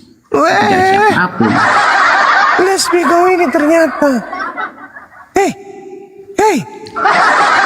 Ternyata kau lesbi. Tidak, Yuma. Karena begini, hadiah bagi orang yang mengasihi Tuhan, Yuma. Ternyata kamu lesbi. Sesuka sesama wanita. Saya bacakan ya. Apa yang tidak pernah dilihat oleh mata, yang tidak pernah didengar oleh telinga, Itu dan yang surga. tidak pernah Jangan kau bahas timbul dalam surga. hati manusia, Itu itulah surga. yang disediakan oleh Allah. Itu bagi surga, orang yang itu ngasih surga. dia. Itu surga Itulah memang hati masih yang terbaik rahasia. itu. Surga memang masih rahasia. Nggak usah kau bahas itu. Bukan, surga kita pernah mendengarkan kata surga. Yang Sekarang- belum didengar oleh telinga manusia apa? Pertanyaan sederhananya, apakah kamu nafsu lihat wanita? Iya, Hah? Apa? Hah? Saya Kamu tidak bernafsu karena Allah. Masolang generasi. Tidak bernafsu lihat wanita. Iya, makanya Dasar lesbi lo. Paulus menyurati kepada Yohanes, berhati-hatilah terhadap pemikiran cabul ya, hati-hati ya, jangan cabul ya. Allahu Akbar. Sangat kuat itu perintah itu akan. Ternyata dia penyuka matahari juga ini ya. Hati-hati yang ada dekatnya Bob. Teman-teman Kristen jangan mau tidur sama dia. Kalau mau tidur sama dia beli lem Alteco atau lem Korea. Kasih di matahari ajaran kalian ya. kalau tidur sama Bob. Bahaya dia ini. Dia nggak nafsu sama wanita ini. Bahaya. Matahari kalian kalau tidur sama Bob kasih lem Korea. Itu pesan saya. Jangan sampai dijebol sama dia. Nah, begini cuma jika nafsumu masih menguasai Anda, nafsu saya nggak menguasai saya, tuyul. Tapi Anda paling bernafsu tidak terhadap kalau wanita saya itu melihat termasuk wanita pasti ada keinginan. Maka solusinya istighfar, bukan mata dicungkil. Nah kalau di Yesus penggenapannya cungkil mata. Nah kalau kalian pengikut asli Yesus, di mana gereja yang saya bisa melihat mata kalian itu pada dicungkil? Sedangkan Itulah pendeta jemaat di depan di jemaat Efesus lihatnya itu dijelaskan. konsentrasinya kemana? Kalau ada jemaat yang pahanya mulus, nggak mungkin nggak dilihat mubasir. Pandai-pandai. itulah di Efesus dijelaskan jika engkau Teori itu mah teori itu mah teori. siapa tahu teorinya bapakku Paulus lebih baik daripadamu gitu. Nenekmu kiper. Di Efesus dijelaskan jika engkau masih keinginan masih berpikir maka Tuhan gak akan bekerja. Jangan di dalam berpikir dirimu. teman-teman, katanya jangan berpikir. Terlalu banyak permintaan sehingga Tuhan itu nggak bekerja di dalam Ya dirimu. udah, nggak usah kau berpikir, nggak apa-apa, jangan berpikir. Yaudah Bob, istirahat dulu kau Bob. Aduh, batang ketemu batang. Apa brother Elijah silakan. Inti dari berserah diri kan. Bagaimana orang nggak nafsu sama wanita? Dan katanya Yesus itu Muslim berserah diri, maka biarkanlah Tuhan yang bekerja. Maka itu adalah berserah diri. Iya, masalahnya kenapa kamu nggak nafsu sama wanita itu dulu? Kau racun dunia juga ternyata. Menghendaki. Pasti lo, syukuran pasti lo. Kodok bunting biar ini dulu brother atau Tidak nafsu sama wanita. Saya ada tidak kelainan. bernafsu karena Tuhan tidak menghendakiku. Jika Tuhan menghendakiku, maka saya akan bernafsu gitu. Biarkan Tuhan yang bekerja. Ayo, Dinda Alif inilah monitor. Berserah diri. Monitor guru dah. Iya, ini tolong carikan dulu ketawa aja. kambing betina dulu orang ini. Nggak nafsu dia sama manusia. Aku ketawa aja sebenarnya dari tadi. Ya Allah. Udahlah Bob. Bob, kamu itu Bob, izin Bob. Oke. Bentar Bob, izin sedikit aja Bob. Bukan maksud ke privasi ya. Kamu udah nikah belum? Saya belum. Oh pantas udah. Ya. Bener. Ya. Bener ya. Kenapa? Karena di dalam wahyu Nggak ada tertarik sama wanita kan? Iya. Sebentar lah Alif. Ya. Pakai kata Ya, Dende. Itu makanya aku bilang carikan kambing betina orang ini. Di dalam wahyu menyatakan 410.000 itu orang yang tidak pernah disentuh oleh wanita. Pasukannya Yesus Kristus yang akan datang di akhir zaman itu ya, tidak pernah disentuh oleh wanita. Disentuh sama Laki-laki sesama tidak pernah laki-laki ya? tersentuh oleh Sama laki-laki aja wanita. disentuh ya? Wow. Iya, 410.000 itu. Sama laki-laki disentuh bukan Cuman kudus dia. Wahyu. baik. Pesan.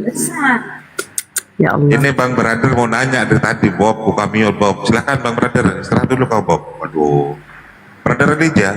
Ya Bob, ngelucunya nanti ya kalau sesi udah serius, agak panas, agak capek baru kamu mau hadir ngelucu silakan. Anggap aja iklan. Bang Bob sudah monoton ya saya sudah. Lanjutin lanjut hujan di sini Dinda. Sama Gurunda. Siap. Oke lah kita lanjut.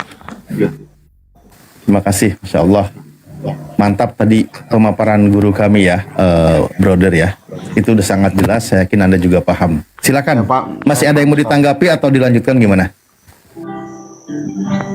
Saya saya sudah lupa konsep tadi saya mau tanya nih karena Bob sudah monoton tadi jadi saya bingung Nah itu lagi. dia.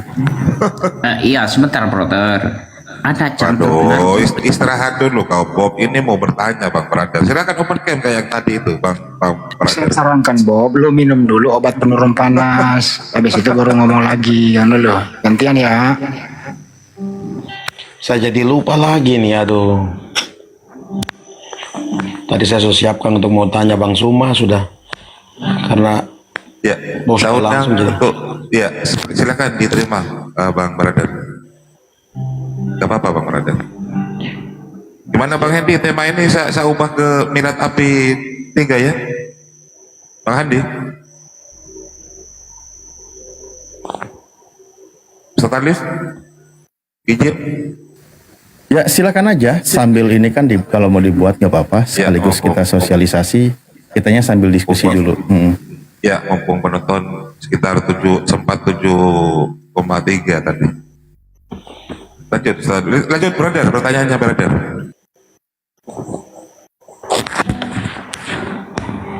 Siap Bang. Apa namanya? Saya sudah paham tadi yang Bang Suma jelaskan mengenai itu nubuatan Nabi Daniel itu. Itu berarti itu tertuju Nabi kepada Nabi Yesaya itu tertuju kepada Hizkia. Iya, saya tangkap sekali itu. Betul, itu sudah final, sudah tuntas dibahas oleh bangsa Yahudi sendiri karena kan mereka yang punya kitab gitu. Iya benar sekali itu. Berarti ini banyak ini orang yang dari pendeta-pendeta menjelaskan bagian ini juga bisa meleset juga ini aparkan ini kepada jemaat.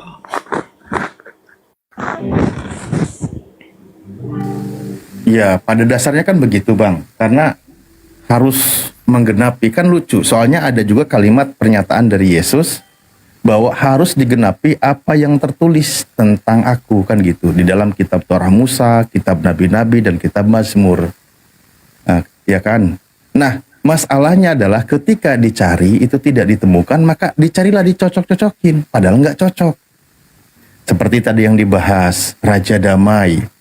Yesus mengklaim, dia berkata, aku datang bukan membawa damai. Kan gitu. Artinya kan gak nyambung di situ. Gak nyambung dengan apa yang dinubuatkan. Terlalu dipaksakan. Peristiwanya sudah terjadi, sudah lahir. Hiyeled kan gitu ya. Dia sudah lahir dalam bahasa Ibrani. Bahasa Arabnya yulad, sudah lahir. Tapi dipaksakan bahwa dia itu belum lahir untuk nubuatan masa yang akan datang. Nah itu juga gak ketemu jadinya. Makanya terlalu dipaksakan. Tapi karena apa? Karena masuk doktrin imannya Kristen. Gitu Bang. Ada juga pembahasan yang menarik kalau kita bahas. Itu kan nubuatan yang merujuk kepada Yesus. Ya kan gitu. Tapi kalau kita buka juga data secara akademis, memang secara Yahudi sudah punya penjelasan sendiri. Kristen punya penafsiran sendiri. Di situ poinnya. Jadi Kristen itu punya penafsiran sendiri. Padahal sudah tuntas dibahas oleh bangsa Yahudi. Bahkan tadi Bang Zuma sudah menjelaskan secara detail. Dan itu lebih logis. Masuk akal kan gitu. Tidak bertabrakan. Nah sekarang sebenarnya abang juga harus cari tahu kalau kita bahas lebih jauh ya. Ada juga nubuatan-nubuatan setelah Yesus. Tentang kebenaran. Ini juga perlu dipelajari. Kan gitu. Harus dicari tahu. Saya juga pernah membaca, ini saya membuka diskusi ya, bahan diskusi sambil kita nunggu ada pertanyaan atau abang ingat lagi pertanyaannya kan gitu, nanti guru kami menjelaskan. Di dalam kitab Anda sendiri kan dijelaskan. Ini ada yang menarik. Ini juga pernah saya tanyakan kepada teman-teman Kristen ya. Itu tertulis di Yohanes 1, bahkan di Yohanes 1 itu dijelaskan di, saya buka dulu ya. Yohanes 1:19 misal begini. Ya, sebentar nanti aku ada WA nih. Oke, saya izin bacakan dulu. Dan inilah kesaksian Yohanes ketika orang Yahudi dari Yerusalem mengutus beberapa imam dan orang-orang Lewi kepadanya untuk menanyakan dia. Jadi, ada orang-orang Yahudi dari Yerusalem mengutus beberapa imam dan orang-orang Lewi kepada Yohanes untuk bertanya, siapakah engkau? Kan gitu, dia bertanya kepada Yohanes. Ini Yohanes ya, pembaptis ya. Ia mengaku dan tidak berdusta. Katanya, aku bukan Mesias. Oke? Satu pertanyaan sudah dijawab. Aku bukan Mesias. Karena apa? Karena orang Yahudi menantikan Mesias, kan gitu. Nah, Yohanes ini kalau menjawab mereka sudah percaya, dia akan jujur, tidak akan berbohong.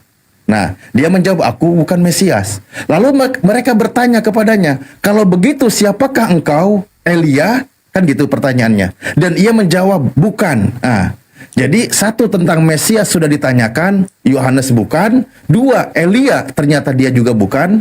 Pertanyaan ketiga, engkaukah nabi yang akan datang? Dan ia menjawab, bukan. Nah, ada tiga sosok yang dinanti oleh orang Yahudi di sini kalau kita menemukan data. Satu, Mesias. Kedua, Elia. Ketiga, nabi yang akan datang. Ini menarik. Nabi yang akan datang. Oke, Mesias digenapinya oleh Yesus. Elia jelas dipahami siapa orangnya. Maka pertanyaannya, siapakah nabi yang akan datang tersebut? Yang dinanti-nantikan oleh orang Yahudi yang sangat masyhur di tengah-tengah mereka. Nah, ini kita nanti bisa bahas lebih jauh lagi, lebih detail lagi, lebih panjang lagi materinya. Tapi izinkan kalau Anda punya jawaban silakan jawab dulu. Saya sambil menyiapkan ada sesuatu yang mesti saya sampaikan. Bang, penjelasannya saya tangkap. Ya, Bang Brother izin dulu ya, ada respon dari Ustadz lain nama ini. Oh ya, iya. Bentar dulu.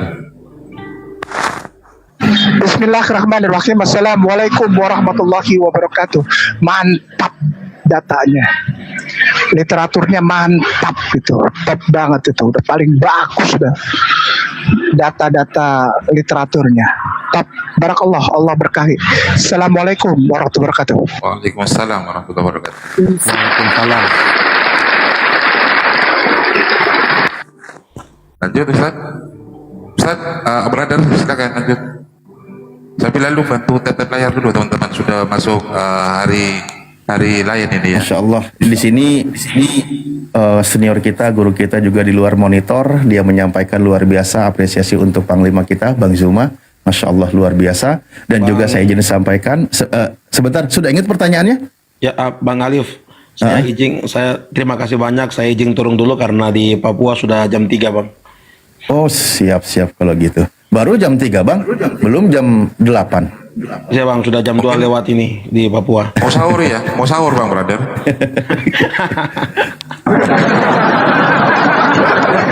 Ya, Bang, sahur nih, Bang. Oke. Kirain ingat pertanyaannya. Gimana? Bang, terceratang masuk Islam tuh gimana, Bang? Caranya masuk Islam gimana, Ustaz Alif? Bentar dulu, jangan turun. Di Islam itu sederhana, ketika mau menjadi seorang muslim, yakin. Satu, gunakan akal sehatnya, yakinkan diri, penuh dengan keikhlasan, menerima bahwa tiada Tuhan selain Allah dan Nabi Muhammad adalah utusan Allah. Itu gerbang menuju Islam, tanpa ada persyaratan apapun yang lain. Itu kuncinya ya menjadi seorang muslim, gitu. Biasanya tapi ada data KTP, tapi KTP-nya kan Kristen. Ya udah nanti diganti, datanya dirubah kan gitu. Itu nanti kita bantu kayak gitu. Ya kan? Nanti kalau KTP-nya mau Kristen aja ya udah berarti nanti KTP-nya yang ke neraka. Enggak. Itu maksudnya perubahan data juga perlu. Nanti saya DM secara internal saja, Bang. Saya penasaran sekali, Bang. Siap. Makasih Ya, Bang. sering-sering naik ke Komal ini Bang Brother ya, kalau mau Ya, ya. belajar. Saya Diskusi yang berindu baik, sekali yang ini. santun. Ya. Saya semangat sekali dengan ini. Apa? Semua Coba teman-teman open yang camp punya dulu, kegiatan. kayak yang tadi itu kan Bang Brother open camp. Coba open camp dulu lah. Pada dasarnya kan kalau kita diskusi, mau belajar, menyimak, kita tidak fokus pada doktrin, simpan dulu doktrinnya, siapkan akal sehatnya, dengarkan pemaparannya, apakah masuk di akal atau tidak. Insya Allah banyak saudara-saudara kami yang menerima kebenaran. Mereka mengatakan Bang Zuma menghujat, Bang Handi, Kang Bals menghujat. Kenapa? Karena menolak fakta kebenaran. Yang disampaikan itu kebenaran. Bahkan kita sering berdiskusi dengan teman-teman Kristen. Justru kenapa teman-teman Kristen ketika memaparkan malah melintir data yang diucapkan oleh Yesus. Itulah makanya terjadi perdebatan sengit gitu.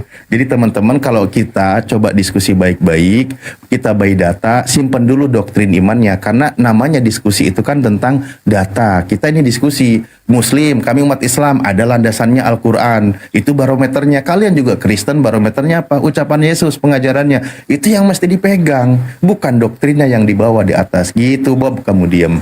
Oke, terima kasih Bang Intinya. Brother juga ya. Ya Bang, saya lihat ya teman. Intinya kita berdiskusi mewakili Yesus. Ah itu. Ya Bang, saya lihat teman-teman juga lah. teman-teman Cuma Kristen tuh, Bang. Kau diam dulu Bob, silakan, brother. Ini Bang, saya lihat teman-teman Kristen kan mereka kan tidak mau belajar dulu. Orang begitu dengar yang ini langsung orang fight begitu. Tapi apa namanya? Saya kan rindu sekali mau belajar mana sebenarnya apa tujuan keselamatan ini arahnya mau kemana begitu. Ya. Jadi apa namanya penjelasan-penjelasan sesuai firman Tuhan. Ya.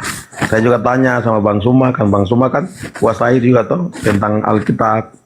Nah, terus penjelasannya secara terperinci dan berdata begitu. Jadi apa namanya saya sangat semangat sekali begitu. Dan ya luar biasa bisa bergabung di grup ini. Masya Allah, siap-siap. Terima kasih Bang ya. Tetap semangat belajar. Tidak ada ruginya kita belajar kan gitu. Iya Bang. Terima kasih Bang Uday. Oke, sehat selalu abangku. Masih mau dilanjut pertanyaan atau gimana?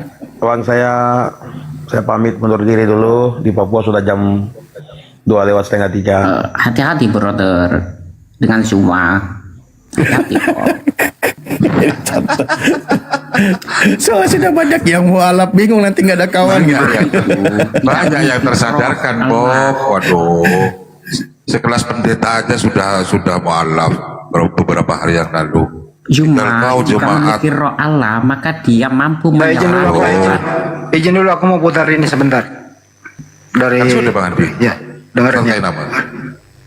Bismillahirrahmanirrahim. Assalamualaikum warahmatullahi wabarakatuh. Mantap datanya. Literaturnya mantap gitu. Hebat banget itu. Udah paling bagus dah. Data-data literaturnya. Barakallah, Allah berkahi. Assalamualaikum warahmatullahi wabarakatuh. Udah itu aja dari silakan Waalaikumsalam warahmatullahi wabarakatuh. dengerin sendirilah. Nah, itu maksudnya ke yang tadi Banjuma, data-data Banjuma maksudnya.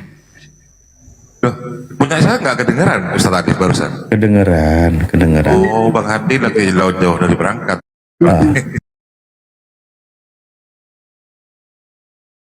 Berarti ini namanya taukid, penguatan dari sebelumnya biar teman-teman tidak lupa gitu Bang kan. Andi buat Masya Allah apa yang itu maksudnya. Ya itulah ikhwanillah. Sedikit saya sampaikan sebelum Bob berbicara. Bob, di sini sudah kita infokan ya di stiker di sini Milad Api. Insya Allah nanti akan diadakan di tahun ini di bulan 9. Makanya kita sampaikan dari awal. Kenapa kita sampaikan dari awal dari sekarang? Karena akan diadakan Insya Allah ya sesuai dengan rencana semoga yaitu di Bolangi, di Makassar, tepatnya di tempat kediaman Gurunda atau Bang Zuma di sana ya akan diadakan, dan insya Allah di sana acaranya juga akan lebih khidmat lagi, lebih seru lagi dan lebih bermanfaat lagi untuk umat. Ya, mohon doa dan dukungannya dari ikhwan pilih semuanya. Silakan di sini sudah tertera ya support dari saudara-saudara semua. Ada di sini nomor rekening Yayasan Apologet Islam Indonesia dan di situ tertulis 75 kali 51770 ya. Ini kita sampaikan dari awal, dari sekarang buat Ikhwan Fillah, bahkan disampaikan nanti tiketnya juga sangat murah untuk di Bolangi ini ya. Tapi ingat, kita datang ke sananya tidak ditanggungkan gitu masing-masing. Oke, Ikhwan Fillah semuanya, jangan lupa catat, ingat-ingat kita persiapkan dari sekarang, nabung dari sekarang. Mungkin kita yang di Pulau Jawa atau yang agak jauh karena perjalanan kita cukup lumayan. Gitu. Tapi luar biasa di sana karena saya sudah 2 kali, bahkan Bang Hadi sudah berkali-kali.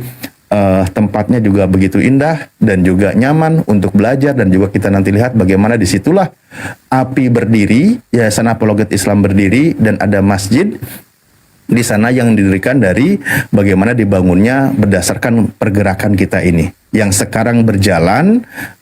Contoh di bulan Ramadan ini mengadakan bukber atau buka bersama dengan para anak-anak yatim dan saudara-saudara kita yang lain yang dibina oleh Bang Zuma juga di sana. Jadi Ikhwan Fillah, silakan tafadhol bagi yang mendukung acara kita nanti, karena kita nanti juga akan menghadirkan beberapa para mualaf kita sebagai menginspirasi kita yang berjuang menegakkan kalimat tauhid ini. Tafadhol, ada nomor rekeningnya di atas, nomor rekening Bank BNI atas nama Yayasan Apologet Islam Indonesia, 7-nya 5 kali 51770. Oke, terima kasih. Bob, kamu kalau mau nanti nyumbang untuk milad, nggak usah lah ya, kamu tabung aja buat nikah. Atau perbaiki itu biar kamu nanti tertarik sama perempuan. Oke, lanjut silakan. Maaf tadi dipotong.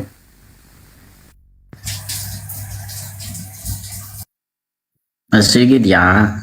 Nah, jangan mana barusan naik mulai salah menafsir itu, jika salah itu akan menyesatkan banyak orang gitu. Terlalu banyak permintaan di bawah, teman-teman. Aduh, moderator bantu Bunda Rahma. Ini berat HP saya.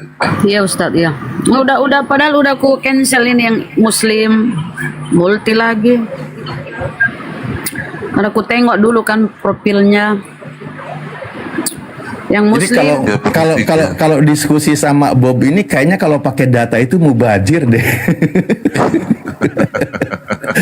Serius kayaknya. Coba Bob gimana Bob? Mau bahas apa Bob? Yang ringan. Oke, kita pakai data ya. Oh, malah mau pakai data. Coba pengen tahu. Mau pakai data apa, Bob? Saya sapa dulu izin Ustaz. Parlin. Parlin Kristen. Atau gini aja Bunda, Kristen yang mau berdiskusi silakan ketik angka 1. Bapak 1. 3, angka 3. Saudaraku yang muslim jangan dulu multi ya. Berat. HP-nya Ustadz, HP-nya host ini berat. Jangan multi dulu yang muslim ya saudara ya. Yang Kristen ketik 1 biar kita naikkan. Ketik 3 Bunda. Oh 3. Iya. Oh ini Kristen. Ketik 3 ya. Oh iya ya. Tuhannya kan 3 ya. Benar-benar. Saya ambil jalur tengah biar teman-teman di atas tidak berdebat. Ketik aja 3 in 1. Nah, itu lebih tepat. Jadi 1-nya iya, 3-nya iya. Silakan. Ada yang ketik 7. Banyak kali pun Tuhan. Dari Mama, selamat malam, subuh. Saudara. Kristen kan? Kristen. Mantap. Ketik nomor 3 ya. Yang ini, yang Kristen. Yang muslim tolong jangan multi dulu saudara. Lanjut Ustadz. Ya silakan di ini dulu. Mungkin sudah menyimak dari tadi. Ada yang mau disampaikan atau mau ditanggapi, boleh nanti kita berlanjut diskusinya. Atau saya mau bertanya masuk, atau baru masuk. Baik. Baru bergabung. Oh baru bergabung. Oke. Bang Yuda, syukron. Ada yang mau disampaikan dulu? Atau saya boleh nyimak aja dulu dari bawah? Ya, peminat kecil ya. Itu kan soalnya baru bergabung nih. Tertulis di kitab dan. Gak apa-apa, nyimak aja Bang dari siapa ini? Bentar dulu Bob, kau jangan koceh lah Bob. Mungkin yang ringan aja ya biar Ustadz lanjut. Bang, alasanmu menuhankan Yesus itu apa Bang? Karena kalau temanya Gurunda ini berat kayaknya dia nangis nang. Alasanmu menuhankan Yesus apa Bang? Silakan sama Ustadz kami. Alasan saya menuhankan Yesus karena emang tertulis di Alkitab. Silakan Ustadz, tertulis katanya. Iya, kasih ini dulu. Maksudnya alasannya kan tertulis di Bible tuh. coba jelaskan di mana dalilnya seperti apa sehingga bahwa kamu itu pergi ke gereja menyembah dan menuhankan Yesus gitu.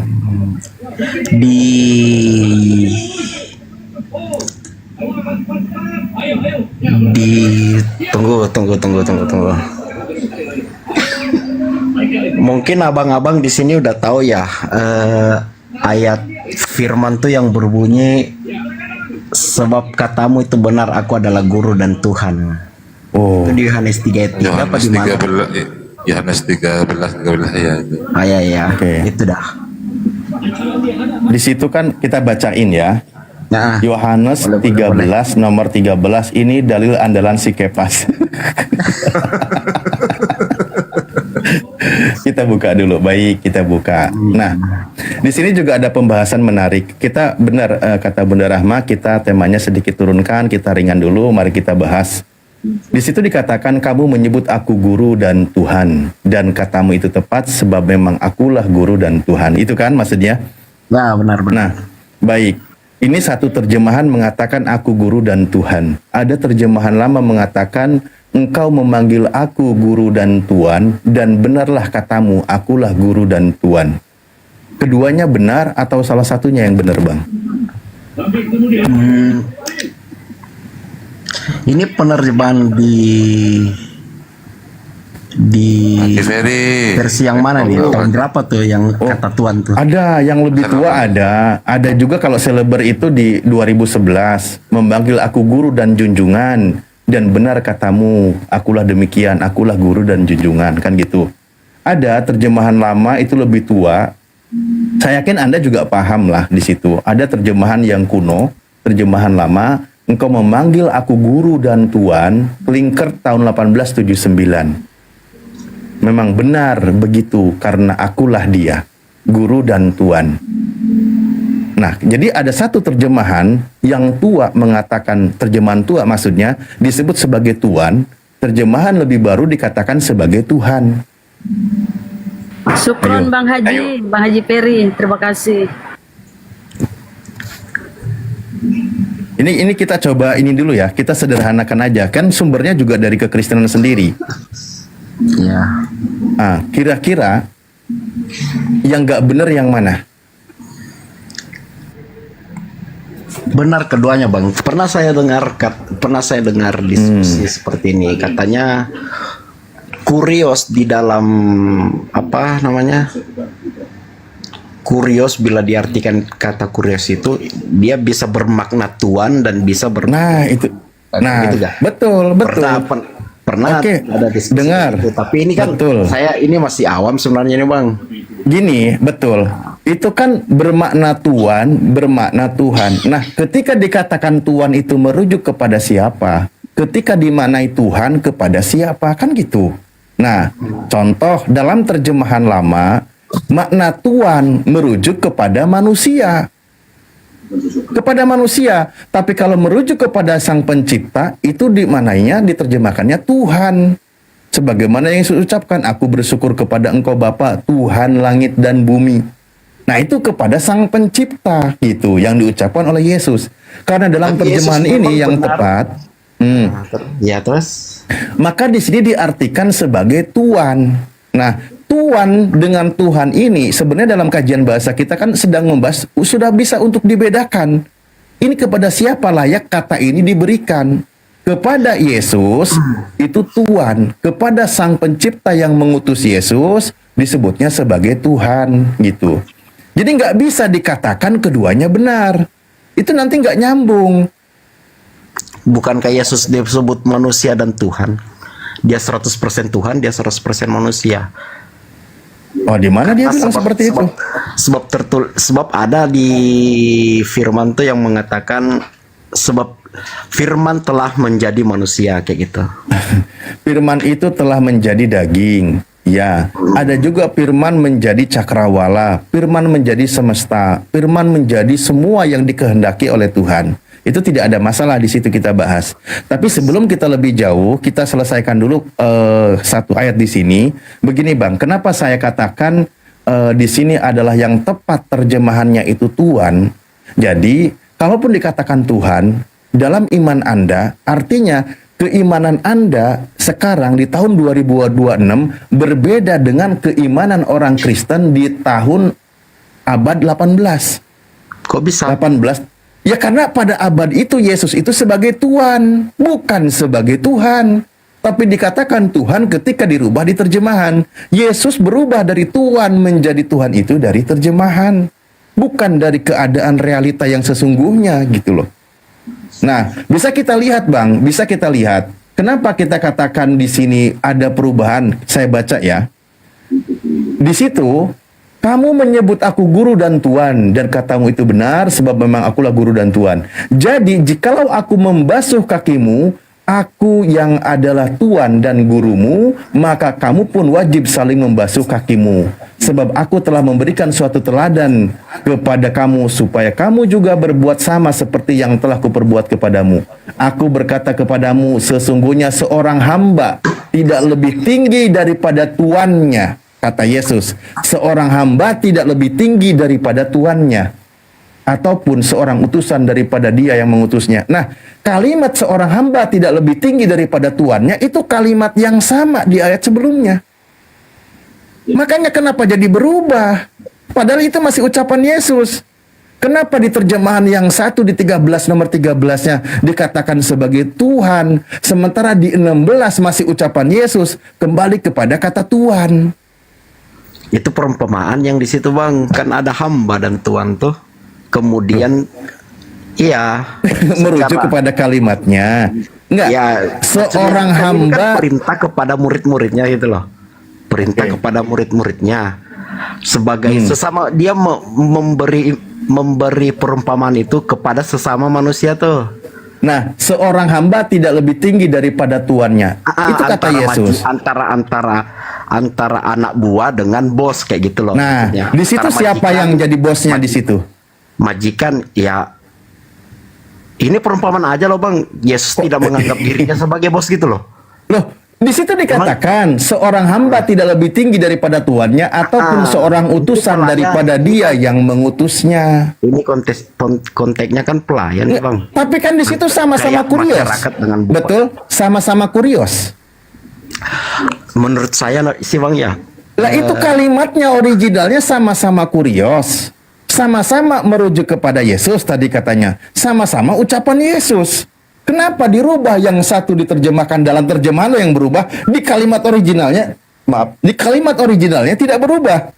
Kenapa dalam penerjemahannya ada yang dirubah? Di awal dikatakan Tuhan, kesininya dikatakan tetap Tuhan gitu loh.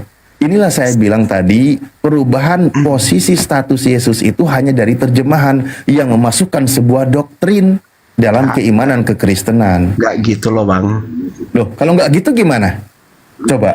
Nah ini tadi konteksnya kan antara gimana ya, majikan dengan anak buah tuh, misalnya seperti misalnya pemimpin dan yang dipimpin gitu loh. Itu ini konteksnya dalam manusia karena Tuhan memberi apa ya namanya. Tuhan kalau begitu Bang, kalau begitu terjemahan lama salah berarti ketika disebut sebagai Tuhan. Yang mananya nih? Yang mananya nih? Yang tadi engkau memanggil aku guru dan tuan. Memang Tuhan kok di situ? Loh, terjemahan lama menyebut Tuhan, makanya aku bilang tadi. Berarti itu salah. Saya nggak pernah dapat ininya. Oke, kita buka aja ya. Kita buka aja ya beberapa terjemahan kuno. Host ini nggak ke band kan, saya kalau nampil data di akun khusus di host ini sering kena. Bentar aja Ustaz. Bentar aja ya. Soalnya karena sering kena peringatan. Kena peringatan. Duh, bentar, aku tak siap, kita cari dulu. Ini kan kita kan pakai data, jujur, yang punya Kristen, tapi jangan kalian yang bantah. Ini kan kalian yang punya gitu loh. Duh, mana sih tadi penakku? Oh ini. Memang di awal-awal itu Alkitab agak sulit masuk ke ini Bang, ke Indonesia. Jadi beberapa terjemahan bukan itu. Biar nih ya, dia bisa nih. masuk ke Indonesia. Ini kita buka A4 Leidecker nih ya. Ini di sini dikatakan nih. Mau memanggil aku guru dan tuan. Oke, tuan. Satu, ada terjemahan Bang? Tuan. Ini Leidecker ini tahun berapa ya? Tahun 60-an kalau nggak salah ini. Nah, ini juga dikatakan mana tadi guru dan tuan yang saya sebutkan ini. Klinkert 18:79 bahwa aku dipanggil olehmu guru dan tuan. Ini juga di sini dikatakan dan tuan. Ini terjemahan kuno, terjemahan lama. Dia itu tuan. Maka di sini konsisten. 1980 ya. Iya. Di Alkitab Sabda 2011 masih tuan kok, junjungan ada Pak Ustaz. Itu yang ini yang saya bilang tadi sebut 11 sileber. Di sini tuan, guru dan junjungan. Ini ada nih. Nah, gini loh maksudnya, saya bilang tadi, dulu dia diterjemahkan tuan. Nih, ada juga nih di ND, kamu manggil aku guru dan tuan. Ini terjemahan ND. Dan tepatlah demikian, sebab memang itulah aku, kan gitu. Maka tadi ketika kau permasalahkan Yesus menyebut Tuhan, ya udah berarti bermasalah jadinya, kan gitu. Pada dasarnya kalau merujuk kepada terjemahan yang tepat, memang dia itu sebagai Tuhan. Tapi masuk ke dalam doktrin iman Kristen dirubah terjemahnya jadi Tuhan. Gitu. Makanya terjadi kerancuan kalau kita baca dari 13 sampai 16 yang kita buka tadi di sini. Ada yang berubah jadi Tuhan, ada yang tetap Tuhan, ada yang Tuhan, ada Tuhan gitu. Ke situ terjadi kerancuannya. Inilah yang menjadi doktrin iman Kristen. Makanya saya bilang tadi, perubahan terjemah ini ada perubahan posisi Yesus dari Tuhan menjadi Tuhan ini hanya dari terjemahan. Karena di originalnya tidak berubah kan gitu. Dan ini berdasarkan dari doktrin. Kalau begitu harusnya datanya lebih tua lagi, bisa takutnya gini ya, ada intervensi kan, ini terkait hal-hal yang sangat sensitif nih. Lah, ini semua kitabnya orang Kristen. Bukan, nggak ada yang punya umat Islam di sini yang tadi kita tampilkan. Itu yang dipalidasi oleh orang Kristen, pernah diajarkan di gereja oleh orang Kristen. Nanti saya coba cari lagi yang cari lagi gitu. Lebih baik gitu. Karena itu fakta data, Bang. Artinya gini, di tahun 80-an di Indonesia Yesus itu diajarkan sebagai Tuhan. Tapi kenapa di abad-abad sekarang diajarkan Yesus sebagai Tuhan? Kan jadinya gitu. Di abad berapa yang disebut Yesus Tuhan? Ya ada di terjemahan-terjemahan yang lain, terutama sekarang yang menjadi paling terkuat kan LAI kan gitu, yang dipakai mayoritas orang Kristen di Indonesia. Lebih dari 10 miliar dolar dalam eksplorasi minyak di Afrika. Oke lah Bang. Iya. Ya oke gitu. Saya masih perlu belajar lagi nih. Iya, ini kan kalau kita buka berdasarkan data yang dimiliki oleh Kristen itu sendiri kan sebagai bahan pertimbangan dan perbandingan. Nah, itu kan memanggil aku kan guru dan Tuhan kan gitu. Nah, Yesus itu kan mengajar toh. Bener nggak Bang? Dia mengajar di tengah kaumnya. Yesus mengajar berarti dia mencontohkan kepada murid-muridnya, kepada pengikutnya bagaimana beribadah yang baik dan benar. Nah, gitu kan? Nah, ketika Yesus mengajar di tengah murid-muridnya cara beribadah yang baik dan benar, siapa yang disembah oleh Yesus dan murid-muridnya?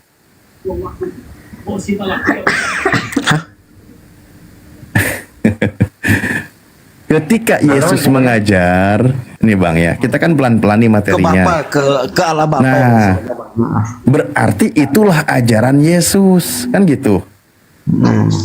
Terus yang mengajarkan tempat ibadahnya di gereja, manggil Yesus Tuhan dan sebagainya itu siapa? Sementara Anda barusan setuju, Yesus mengajar di tengah muridnya bersama dengan muridnya beribadah menyembah Tuhannya. Bapak yang mengutus dia, itu ajaran Yesus. Lalu ajaran menuhankan Yesus, beribadah menyembah Yesus itu ajaran siapa? Loh, bukannya Yesus itu Allah Bapa yang Tritunggal itu? Berarti kita mundur lagi dong pertanyaan saya tadi. Yesus mengajar, kan gitu ya? Setuju? Mengajar kepada murid-muridnya, kaumnya Bani Israel, bagaimana caranya beribadah, menyembah kepada siapa, kan gitu. Anda tadi setuju, ya betul itu. Yesus mengajar dan menyembah Bapa yang mengutus Yesus. Itulah ajaran Yesus. Nah, sekarang yang mengajarkan menyembah Yesus, pergi ke gereja, nyanyi-nyanyi itu siapa? Kan tadi ajaran Yesus bukan begitu. Kok sama aja Bang? Yesus Astagfirullahaladzim. Yang samanya di mana? Enggak, muter-muter nih ininya bang, muter-muter nih pertanyaannya, nggak nyambung. Kok jadi muter? Oh, Yesus berkata, kami menyembah apa yang kami kenal, kalian menyembah apa yang kalian tidak kenal. Yesus bersama dengan muridnya menyembah Tuhannya. Itulah ajaran Yesus. Tadi Anda sudah setuju, sepakat, betul katanya. Kenapa jadi dibilang muter? Nah, pertanyaannya, yang mengajarkan menyembah Yesus, menuhankan Yesus, pergi ke gereja itu siapa? Kan bukan ajaran Yesus.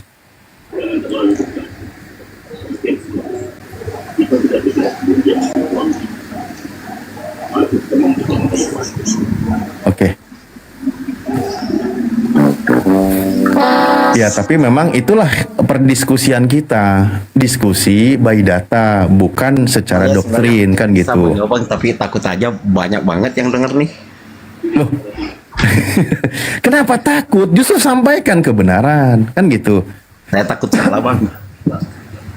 Ya berarti ajaran Anda salah. Enggak dong. Ya berarti kalau gitu benar sampaikan. Kan tadi udah jelas kan?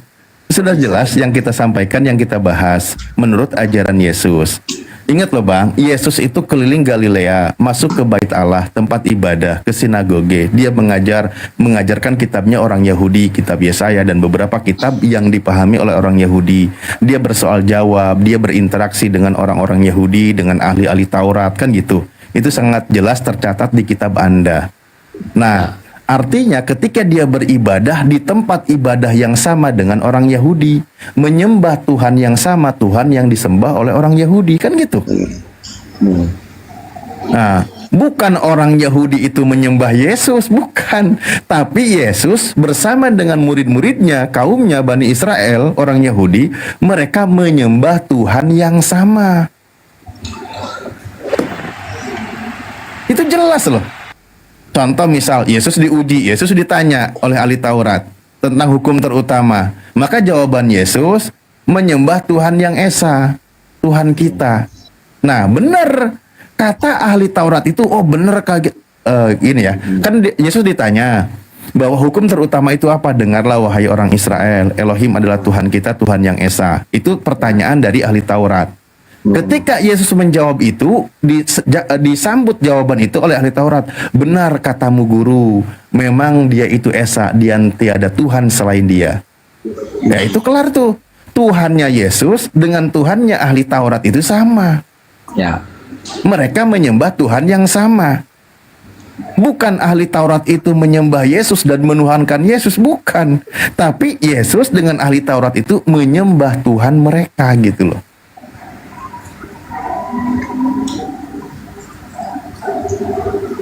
Ya kan? Oke. Nah, tapi ya itu tadi, kalau ajaran Kristen memang kita paham kok. Kan ada pengajaran baru kan, yang suratnya cukup mendominasi di dalam keimanan Kristen. Suruh percaya Yesus Tuhan, kamu diselamatkan, percaya dia mati di atas kayu salib, percaya Yesus itu adalah Tuhan yang mengosongkan diri mengambil rupa seorang hamba, sehingga dia harus tunduk taat sampai mati di atas kayu salib. Itu kan menjadi dasar iman-imannya orang Kristen. Ya toh? Tapi sayang sekali kalimat-kalimat seperti itu bukan terlontar dari mulut Yesus. Nah itu bahayanya. Kurang Bang Siko. Kayak gitu. Gitu ya Bang. Ya faktanya kan begitu. Coba misal di Roma 9 nomor 10 atau Roma 10 nomor 9 ya ingatku. Di situ kan yang penting percaya Yesus Tuhan, kamu diselamatkan. Kamu percaya nggak kayak gitu? Bahkan rata-rata sering diucapkan ketika berdiskusi, teman-teman Kristen percaya Yesus Tuhan, maka kamu diselamatkan, bla bla bla, kan kayak gitu. Nah benar. Nah itu, nah sayang sekali itu bukan terlontar dari mulut Yesus. Sementara menurut Yesus, yang terlontar dari mulut Yesus, mau selamat itu percaya Yesus utusan Tuhan, bukan Percaya. sebagai Tuhan. Percaya kepada Allah dan percaya juga kepada aku. Gitu Nah, katanya. betul. Yesus itu sebagai utusan Tuhan. Percaya kepada Allah sebagai satu-satunya Tuhan, percaya Pada kepada saat- Yesus sebagai utusan Tuhan. Mungkin Nih ya. seperti ini Bang, mungkin seperti ini ya. pada saat itu di tahun itu di zaman itu Yesus tidak menggambarkan dirinya, menggambarkan atau mengaktualisasikan dirinya sebagai Tuhan. Sebab itu sangat apa namanya ya, itu kalimat yang sangat tidak etis untuk diucapkan kayak gitu. Jadi dia memberi perumpamaan bahwa dirinya adalah Tuhan biar bisa diterima kayak gitu loh. Ya nggak bisa langsung, saya adalah manusia ini, saya adalah Tuhan nih. Nggak bisa lah, dia mewujud nyatakan apa perintah-perintah dari perjanjian lama sehingga orang bisa mengerti bahwa dia benar-benar utusan Allah, dia adalah anak Allah gitu loh, Tritunggal itu. Kalau begitu benar, berarti berdasarkan penafsiran Anda barusan, asumsi Anda barusan, Yesus sebagai Tuhan itu bukan terlontar dari mulut Yesus, tapi dari orang lain yang menjual nama Yesus. Clear toh? Kan jelas. Anda sendiri loh yang barusan menafsirkan. Kan jelas gini lah Bang. Yesus pernah bilang, sebelum Abraham ada, saya sudah ada. Nah, itu kalimat jelas-jelas nyata bahwasanya Yesus memang Tuhan kayak gitu loh.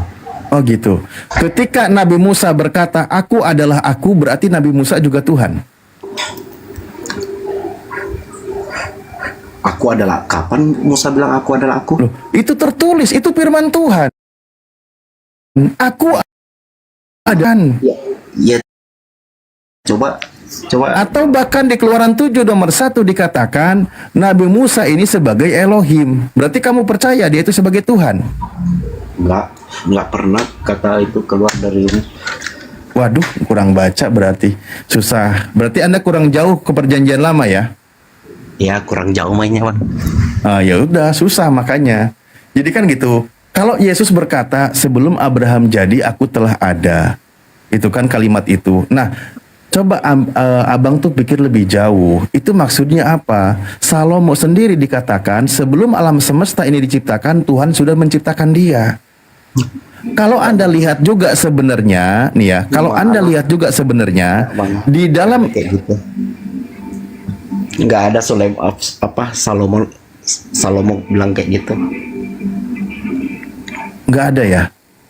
Raja Salomo nggak pernah ngomong dia. Kalau ada kalimatnya gimana? Coba dah. Iya, kalau ada konsekuensinya apa? Ya, belajar lagi. Ya, gitu. Cuman gitu doang. Jadi berarti Anda membantah, sementara saya mengucapkan data. Mau gimana lagi, coba? Ya, bukan, berarti Anda kan menunjukkan tidak membantah dengan ketidaktahuan, kan gitu. Iya toh? Iya benar. Saya nggak tahu. Ya. Kalau emang ada Salomo mengatakan aku adalah dia ada sebelum Tuhan telah menciptakan aku sebagai permulaan pekerjaannya, sebagai perbuatannya yang pertama-tama dahulu kala. Sudah pada zaman purbakala aku dibentuk, pada mula pertama sebelum bumi ada. Amsal 8:22-23. Anda buka kitabnya. Itu merujuk, itu kitabnya Salomo kan gitu di Amsal tuh. Nah, ada kalimat seperti itu dan ini bukan ucapan Yesus. Oke? Yeremia 1 nomor 5 juga dikatakan Nabi Yeremia sudah ada di hadapan Tuhan sebelum ia dibentuk di dalam kandungan ibunya. Gimana ya? Coba kalau mungkin kayak gini loh. Apa lagi?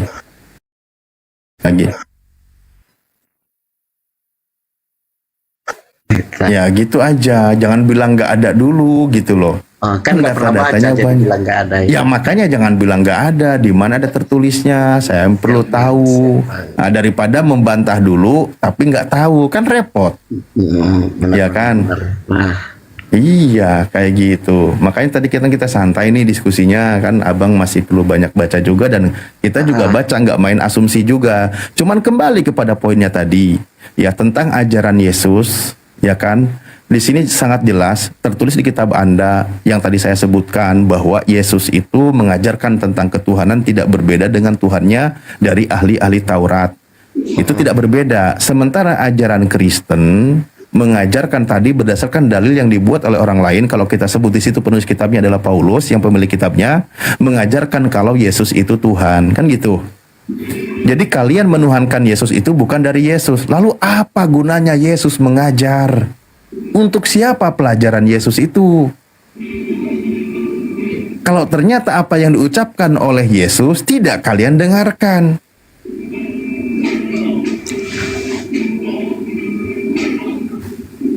Kan jadinya lucu. Tapi ya itu tadi kan Kristen ya, kalian kan Kristen. Kristen itu kan ya baru lahirnya setelah Yesus tidak ada.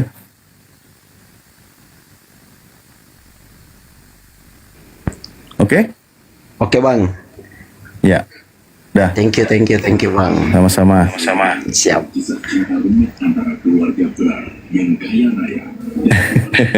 Ya banyak belajar lagi Bang. Cobalah nanti ditanya. Apalagi nanti masuk ke doktrin, ke doktrin Tritunggal. Wah itu lebih jauh lagi tuh ajaran Tritunggal itu kapan lahirnya, kapan adanya kan gitu. Tidak pernah diajarkan oleh Yesus.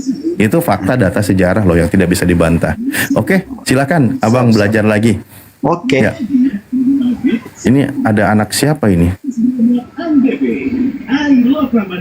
Bunda. Ini anak siapa sih? Anak surga. Wih, namanya. Teman gue masak ini. Oh. Anak surga ini maksudnya gimana ini anak surga ini? Halo. Tapi nggak apa-apa lah teman-teman ya, kita hargai klaim-klaim dia, mumpung hidup, kan udah mati boro-boro mau mengklaim anak surga. Gak ada lagi kesempatan. Dia bilang anak Tuhan kayak, Tuhannya ayahanda kayak, yang mumpung dia hidup lah, mereka puas-puasin.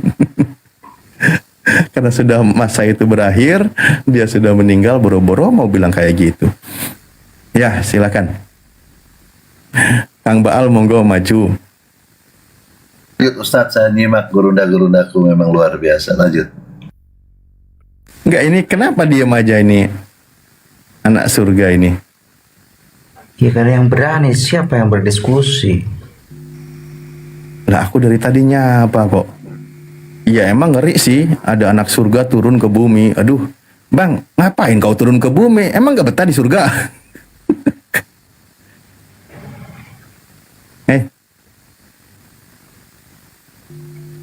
Silakan anak surga. Mau bertanya atau mau diskusi silakan anak surga. Kalau mau bertanya biar diganti dengan Kristen yang lain yang di bawah. Coba jelaskan kembali yang tadi itu. Gimana maksudnya itu? Yang mana? Membandingkan Yesus dengan Salomo atau Yeremia. Gimana itu? Yang jelas dong. Ya, sudah kan di Amsal itu kan sudah dibacakan datanya. Ki, ini Islam apa Kristen Ki? Dibuka mic-nya, Ki. Kita turunkan ya. Ya.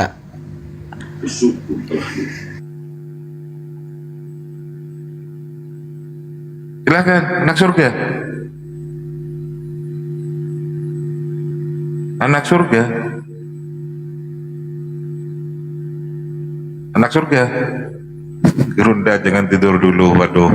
Gerunda mau istirahat dari tadi, sudah banyak makan domba. Lanjut dulu Ustaz Alif. Iya, ini yang Kristennya dulu yang mana yang mau diskusi. Tadi dia minta penjelaskan, bukan dari tadi kita sudah bahas. Kita suruh ngulang. Aduh mak, nanti dijawab pakai asumsi kan capek juga. Itu kan tadi membahas ketika dari yang Kristen bertanya dan berkata bahwa tentang pernyataan Yesus di Yohanes 8, di situ kan dikatakan sebelum Abraham jadi, aku telah ada. Nah, apakah itu sebuah dalil landasan mengimani bahwa Yesus itu Tuhan karena dengan ucapan Yesus itu?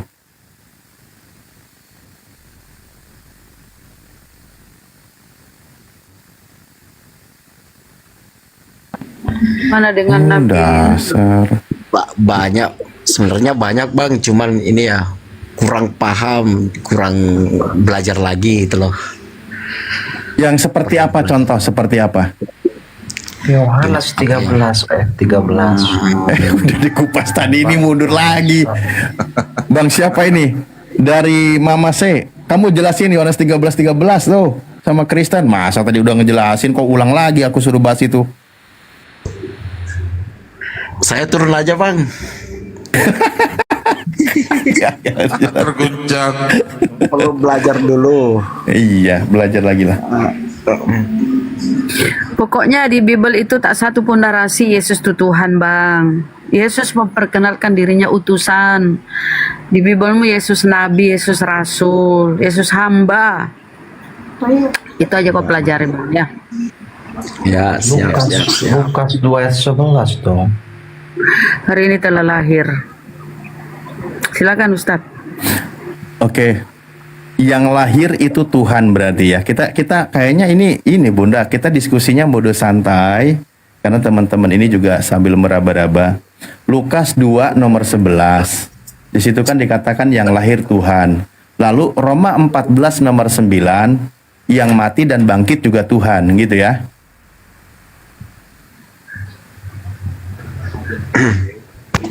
Halo? Untuk itu Yesus mati dan hidup kembali supaya menjadi Tuhan. Yang mana yang benar ya Ustaz ya? Ini kita mode-mode santai nih, kita bahasannya ya. Kenapa? Nah, untuk itulah Kristus telah mati dan hidup kembali supaya ia menjadi Tuhan. Berarti tadi yang lahir belum jadi Tuhan. Salah tulis Lukas Ustaz. Oh, ya udah.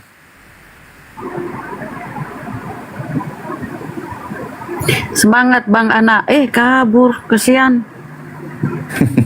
Tadi Tamu yang baru datang nih, Bunda Rahma. Cules, selamat pagi saudara Cules. Di tempatku udah jam 1. Ya, Bunda. Kristen saudara. Ya. Semangat Bang, semangat. Pikul salibmu Bang. Iya. Ini kalau teman-teman Kristen landasan mengimani Yesus Tuhan dari kelahirannya, maka harus konsisten juga. Yang tumbuh gigi itu Tuhan, yang BAB itu Tuhan, yang pipis itu Tuhan, kan gitu. Nah, itu harus konsisten itu. Ya. Kenapa Cules suaramu besar dikit? Saya mau bertanya, Bang. Yo kalau kau bertanya semangat Bang, ayo semangat dikit, silakan. Ya, saya pernah nonton juga di live sebelumnya, tapi bukan di akun yang ini, ada yang satu tentang. Kayaknya dia ini antara tidur dan bangun ya teman-teman suaranya. Lanjut. Ya, saya sedang nyebarin. Ini Bang. Di sebelum ada yang live juga katanya kalau umat Kristen mencuri kata Allah menjadi Allah dalam Alkitab.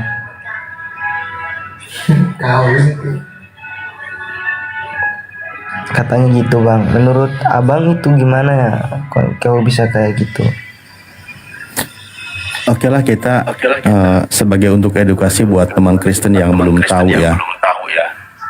Karena pada dasarnya kan gini, kitab Anda itu kan bahasanya Yunani, menggunakan bahasa Yunani, bukan bahasa Arab.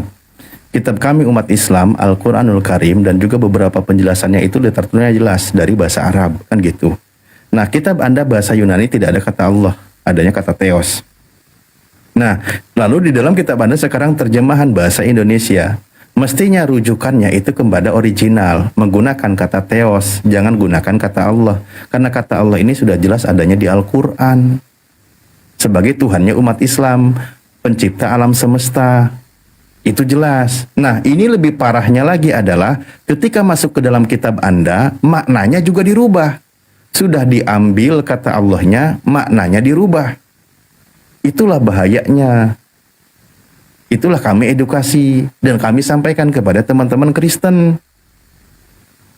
Dipahami?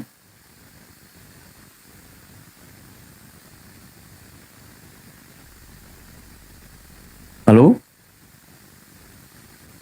Ini sisa-sisa yang kebangun setengah sadar ini kita.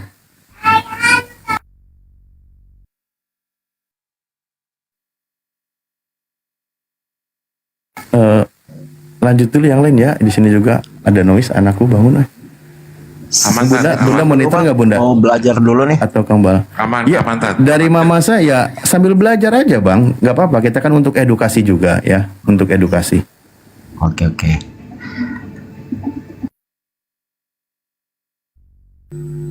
Silakan anak surga tulis. Enggak, ini habis nanya udah ditinggal gitu aja loh. BAB ditinggal aja, nggak disiram bilang-bilang apa kek atau buka keran kek. Langsung aja tinggal gitu aja. Anak surga dibuka maunya. Tadi turun minta naik lagi. Tulis, sudah tulis. Kalau sudah saya turunkan tulis. Tulis. Cules. Udah ketiduran kali. Silakan. Jadi menurut abang yang tadi berarti kata Allah dalam Alkitab itu salah ya, atau Enggak, gini aja deh Bang kalau gitu. Di dalam kitabmu bahasa Yunani betul atau salah? ya dalam bahasa Yunani itu? Nah, dalam kitab originalmu ada nggak kata Allah itu? Dalam kitab Bahasa Yunani original kitabmu, Bible. Nggak ada, udah kita cepet aja nggak ada kan gitu. Nah sekarang ke terjemahan kitab Anda bahasa Indonesia. Nah sementara kata Allah itu kalau merujuk ke KBBI itu nama Tuhan dalam bahasa Arab. Ini standar KBBI dulu ya, bukan standar dari pemahaman umat Islam sebagai nama Tuhan pencipta alam semesta kan, itu bukan. Itu bahasa Arab. Dari segi kosakata bahasa Arab, dari segi kamus KBBI itu maksudnya dari bahasa Arab, bukan bahasa Indonesia. Nah kitabmu yang terjemahan bahasa Indonesia mestinya murni bahasa Indonesia. Kata Theos itu mestinya dimasukkan ke bahasa Indonesia itu sebagai Tuhan, bukan Allah kan gitu. Itu yang benar kalau merujuk kepada kaidah bahasa. Paham di sini? Ya. Oke. Nah, maka kata Allah ini ngambilnya dari mana? Kan gitu. Ya, kita pahamlah karena di Indonesia ini mayoritas umat Islam, biar ada kemirip-miripan, banyaklah yang diambil istilah-istilah Islam. Itu banyak, contoh Ruhul Kudus atau Roh Kudus.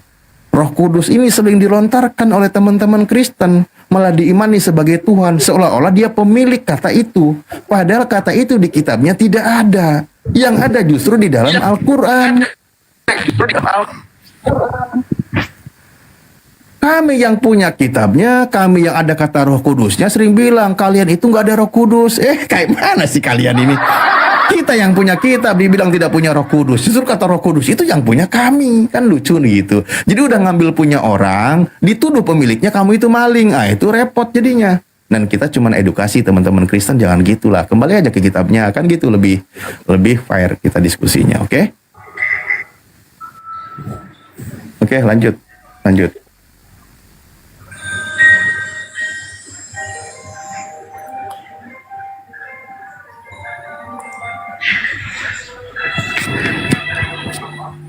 Aduh, 3 Kristen kok bilang-bilang semua ini. Hei, tulis. Saya turun dulu Bang. Iya Bang, saya lagi baca. Biar teman-teman yang lain bisa naik. Anda bertanya lagi nggak apa-apa dari Mama Masa, nggak apa-apa. Silakan bertanya. Aman Bang, aman. Kita persilahkan kok teman-teman Kristen bertanya untuk niatnya edukasi, menambah wawasan, pengetahuan, atau menghilangkan rasa penasaran yang selama ini didengar dari yang tidak.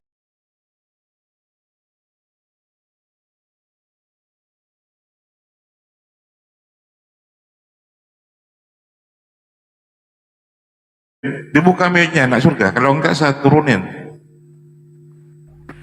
Anak neraka. Aja dulu drama. Siap. Di sini hujan deras tapi masih bisa kedengaran. Semangat Bang. Itu udah tanggapi itu penyampaian Ustadz tuh. Ya.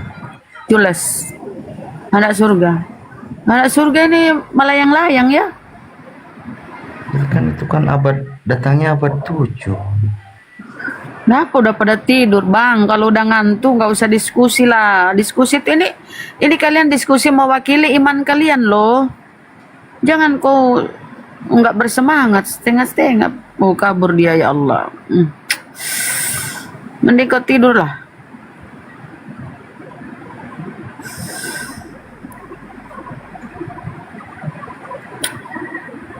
Kita sapa tamu Islam ini. An-Nur, Assalamualaikum. An-Nur.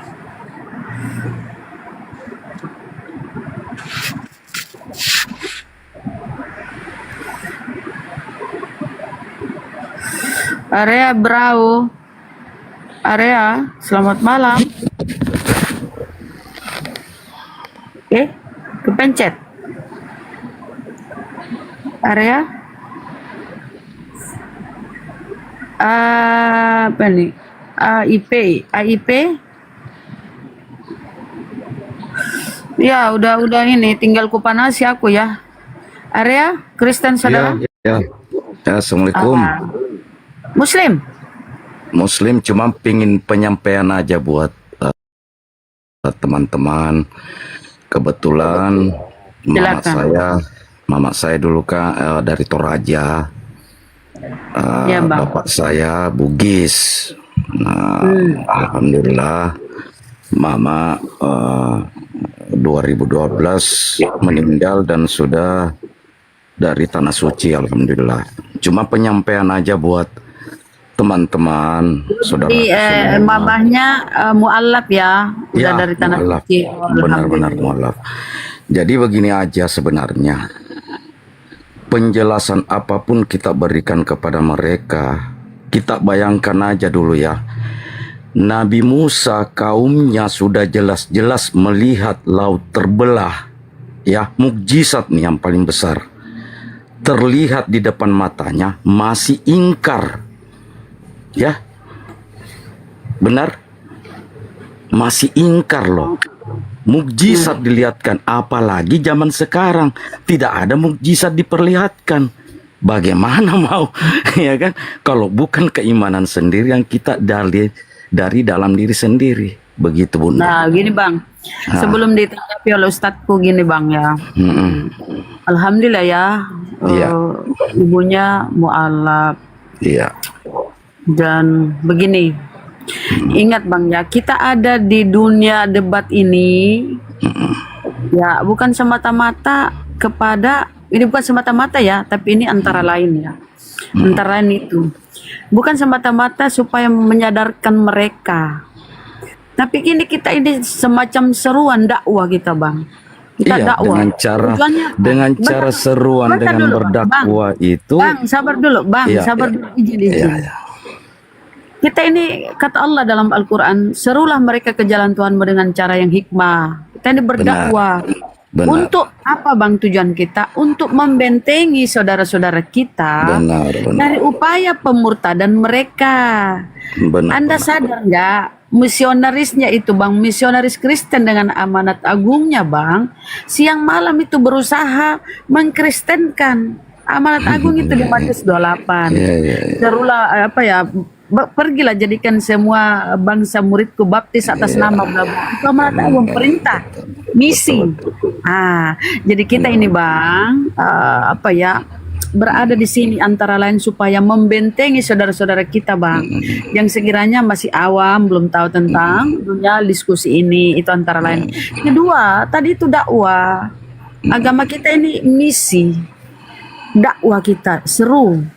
Itu Bang. Jadi nggak apa-apa Bang, kita siang malam begini, alhamdulillah Bang, banyak yang bersahadat. Alhamdulillah. Cuman itu yang saya sampaikan kepada teman-teman saudara kita non-Islam. Itulah yang saya katakan tadi. Adapun hasil akhirnya itu hidayah Bang. Ya, itulah yang saya bilang tadi. Ya, makanya saya bilang. Tapi kalau kita berdiam diri Bang. Bunda siapa lemparin ke aku Bun? Silakan. Tadi katanya sebelum katanya tadi mau kasih Ustaz. Bukan Ustaz. Oke, baik, terima kasih Pak Arya ya. Pertama saya coba pahami kalimat Bapak itu kalimat yang begitu mendalam, maknanya filosofis tersendiri. Tapi saya sedikit lebih jauh sampaikan bahwa justru ketika ada mukjizat terbesar diberikan, maka disitulah orang itu akan tunduk. Peristiwa Nabi Musa alaihissalam membelah lautan membuktikan kebesaran Allah itu ada. Fir'aun yang mengaku Tuhan pun dia sadar. Dia berkata, "Qala amantu aku percaya, aku beriman kepada Tuhan yang kalian sembah, kan gitu. Ketika mukjizat itu datang dan dia ditenggelamkan, tapi momennya terlambat. Nah, bahkan di sini mukjizat itu kan melemahkan, menundukkan kesombongan pada diri manusia untuk membuktikan ada Tuhan Sang Pencipta, Allah yang Esa, yang dibawa oleh seorang nabi. Mukjizat itu dirasakan sampai sekarang. Sekarang ini adalah bagaimana mukjizat Al-Quran menundukkan kesombongan, kecerdasan manusia karena merasa lebih maju. Teknologi maju, bisa berpikir, menciptakan sesuatu yang masuk di abad modern. Itulah adanya sekarang mukjizat Al-Quran. Makanya ketika Al-Quran menyampaikan sebagaimana tadi menyinggung kisah Nabi Musa membelah lautan, fal yauma nunajjika bibadanika litakuna liman khalfaka ayah. Jadi pada hari ini aku selamatkan jasad Fir'aun. Tujuannya apa? Untuk menjadi tanda-tanda kebesaran Allah nanti di masa yang akan datang. Nah, ini Al-Quran melemahkan, menundukkan kesombongan manusia. Dan diskusi itu kita mengedukasi, mau dia beriman tidak beriman itu hak mereka, karena pada dasarnya Allah menitipkan akal sehat kepada setiap hamba untuk berpikir mana yang bisa diterima. Ini benar-benar ajarannya gitu. Makanya tadi saya bilang karena bahasa menundukkan kesombongan itu kan saya tadi selalu memberikan acuan kan sejarah dari Islam itu, sejarah dari Al-Quran itu yang saya bilang tadi, kaumnya Nabi Musa pun sudah melihat jelas-jelas mukjizat masih ingkar, ya kan begitu.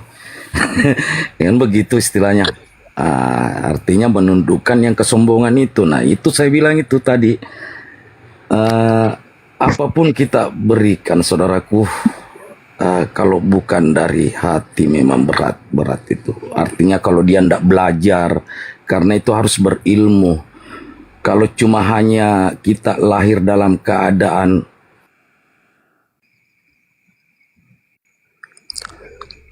Aduh, siapa yang nombak? Kena tombak Pak, kena tombak kayaknya Pak. Mungkin ada banyak tentara Romawi di bawah.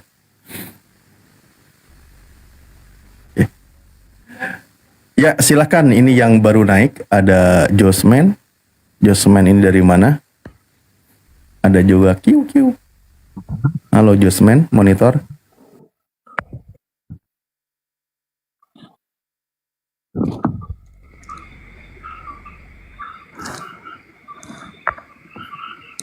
Ada Bang? Sahur. Halo Bang? Iya halo, silakan. Sahur Bang, sahur Bang, sahur Bang, sahur Bang, sahur Bang. Biar yang gue sahur di ini Ustaz Ali manggil-manggil dia diamin gimana sih ini Ustaz? Mau pada sahur kali ini. Iya, tadi naik Bang Andi, otennya 3 orang tapi kayak setengah sadar diskusinya. Aduh, Mak, kayak mana mau mengedukasi? Sahur, sahur, sahur, sahur. Ini Josman Muslim Kristen. Bang, saya mau nanya Bang. Iya. Kamu Muslim apa Kristen Josman? Aku seorang Katolik, ya Kristen ya. Terus ngapain lo mau sahur? Buat apa?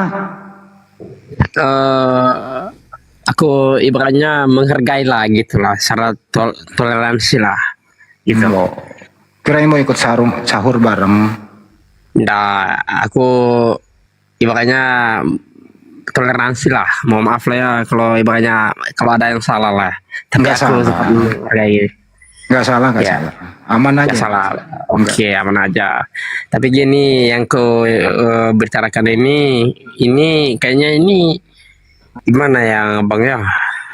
Kita ikuti aja apalah, mau maaf lah ya, maupun kita beda-beda, tapi saya menyampaikan ini secara ibaratnya ya mana keyakinan masing-masing lah. Apa sih ngomong apa sih? Ibaratnya bagaimana keyakinan? Sepertinya apa sih Bang? Ini Abang tujuan ini mau apa sih, maksudnya ini apa? Mau apa ya? Tujuannya ini abang ini mau apa sih sebenarnya? Maksudnya apa sih Bang? Gila, maaf lah ya. Ini tentang mungkin akulah gimana ya? Mungkin Maaf aku lah gimana ya? Mohon maaf lah. Apa sih bang? Aku apa ibaratnya menjawab juga salah paham ibaratnya menjawab gitu, salah gitu. paham gitulah bang maksudnya. Apa sih? Ustaz Ali ngerti nggak nih? Coba Ustaz, Ustaz dah. Gak usah kita ibaratnya di sini lah. Mau maaf lah. Jauh, gak usah kita di sini kita bahas-bahas. Aku udah bilang tadi banyak yang setengah sadar ya. Kita urus Bang, saya mau nanya bang. Ntar dulu Ki, kelar dulu satu ini Ki. Lu diam dulu di tempat. Siapa tahu sadar dia. Josman, kesimpulannya gimana Josman? Ya Josman, kamu usianya berapa?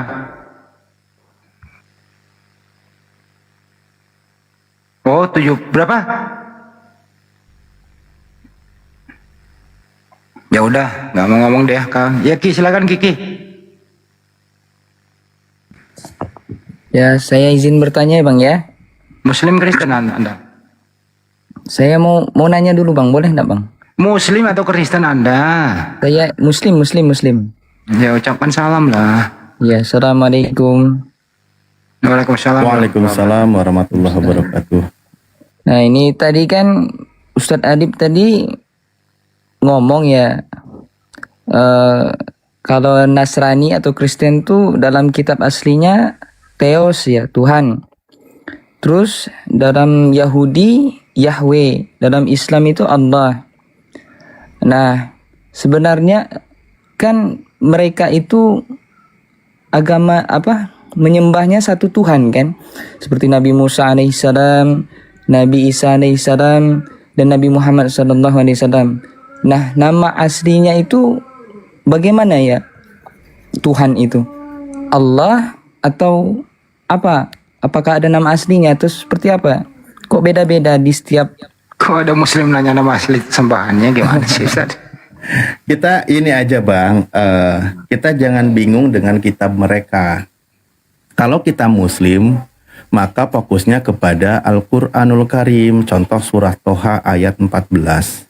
Di situ sangat jelas Allah berfirman kepada Nabi Musa alaihissalam, Innani ana Allahu, sesungguhnya aku ini adalah Allah. La ilaha illa ana, tidak ada Tuhan selain aku. Kan gitu. Maka yang disembah oleh Nabi Musa itu Allah. Yang disembah oleh Nabi Isa alaihissalam itu Allah. Yang disembah oleh semua para nabi itu Allah. Itu jelas merujuk kepada Al-Quran. Juga tertulis di dalam surah Al-Baqarah kan gitu. Nah ini masalahnya tentang kitab yang diimani, yang dipakai oleh teman-teman yang mengaku dari Kristen kan gitu. Ternyata kitabnya tertuanya menggunakan bahasa Yunani. Tidak ada kata Allah kan gitu. Lalu tadi dia bertanya bahwa katanya kami mencuri. Lah faktanya kan tidak ada di kitabnya. Kalau tidak ada ya jangan pakai punya keyakinan orang lain. Itu pertama. Kedua, setelah diambil kata itu ditempatkan bukan pada tempatnya. Itu juga yang bahaya. Karena kata Allah itu adalah Ismul A'dham, nama yang maha agung, nama yang suci lagi maha tinggi. Ditempatkan bukan pada tempatnya, dijadikan juga sebagai untuk berhala. Maka itu penghinaan bagi umat Islam. Oke, itu makanya kita mengedukasi gitu bang. Oke siap bang, terima kasih.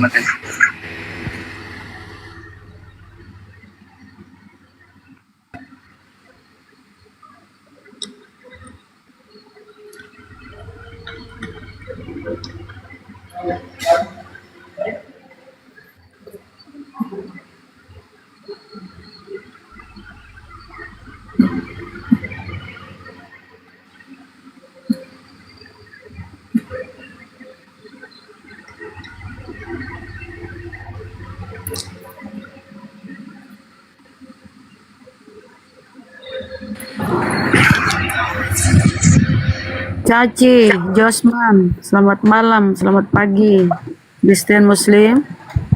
Assalamualaikum Ustadz, Ustazah. Saya mau tanya boleh? Kristen Muslim.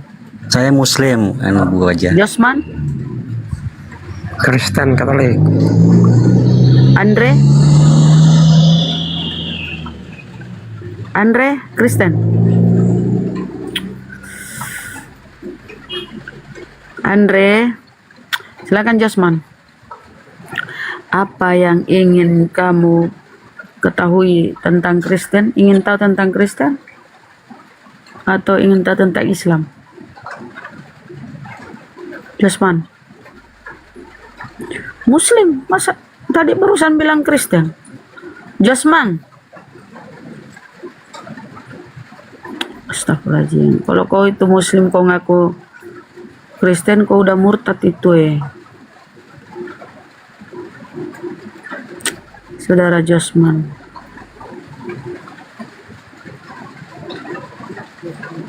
Andre, silakan Andre.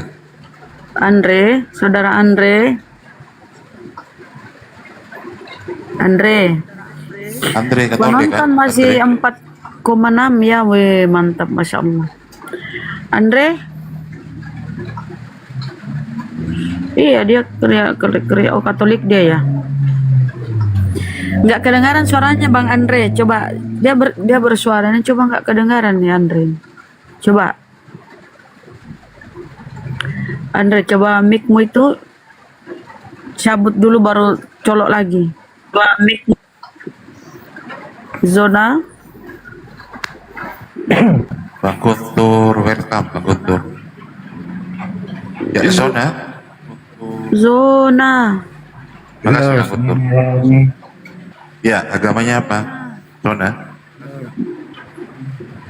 Islam. Andre, silakan Andre. Dibuka mute-nya Andre.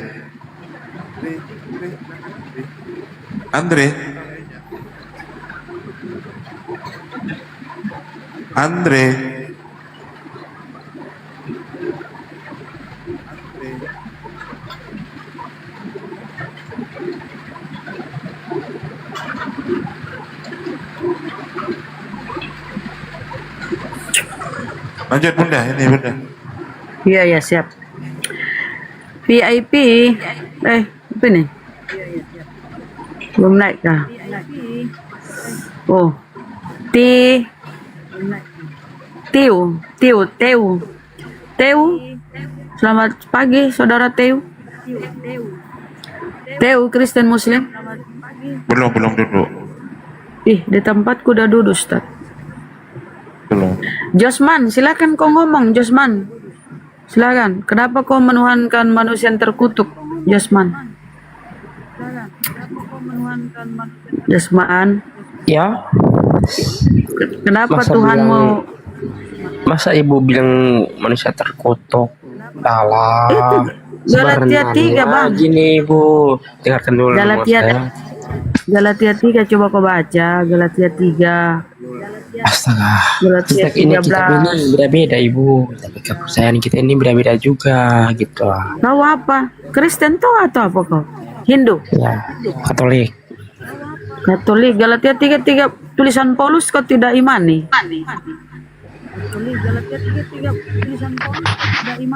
Paulus kau tidak imani, Bang? Abang, Jasman? Oh, maaf ibu. Gini ibu, mau maaf ya. Ini kita atur masing-masing lah keyakinan kita ini masing-masing lah. Jangan makanya agama-agama orang lain jangan. Nggak bisa, yang ibu yakinin itulah. Nggak bisa, karena banyak Kristen nyamar-nyamar ke Islam-Islaman. Kitabmu pun ngambil istilah-istilah di Al-Quran kami, Rasul, Nabi, Soleh. Bahkan nama sembahan kami, nama Tuhan kami di Bibelmu Allah. Nggak bisa. Harus, karena misionarisme itu Bang, berusaha mengkristenkan adik-adik kami, saudara-saudara kami yang masih awam. Ya, dan beranggapan bahwa semua agama sama. Enggak Bang, inna dina indallahil Islam, hanya Islam di sisi Allah. Jadi kami ini berdiskusi siang malam ini untuk membentengi, karena misionarisme itu Bang, dengan segala macam cara dia berusaha mengkafirkan, menjadikan murtad orang-orang Islam. Ini kami ada di sini Bang, supaya saudara kami tersadar gitu loh. Jadi tinggal ini Bang, kesempatanmu juga, karena di Bibelmu itu amanat agung Kau pun diperintahkan untuk menyebarkan agama Kristen. Pergilah jadikan semua bangsa muridku, baptis atas nama bla bla bla bla bla gitu bang di Bibelmu. Jadi kau pun harusnya ini kesempatan untuk menyampaikan ajaran di Kristenmu. Siapa tahu ada yang tertarik gitu loh, kesempatanmu. Nah kita diskusi. Kalau kau baca Galatia 3:13 itu Tuhanmu itu terkutuk. Kristus telah menebus kita dari kutuk hukum Taurat dengan jalan menjadi kutuk. Jadi menjadi kutuk ini Kristus. Demi menebus kau dari hukum Taurat, Tuhanmu mengambil kutuk itu, mengambil kutuk hukum Taurat. Sehingga kalian itu teman-teman Kristen sekarang itu terbebas dari aturan-aturan hukum Taurat. Terbebas kan kalian? Bebas makan babi dan ini dan itu. Itulah gunanya Yesus mati. Menembus kalian dari kutuk hukum Taurat. Karena menurut Paulus, hukum Taurat itu kutuk.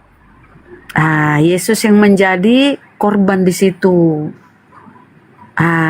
Risikonya kalau kau mengikuti surah-surah Paulus, ya Tuhanmu terkutuk. Itu bang. Ama siapa nih? Amalagasa. Muslim saudara Amalagasa. Assalamualaikum. Saya mau tanya Bunda, saya Muslim. Satu aja. Tanya siapa? Pak Ustadz juga boleh tahu. Kejam kali moderator ya. Jadi begitu bang. Tengok aja bang misioner, para apologet Kristen itu bang, tengok kemal-kemal Kristen pakai jilbab, ketika tampil di TikTok pakai jilbab. Kalau ke gereja bang, aduh pakai baju you can see yang kadang-kadang hampir kelihatan keteknya bang. Tapi kalau ditampil di komal-komal itu ya, komal TikTok berdialog, tampilannya tertutup. Kadang ada yang DM ke aku ya, itu Muslim ya bun. Mana Muslim dia oten itu nyamar-nyamar dia ajaran Paulus toh. Padahal tidak ada peraturan, tidak ada aturan di dalam Bibelmu disuruh berhijab, berjilbab. Yang ada itu tudung pakai tudung kepala itu enggak jilbab ya teman-teman. Ada aturan di Bibelnya disuruh menutup kepalanya, kalau enggak mau lebih baik dia dibotakin. Bukan berjilbab. Si Lina Kampret, si Mikanong, si Hana, hampir semua Kristen itu apologetnya itu berjilbab. Penyamaran tuh. Coba kalau ke gerejanya berani nggak dia berjilbab. Nah itulah bang ajaran Paulus. Tuh ya naik tuh ya. Udah hafal selawat tuh ya. Selawat Jibrilnya tuh ya. Oh tuh Yan ini mana? Bawah. Naik. Ya. Tuh Yan. Naik up tuh ya. Bawah. Naik. Tuh Yan. Naik up tuh ya. Ada tuh Yan Bang Handi.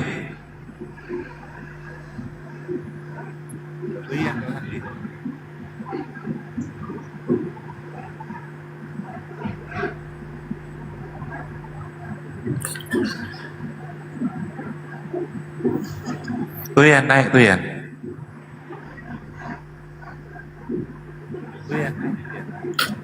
Naik biar kita apa ya?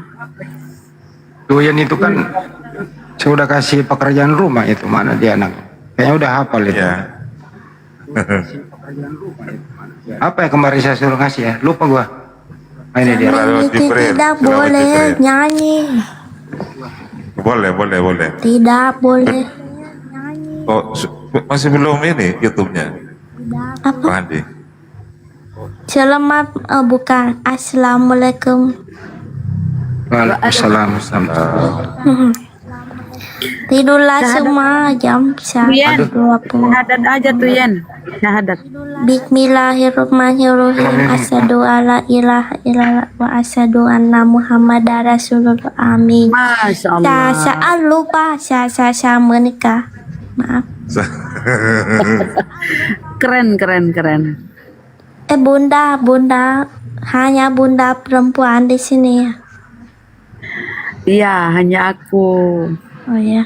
Ya, Tuyan kan perempuan juga ya, sama lah kita Iya, ya. tuh baru naik.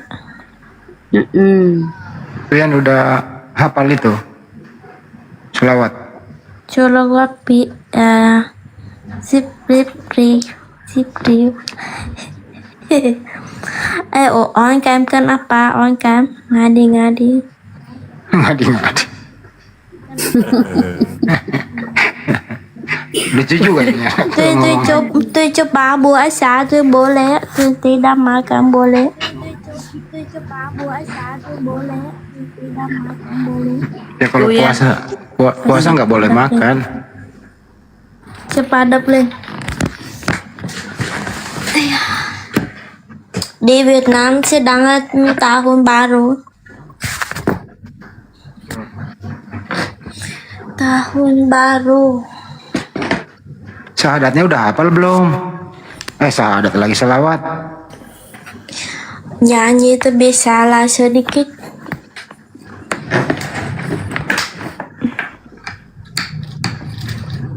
Coba sedikit aja. Jam ini tidak boleh. Nyanyi ada sungkan karaoke boleh. Dia orang Vietnam teman-teman. Dia orang Vietnam teman-teman. Umitris, syukron Umitris. Oh, kayak apa? Ya Tuyan, gimana Tuyan? Open cam lah. Pakai Cuma jilbabmu. tunggu jam 3. Tunggu jam 3 katanya. Pakai hijab Tuyan. Tunggu jam 3 katanya. Minum dulu. Nah, sebelum makan, sebelum minum, gimana doanya Tuyan? Sebelum makan. Mau Ya, makan. sudah. Bismillahirrahmanirrahim. Allahumma barik lana fima rozaqana wa qina azabana amin. Ya, doa sebelum tidur, mau tidur. Bismillahirrahmanirrahim. Bismika Allahumma ahya wa bimika amut amin. Sesudah tidur. Bangun tidur. Ya, bangun tidur. Alhamdulillahilladzi ahyana ba'da ma amatana wa ilaihim nusyur amin. Kok bisa dia hafal? Hafal orang Vietnam. Al-Fatihah Tuyan, Al-Fatihah. Bismillahirrahmanirrahim. Alhamdulillahirabbil alamin arrahmanirrahim maliki yaumiddin iyyaka na'budu wa iyyaka nasta'in ihdinas siratal mustaqim siratal ladzina an'amta 'alaihim ghairil maghdubi 'alaihim waladdallin amin. Bagus, pintar. Terus selawat Jibrilnya sudah Tuyan? Sudah. Apa? Oh, selawat Jibril. Lagu Ya. Lagu jam pagi sampai siang lah nyanyi, jam ini nyanyi. Tidak sungkan. Tidak boleh sungkan. Dicoba aja sedikit. Apa lagi? Coba aja, nggak pakai musik nggak apa-apa. Apa lagi? Nggak pakai sokat nggak apa-apa. Suara Oh iya, suara aku baru. bersaksi gitu Tuyan. Syahadat itu dengan terjemahannya. Mau menikah. Asadu Ya, alla asyhadu, ilaha ya. illallah. Aku bersaksi tiada Tuhan selain Allah. Asadu anna Muhammad Rasulullah. Aku bersaksi Nabi Muhammad Rasulullah. Sah. dia. Dia denger tuh Banjuma kalau itu ada sanya itu. Dia hafal semua. Tuyan mau memeluk Islam. Mau puasa. Mau memeluk Islam dia. Tapi sebenarnya ini anak udah Muslim sih. Cuman ya kurang. Iya sudah syahadat dia. Sebenarnya ini anak udah Muslim sih. Oh mau doa puasa. Tuyan sudah hafal doa puasa. Nawa itu somagodin an ada ifadusai toronodonan hadi sanati lillahi ta'ala amin. Ramadan, nah gitu Tuyan. Coba diulang Tuyan. Open cam lah Tuyan, open cam. Open camera tuh sedang apa aja tidur. Gak apa-apa open cam. Tunggu sebentar. Pakai hijabmu yang kemarin di komalnya Bang Raja Bintang itu, yang warna pink. Hijab. Yang warna pink. Hijab. Lebih cantik pakai hijab kok tuh ya. Ya kan Bang Hendi ya?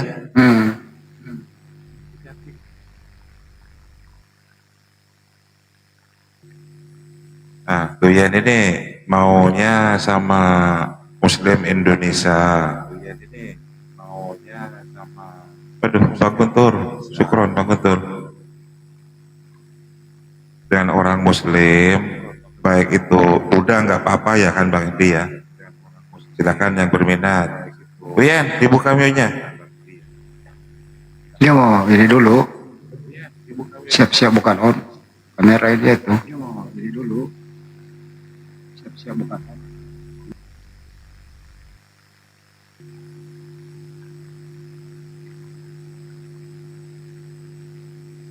Kemarin kan janji 3 hari hafal itu. Sholawat Jibril. Udah hafal dia. Saya di komalnya itu sudah hafal, sudah 3 hari. Nah gitu. Kan mestinya laporan ke saya. Dia berjanji ke saya 3 hari. Kenapa enggak? Gimana tuh Yan? Mestinya laporan ke saya. Saya ngasih pekerjaan rumah kok. Hai, apa abang? Udah hafal itu? Udah bisa?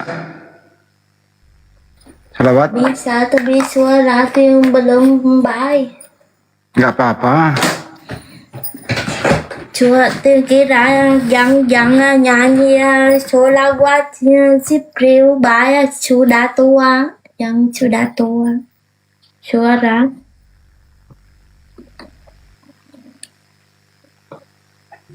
Hafal loh, 3 hari loh hafal dia. Sudah lama-lamanya di sini aku tahun baru. Oh, karena di Vietnam lagi tahun baru, jadi nggak sempat kesini. Sama tahun baru di Cina. Imlek dia. Imlek ya? Iya. Untuk dibaca ya. Imlek dia. Gong si facai. Tuh yang kan udah sendiri melihatmu begini. Tuh yang kan udah Muslim, nggak boleh lagi lah.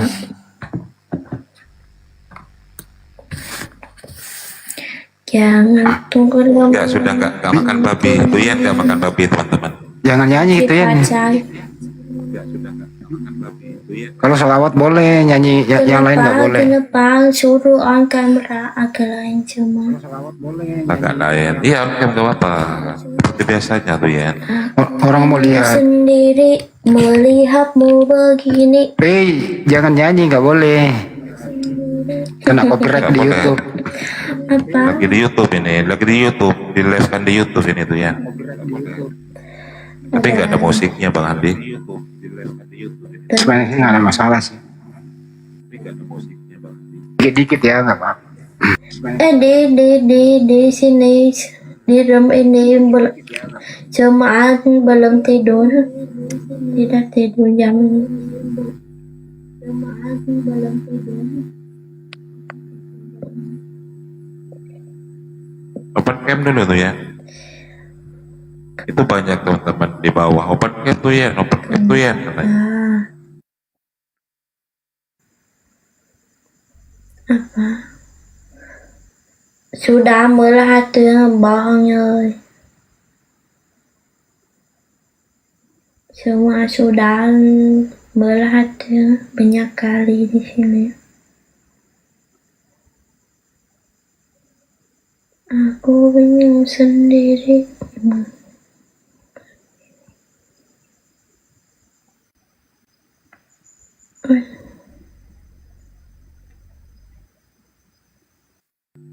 Pakai hijabmu tuh ya, pakai jilbab, Belum ada hijab apa. Yang kemarin itu. Apa? Tuh yang puasa kan? Tapi Tuhan tidak tahu jika Tuhan datang di Indo atau apa Tuhan boleh Muslim. Jika Tuhan datang di Indo atau apa Tuhan boleh Muslim. Mengerti? Tidak mengerti ya? Iya, open cam dulu lah, open cam ya. Open cam apa? Aku sedang dilihatnya.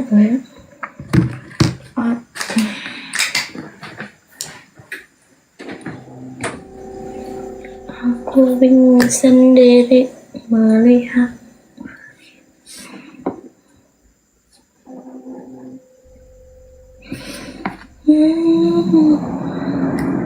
Lanjut mengajarlah apa? Mengajarlah. Mana jilbabmu tuh ya, hijabmu yang warna pink kemarin itu. Tidak ada hijab. Yang warna pink kemarin itu tuh ya. Hijab tidak boleh beli. Itu yang kemarin itu, nggak apa-apa. Tidak boleh beli. Yang warna pink itu tuh ya. Nggak apa-apa. Hijab tidak boleh beli hijab di sini. Karena ada yang kemarin itu, yang warna merah itu, merah Di muda. Vietnam tidak ada. Yang kemarin, yang tuh yang pakai. 1, 2, 3.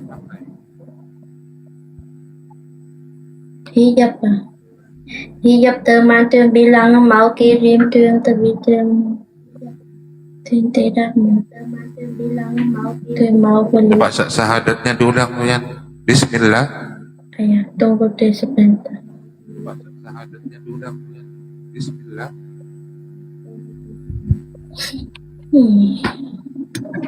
Apa? Syahadatnya diulang, syahadatnya. Bismillahirrahmanirrahim. Syahadat. Ya.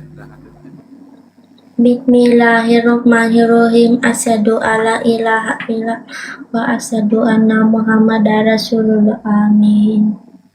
Tidak sah-sahnya. Sah-sah mirip mah orang mau menikah.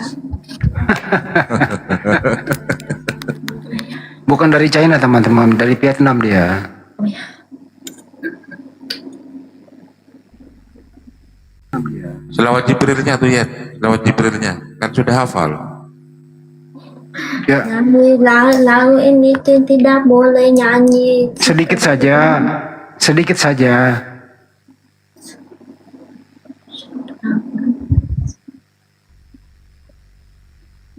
Itu nyanyi tidak baik. Itu bukan nyanyi, selawat itu.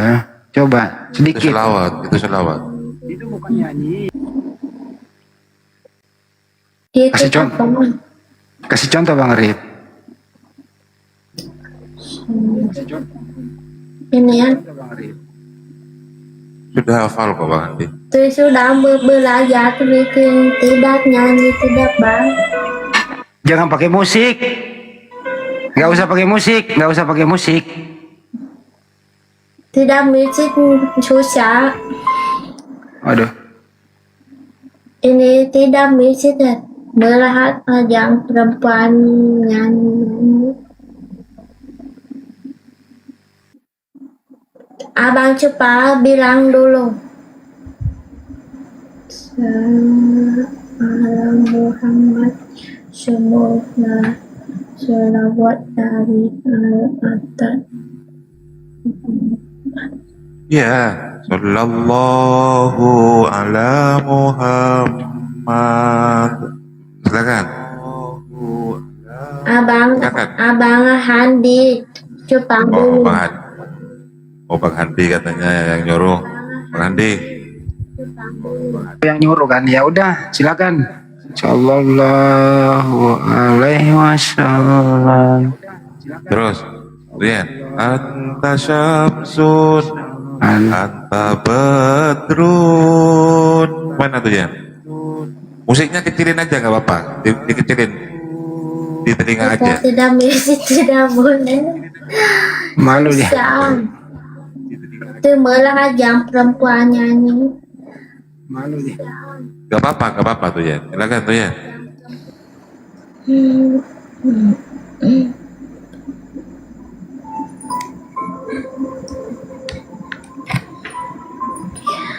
Bunda, tolong Bunda.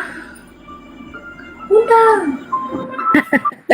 Bunda nyanyi, Bunda bilang ini dulu nanti yang lagi. Bunda. Semangat. Itu resikonya kalau cantik tuh Yen. Bantuin dia salawat Bunda. Dulu satu kali terklik Salah. Suara aku ini ya apa ya? Nggak bagus. Gak apa-apa Bunda. Salawatullah. Bukan itu. Apa? Oh mak, kenapa? Salawat Jibril. Oh. Allah itu. Allah gimana ya? Bentar. Oh mak, Bunda. Iya banyak itu salawat. Salawat Jibril kamu. Bentar aku cari dulu ya. Suaraku tuh serak-serak ini loh. Atur nuhun semua. Betul nuhun semua. Kumaha ada mang tuh ya. Alhamdulillah damai. Pintar juga dia. Selamat datang di tiket. Sallallahu itu ya. Salat Jibril itu. Ya. Sallallahu ala Muhammad. Sallallahu alaihi wasallam. Suaraku nggak bagus. Ayo. Ya udah. Disambung, tuh ya sambung. Di. Sambung. Tidak boleh ini. Sallallahu ala Muhammad. Itu kan suaraku. Sambil manasin sayur ini ayo. Salawat. Tuh ya. Oh, bunganya sayur. Ya supaya sayurnya gurih toh. Betul. Silakan. Cari di Google. Bening kali mukanya Tuyen ya. Ya rata-rata orang semua bening lah. Apalagi pakai jilbab. Kelihatan nggak? Jilbab kemarin. Iya apalagi kalau pakai jilbab. Tuyen nggak makan babi soalnya. Gak mau itu Kristen. Gak mau dia. Terus kedua dia udah Muslim kan? Iya. Oh alhamdulillah. Dia udah belajar sholat ya. Dia tuh maunya nyari orang Indonesia yang serius, yang bujangan. Serius. Baru dia mau ke Indonesia kalau sudah ada jodohnya. Jodohan sama Akang.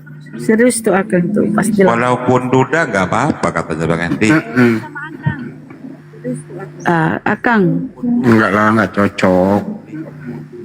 Ustaz Tata katanya bahwa. Ustaz Tata udah ada melodi. Akang yang belum. Tapi semalam Ustaz Tata melodi naik ke Komalindi Bunda. Nah itu. Ustaz Tata langsung macet. Sulit ya. Yang penting bisa ngajarin. Apa tuh Ya yang silakan tuh ya. Ya. Mau nyanyi Bang Andi. Silakan. Nyanyi ya. Ini tidak buka lagu. Dia tidak buka musik, nggak bisa. Oh. Sallallahu ala Muhammad. Sallallahu alaihi wasallam. Sallallahu ala Muhammad. Sallallahu alaihi wasallam. Wassalam. Mantap. Lanjut Bunda. Mantap. Aku sholat itu nggak bagus. Tidak apa-apa. Anta. Anta Samsun, anta Badrun, Anta Nur Baqa Nuri Anta Samsun Anta Badarun Anta Nurun Baqa Nuri anta Iksiru Wali, anta Misbahu Suduri. Ada dibilang dibawa sama aku aja. Ih. Ada dibilang dibawa sama aku aja.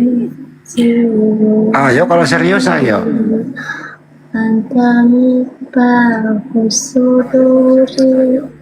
Tidak bang. Ya. Kalau serius ayo boyong ke Indonesia mau dia. Ini kalau dijadiin istri nih pasti di rumah aja nih, nggak dilarang keluar ini kayaknya ya. Guru dia loh. Nggak mau jadi guru, kata. Guru dia.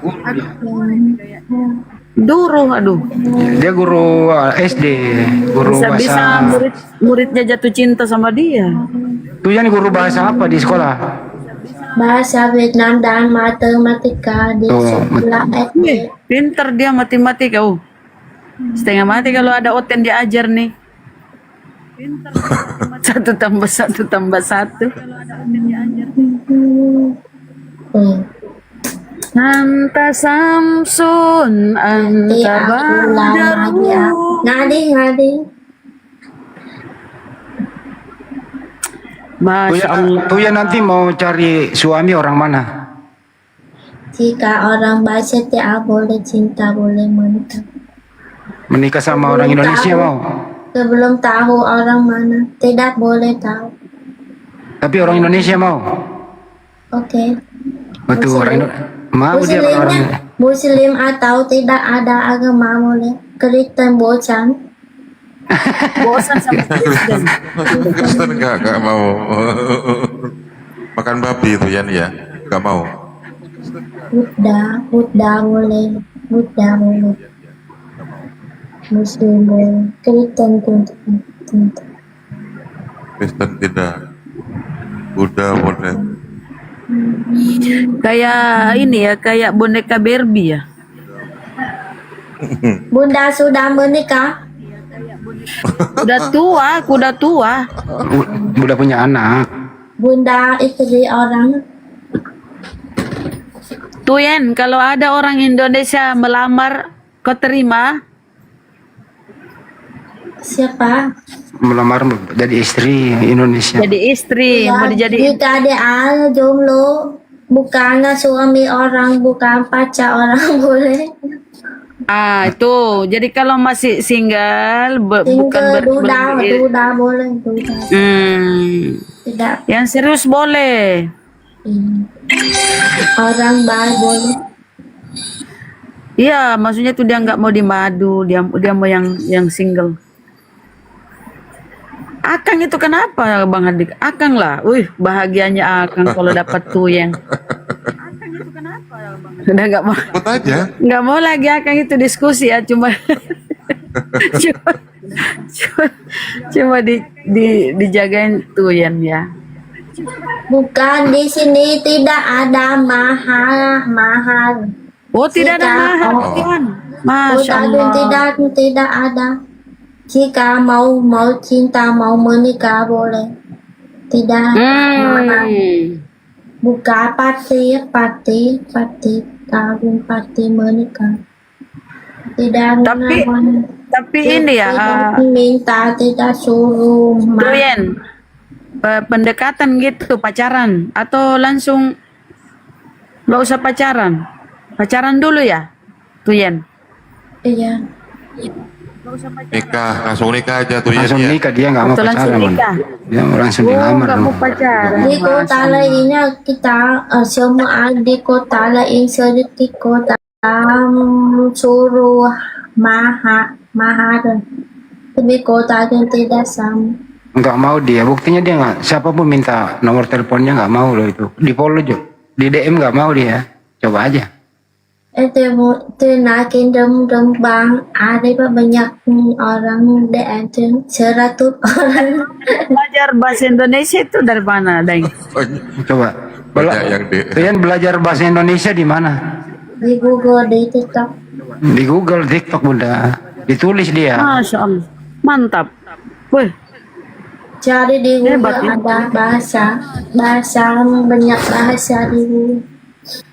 dia senang Indonesia Bunda Rahma. Cerdas dia anaknya bunda. Cepat dia menghafal.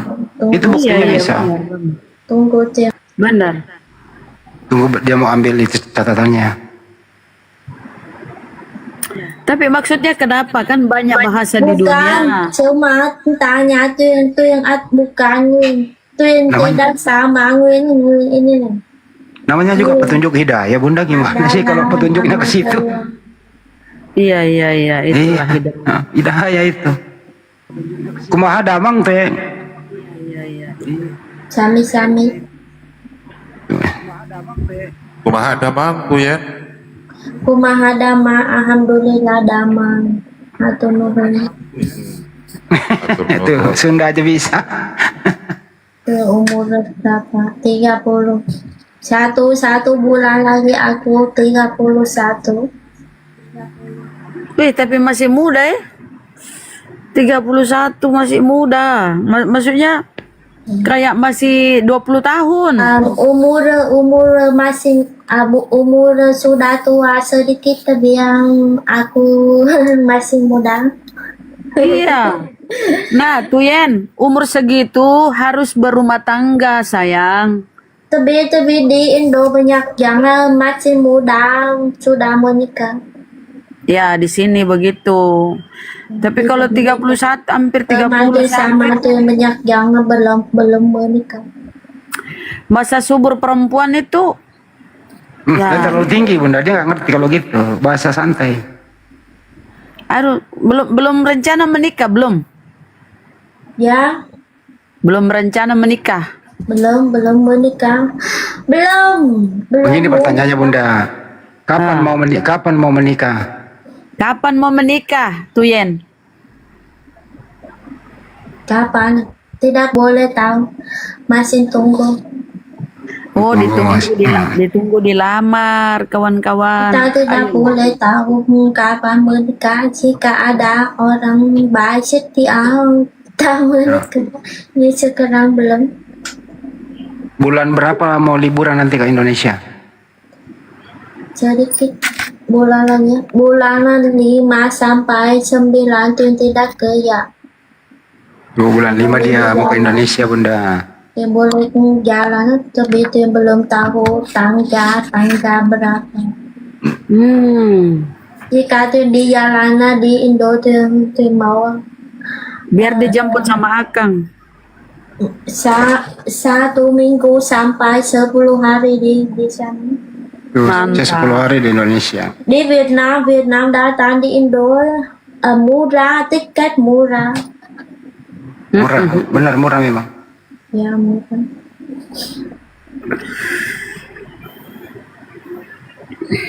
Belum ngantuk. Oh kenapa aku mau typing itu? Kenapa kamu belum tidur? Kamu juga. Itu di bawah udah banyak yang ini, yang menghayal seandainya katanya sampai nangis. Aku belum ngantuk sama kamu yang typing terus. Saya menunggu sahur ini, kita ini menunggu sahur. Iya, sahur.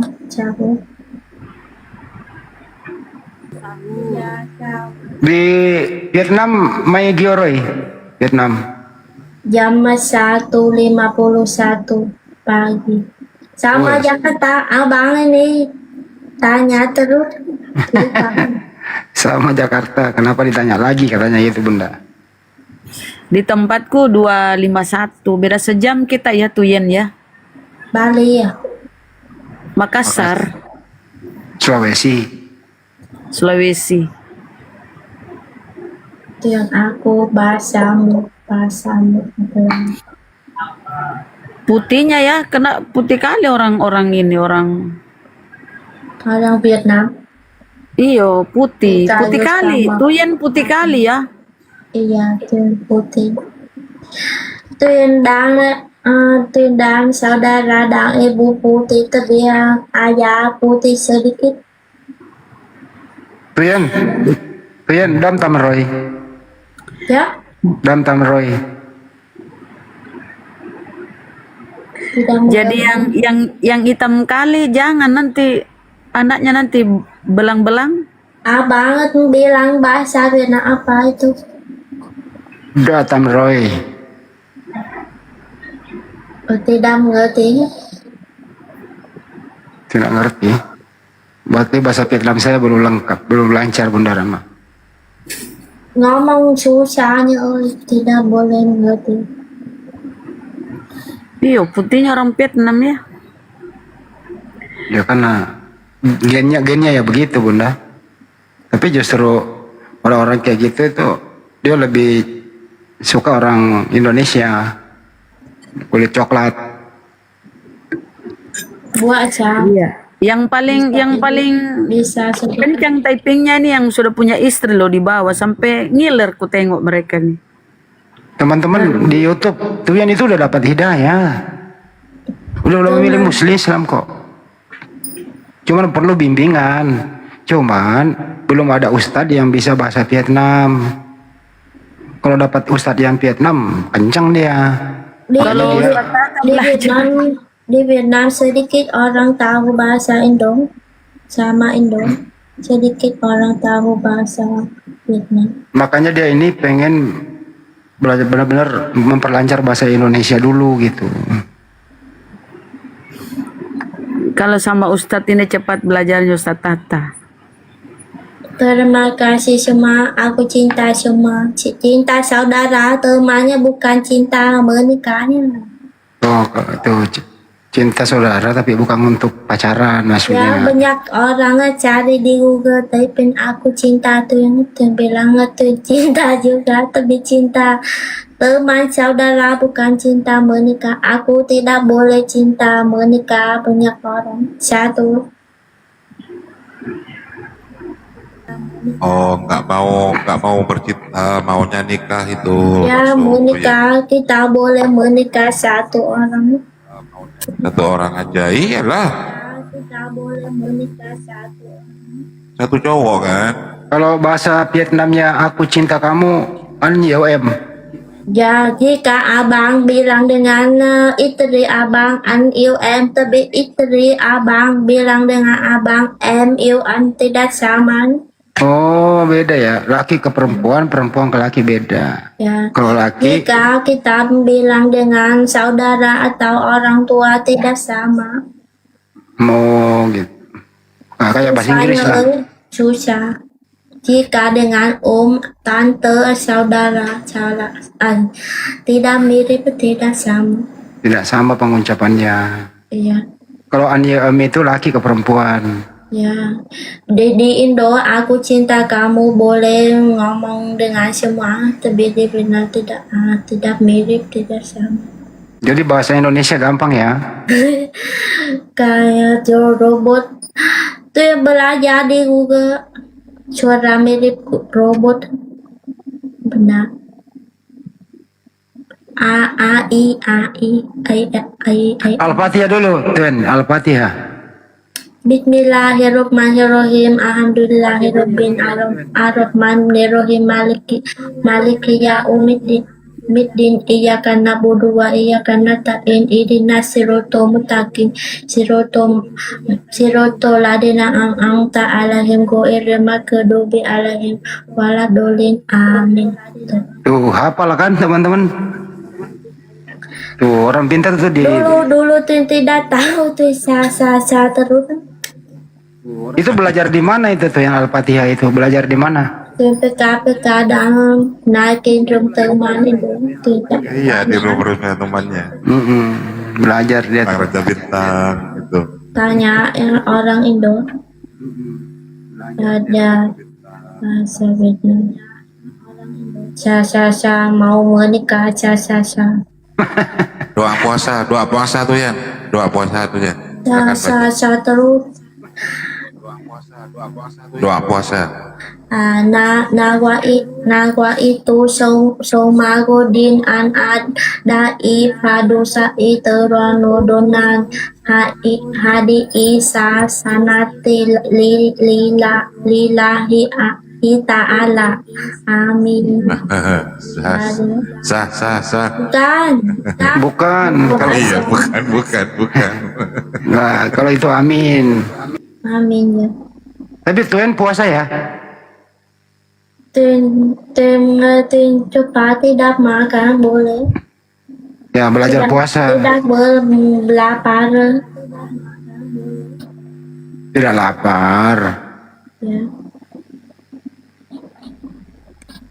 Tidak lapar. Tidak makan, tidak minum siang, pagi, malam boleh kan tuh ya. Chúng ta có thể làm bằng. Coba Tuyan takbir. Hai. Takbir. Takbir tuh ya. Hai. Kalau takbir, kalau dibilang takbir, Allahu Akbar, gitu. Allahu Akbar bisa. Nah, kalau saya tanya takbir, Tuyan jawab Allahu Akbar, gitu. Allahu Akbar. Allahu apa? Akbar. Allahu Akbar. Apa? Allahu Akbar. Coba buka di Google. Takbir. Coba buka di Google. Takbir. Google. Takbir. Allahu Akbar. Coba dengerin di Google. Coba dengerin. Takbir. Dengerin. Akbir. Typing akbir. Typing chat. Coba buka Google-nya. Allahu Akbar. Dengerin suaranya. Ini apa? Maksudnya apa? Ada lain anil em. Aku 30 tahun. 1 bulan lagi naik 31. Siapa lagi di bawah katanya logat Madura? Enggak lah. Ada aja nih orang di bawah. Tapi ya. Yang logat Madura itu hostnya teman-teman, bukan tuh ya. Takbir. Ketik takbir di Google. Tuh ya baru didengarkan. Takbir. Ya. Takbir coba. Takbir. Tapi ini bahasa Vietnam. Oh. Bahasa Indonesia aja takbir. Atau Allahu Akbar kali ya. Salah pembentuk yang Ya takbir aja. Allahu Akbar muncul nanti. Muncul nggak? Bahasa Arab.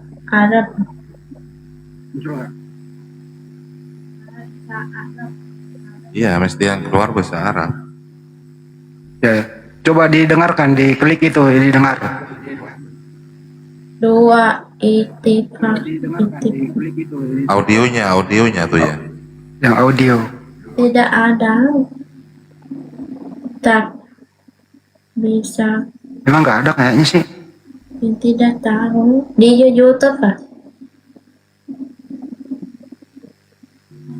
Allahu Akbar. Ada nih.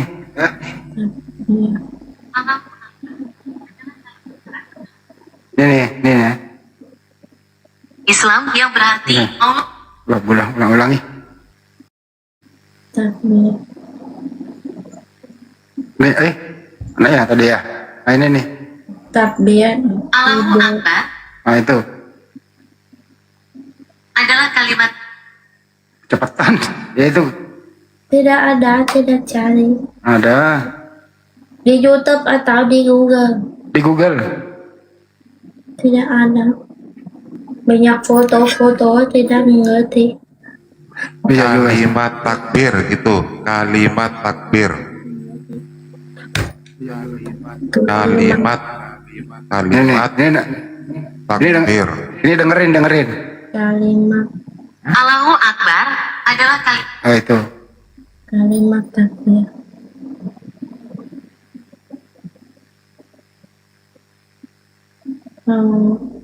Allahu Akbar. Nah, itu. Ilaha illallah. Ini Nah, itu. apa? Benar? Cuman Allahu Akbar aja. Takbir itu Allahu Akbar cukup. ini Ya takbir Idul Fitri itu yang muncul Bang Andi. Allahu Akbar. Ya. La ilaha La ilaha illallah wallahu akbar itu yang muncul. Oh, itu. Iya takbir. Allah Maha Besar. Allah. Ya, artinya Allah Maha Besar itu.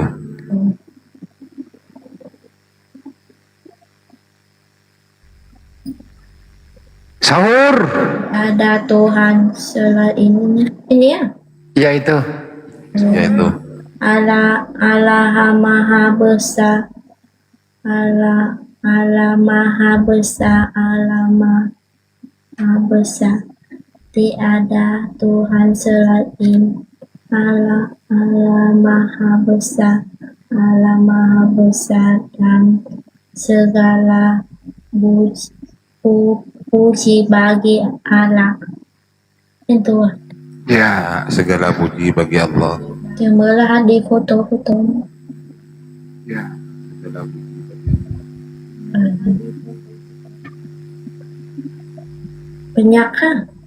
Jutaan penduduknya Vietnam, ya, terpilihlah tuh ya ini memeluk Islam.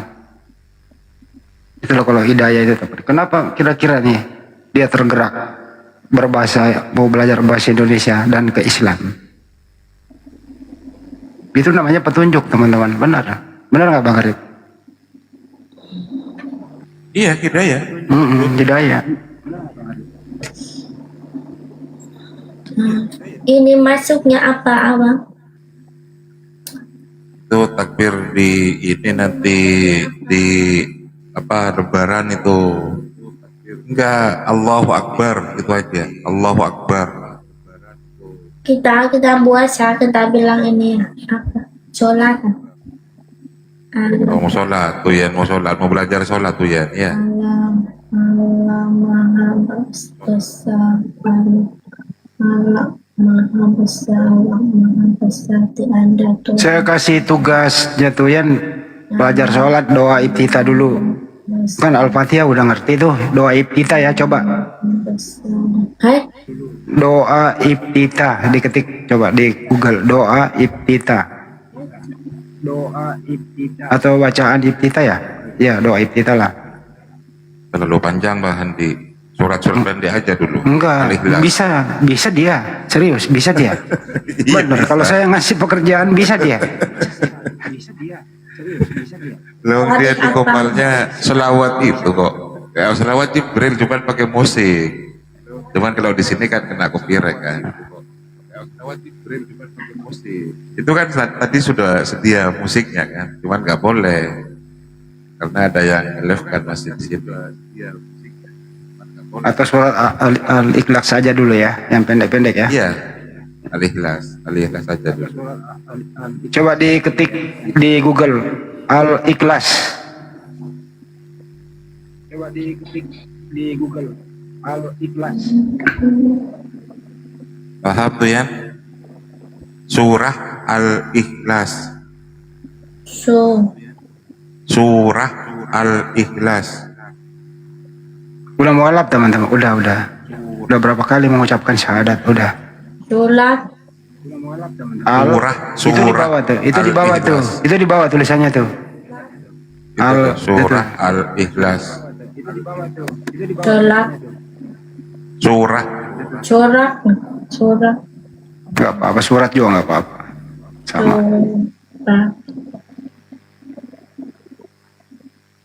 Surat. Oke. Banyak foto, tidak tahu foto apa belum betul. Jangan dibaca fotonya. Oh, yang bahasa Arab Bang Handi, munculnya Bang Handi. Masa sih? Enggak lah. Iyalah. Masa sih? Enggak lah. Enggak kok. Ada di bawahnya. Al-Quran itu surat Al-Ikhlas itu Arab Latin tuh ada tuh. Al-Quran itu surat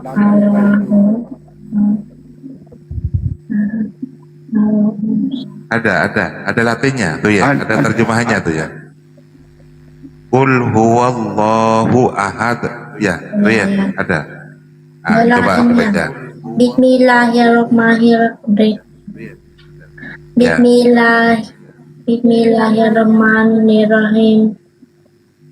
Wa huwa Allahu ahad.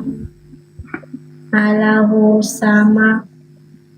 Lam yalid walam yulad walam yakun lahu kufuwan ahad. Nah itu bisa dihafal ya. Nanti dihafal ya. Melah boleh ngomong. 3 hari ya. 3 hari ya, kasih waktu hafal ya 3 hari. 3 hari ya. Jadi ya 3 hari. Bismillahirrahmanirrahim. Ah, itu sudah hafal berarti. Iya. Wa Allahu ahad. Allahu sama. Lam yalid wa lam yulad wa lam yakun lahu kufuwan ahad.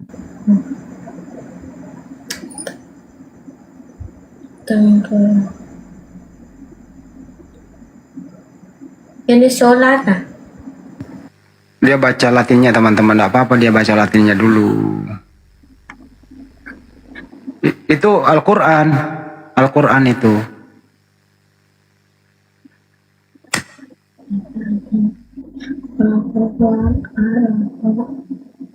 Allahu sama lam yalid walam yakun lahu kufuwan ahad. Qul huwallahu ahad.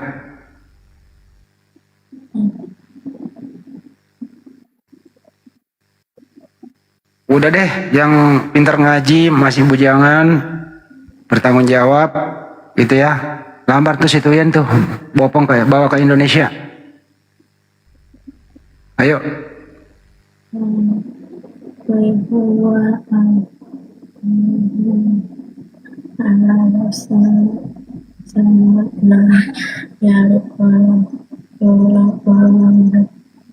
Di bawah banyak banget saya.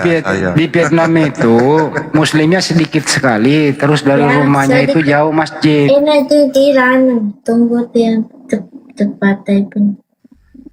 Mudah-mudahan tiap live kita malam ini ada pengurus masjid di Vietnam itu mendengarkan Tuyen. Tunggu.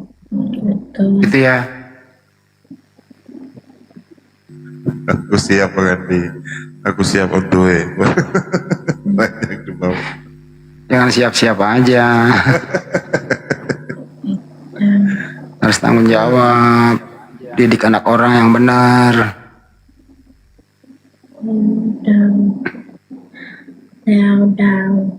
Jangan menikah karena nafsu, tapi menikah karena dakwah. Itu baru benar.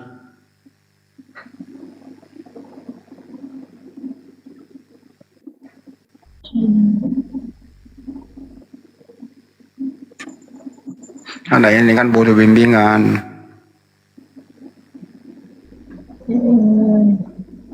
Pakai Sherlock lagi. Mau lo ke Vietnam?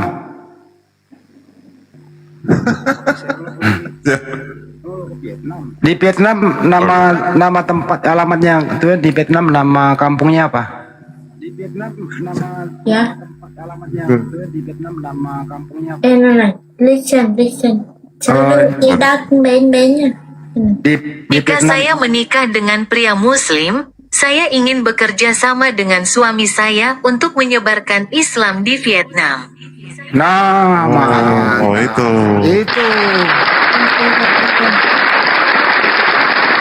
Bagus ya message. Masya Allah. Ulang lagi, diulang lagi tuh yang itu. Sekali lagi diulang. Listen lagi ya? Iya, listen lagi. Ya. Sekali lagi diulang. Waduh. Pak Guntur, minat Pak Guntur. Bawa ke Malaysia, Pak Guntur. Niatnya, Mbak, Masya Allah ya. Waduh, keren.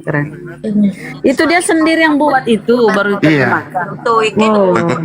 Jika saya menikah dengan pria Muslim, Saya ingin bekerja sama dengan suami saya untuk menyebarkan Islam di Vietnam. Ya.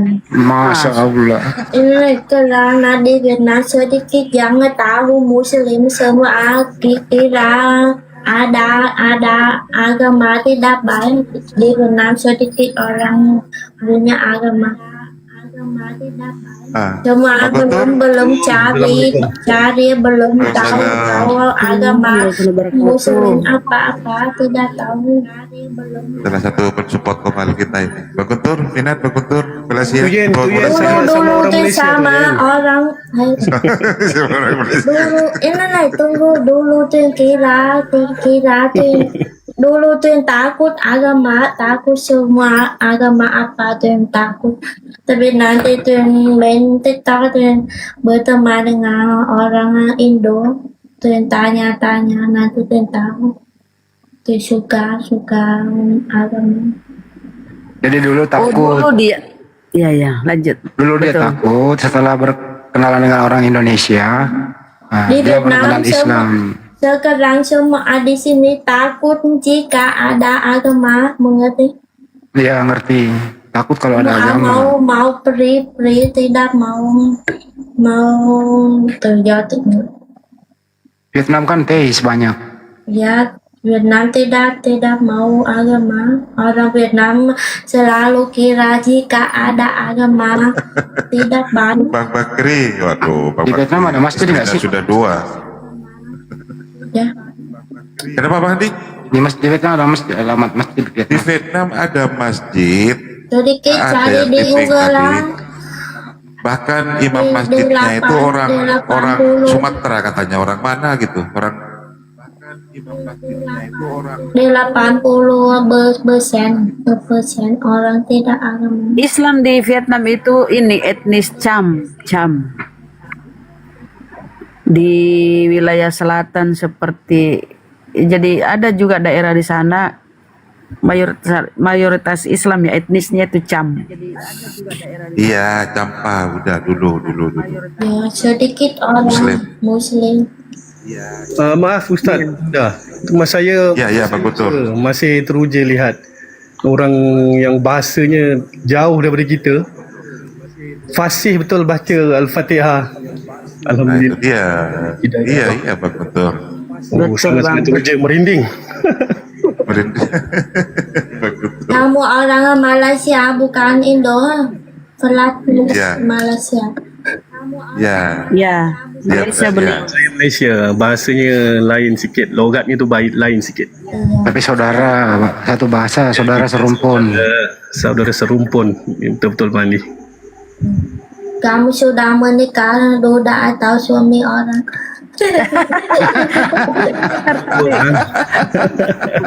Suami orang tu Yen. Sudah ada yang punya tuh Yen. Selalu bahagia, amin. Alhamdulillah bahagia. Amin. Doa. Semoga bahagia katanya. Betul. Ya. Insyaallah. Terima kasih tu Yen. Sami-sami, sem-sem. Sami-sami. Sami-sami bahasa Sunda tidak ada di Saya dapat naik ni. Beruntung saya dapat naik. Yang bawah tu menunggu mau naik. Banyak permintaan di bawah. Aduh. Malah mau ikut.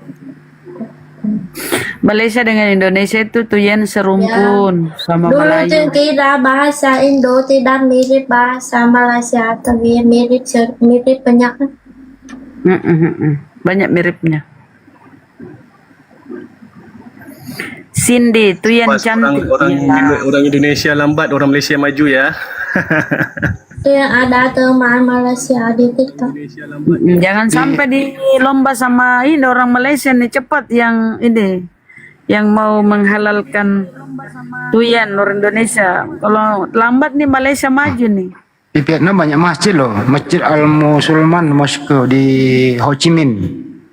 Ya, Ho Chi Minh City. Ho Chi Minh, ya. Masjid Al-Nur Hanoi ada. Hanoi jauh dengan Ho Chi Minh. Di Saigon. Oma jadi istri kedua mau ngadi-ngadi nih kenco. Nggak mau dia di madu. Kenapa kedua? Berat, teman-teman gak berat. Bawa ke Indonesia, biayanya istri orang negeri berat, Ustaz, katanya kan. Ya, Tuyet gak minta mahar. Tapi tujuannya dia menikah itu bagus banget loh. Saya lagi merinding tadi itu. Dia tuh menikah sama orang Indonesia yang ngerti Islam. Dia ingin berdakwah Islam di Vietnam. Dia ingin mengislamkan Vietnam. Iya, nanti banyak orang Vietnam tahu Muslim baik mau ikut itu. Nah itu Masya Allah. Nanti di Vietnam banyak orang Tuyen, Muslim. lanjut dulu ya Tuyen. Aku mau masak sahur, mau masak dulu. Lanjut. Oke, Bunda, selamat masak. Lanjut dulu ya Tuyen. Aku mau masak. Jam 2. Dia Ya, Ustaz, ingin di bawah dulu lah nyimak, di bawah dulu. Kasih peluang yang lain naik. ya ki. Assalamualaikum. Waalaikumsalam, Pak Guntur. Waalaikumsalam warahmatullahi wabarakatuh tuh Yen. Harus lengkap. Coba diulang. Terima kasih. Coba saya tuh ya nanti jawab ya. Assalamualaikum warahmatullahi wabarakatuh. Coba dijawab. Tapi orang tidak Muslim boleh kalau Assalamualaikum atau tidak? Sebenarnya tidak boleh, tapi ya tidak dilarang juga. Cuma boleh. Teman tu bilang hanya Muslim Assalamualaikum. Tapi belahnya itu artinya itu doa, mendoakan orang itu. Iya. Assalamualaikum warahmatullahi wabarakatuh. Coba lihat artinya apa? Coba arti Indonesianya. Artinya tuh ya. Apa? Itu tadi coba ketik di Google. Assalamualaikum warahmatullahi wabarakatuh. Itu tadi coba artinya. Assalamualaikum warahmatullahi wabarakatuh. Banyak teman-teman yang masih tanya ya, baru datang ya. Apakah Tuyet sudah bersyahadat? Sudah teman-teman. Coba sekali lagi Tuyet, bersyahadat Tuyet, syahadatnya Tuyet. Bismillahirrahmanirrahim. Asyhadu alla ilaha illallah wa asyhadu anna Muhammadar Rasulullah. Amin. Artinya Assalamualaikum. Kau cabut dia trong dahulu mau bikin Aku bersaksi tiada Tuhan selain Allah itu Tuyet. Assalamualaikum warahmatullahi wabarakatuh. Masih menghafal ya. Yang dikasih berhenti itu. Dia itu penasaran itu kalau nggak dikasih. Waalaikumsalam. Dia itu penasaran itu kalau nggak dikasih. Iya. Sudah mengerti. Sudah mengerti ya? Coba ucapkan, coba. Apa coba bilang lagi ya? Ya, bilang lagi. Assalamualaikum warahmatullahi wabarakatuh. Nanti semua bilang lagi Waalaikumsalam warahmatullahi wabarakatuh. Itu pintar dia. Masya Allah. Itu pintar dia. Salam. Ya nurut lah, aku gurunya kok. Ya nurut lah, aku gurunya kok. Siapa ada akun kecil dapetnya? Siapa ada akun kecil dapetnya? Asyhadu an la ilaha illallah. Aku bersaksi tiada Tuhan selain Allah. Coba. Agak lain mau menikah. Enggak, bukan menikah itu, bukan. Coba Ini tuh bilang sah mirip orang mau menikah. Enggak, itu artinya sah itu artinya udah bener, bagus pengucapannya. Bagus apa? Teman tuh bilang kamu mau menikah. Enggak. Ya syarat juga. Asyhadu alla ilaha illallah. Aku bersaksi tiada Tuhan selain Allah. asadu anna Muhammad Rasulullah, aku bersaksi Nabi Muhammad Rasulullah saja.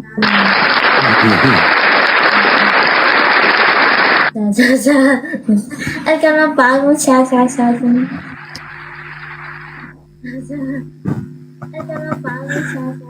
Bentar. Itu nanti dihafal ya surat itu tadi Al-Ikhlas ya. Al-Ikhlas. Ya, Al-Ikhlas ya, dihafal ya. Al-Ikhlas ya. Hatur nuhun semua. Ya, dihafal ya. Terima kasih Majina. Makasih. Terima kasih Majina. I love you too, saudara. Ganti tuh ya. I love you too, saudara, bukan I love you too, sayang. Kalau saudara bukan saya. Iya, tuh belum tahu dia ada, belum tahu, baru melihat, tidak boleh cinta-cinta. Ganti Bang Seko. Terima kasih. Itu Bang Seko itu. Terima kasih Bang Seko gitu. Atur nuhun, Abang. Atur nuhun. Sehat selalu. Karena Vietnam tidak bisa Itu yang itu nggak boleh ngasih sembarang WA. Hanya aku yang punya, nggak boleh dibagi. Iya, ini pinta, bilangan orang Vietnam tidak boleh ngomong ini benar, tidak boleh, tidak bisa ngucapin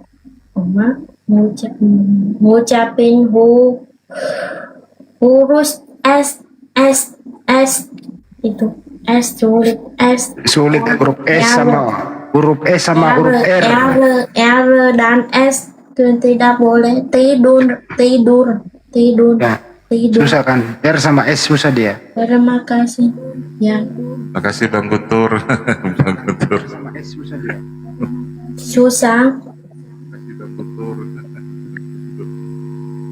Al-Ikhlas lagi ya, dihafal ya. Belum pinta di berapa hari? Nanti itu yang sudah hafal itu tuh Yen. Qul huwallahu ahad, itu tadi yang tuh Yen baca itu. Allahus somad. Yang tadi itu surah Al-Ikhlas. Coba dibaca sekali lagi tuh Yen, baca. apa? Surah Al-Ikhlas yang tadi itu tuh Yen. Itu PR tuh Yen, 3 hari harus hafal. Nanti kalau sudah hafal naik sekali lagi ke ngomong ini. Suara nyanyi. Coba cari di Google lagi Al-Ikhlas. Al-Ikhlas coba cari lagi. Coba cari di Google lagi Al-Ikhlas. Al-Ikhlas coba cari lagi. Surat apa? Al-Ikhlas tadi udah tuh. Bismillah. Ketik di bawah teman-teman, dia baca. Baru dia tulis lagi. Mau makan tidak sulit. Oh iya, kalau doa mau makan kan sudah. Nah itu tuh. Ya. Itu di bawah tuh yang tuh Al-Ikhlas tuh. Nah itu tuh. Itu di bawah tuh yang tuh. Bismillahirrahmanirrahim. Allahum amat. Kul huwa Allahu ahad.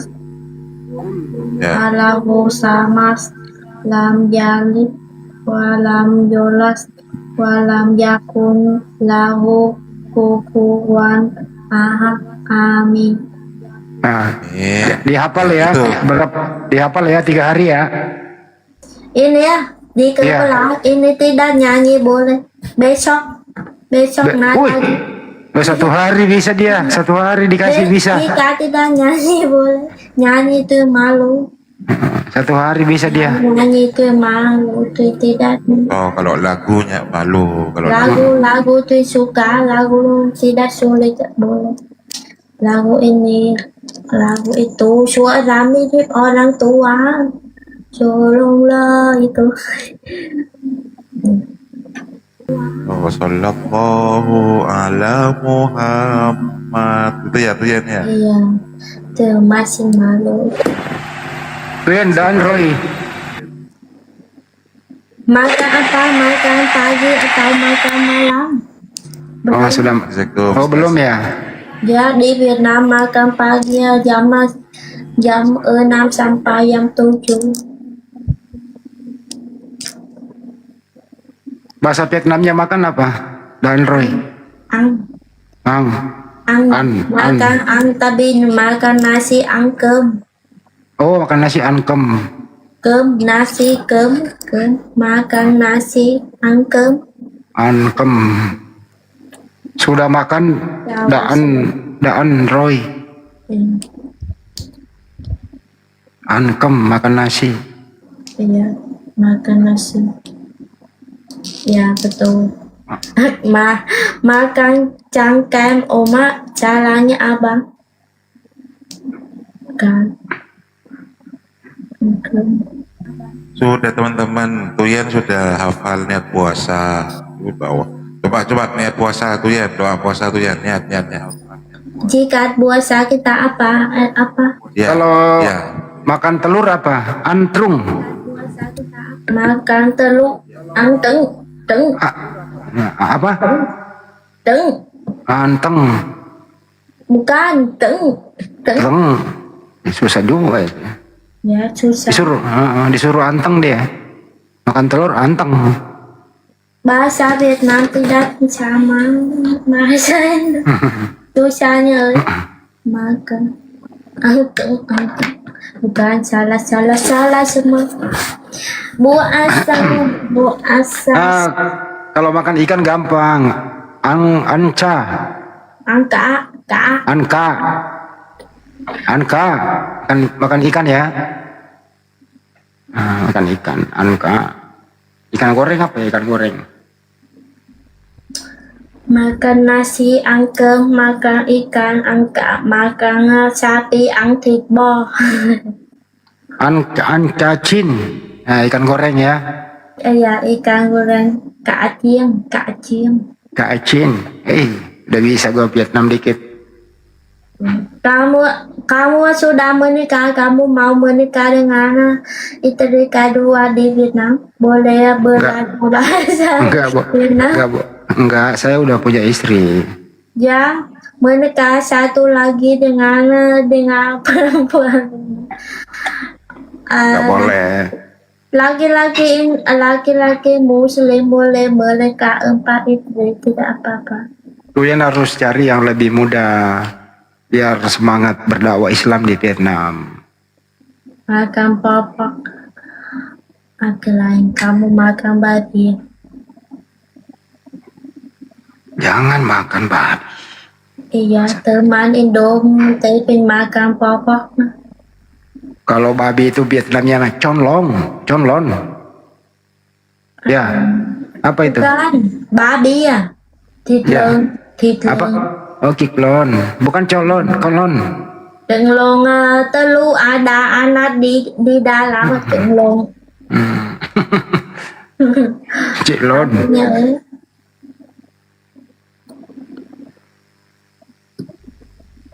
Iya. Di Vietnam banyak orang makan babi tidak agama. Mengerti? Pak Tahta sehat. Namanya Ebis. Ya apa ini?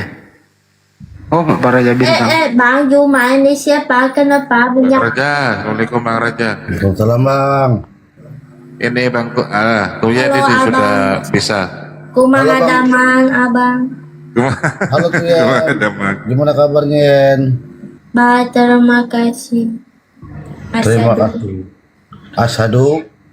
Asyhadu alla ilaha illallah wa asyhadu anna Muhammadar Rasulullah. Amin. Amin. Nah, Tuyan udah pintar sekarang. Abang ini sebelah tuh siapa? Kenapa banyak orang di room Bang Ari tapi di room tuh yang Bang Cuma terus? Kenapa? Kenapa katanya Bang Juma terus untuk dia gitu? Iya. Oh, belum kasih ke Bang Juma, Tuyen mungkin.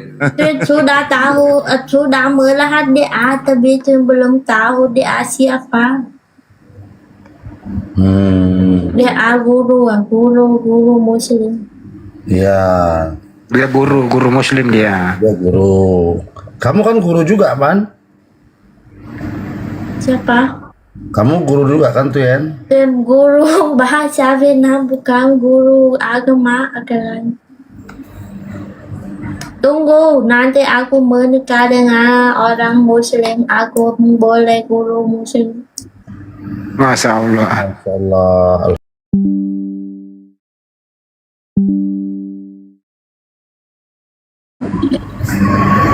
Aku sendiri.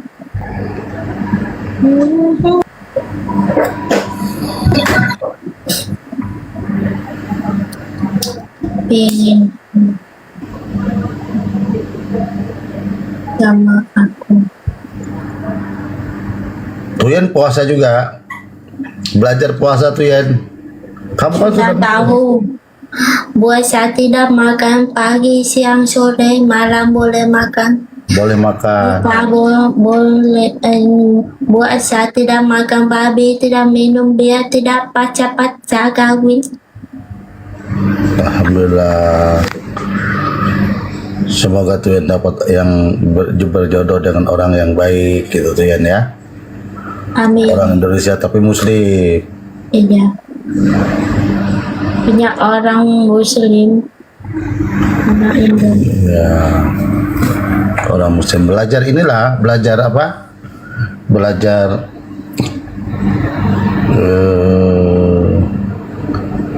belajar Islam dulu. Ya, sih. Kapan mau ke Indonesia? Bulanan 5 sampai 9 di sini guru libur kira-kira boleh di jalan. Harusnya Dia belum tahu tanggal berapa. Oh gitu. Jemput Abi Raja, jemput aja Abi. Tuyen, kamu harusnya harus ketemu dulu teman perempuan dulu Tuyen. Iya, tuh banyak teman, banyak dengan bunda Indo. Hah? Bunda, banyak bunda. Iya. Perempuan Indo, Ini bunda. Bunda Rahmani. Tuh banyak teman perempuan Indo, bunda. Iya, ketemu dulu sama orang-orang Afloget ini, Bunda Rahma ini bisa ke tempat beliau. Iya. Bunda Indo,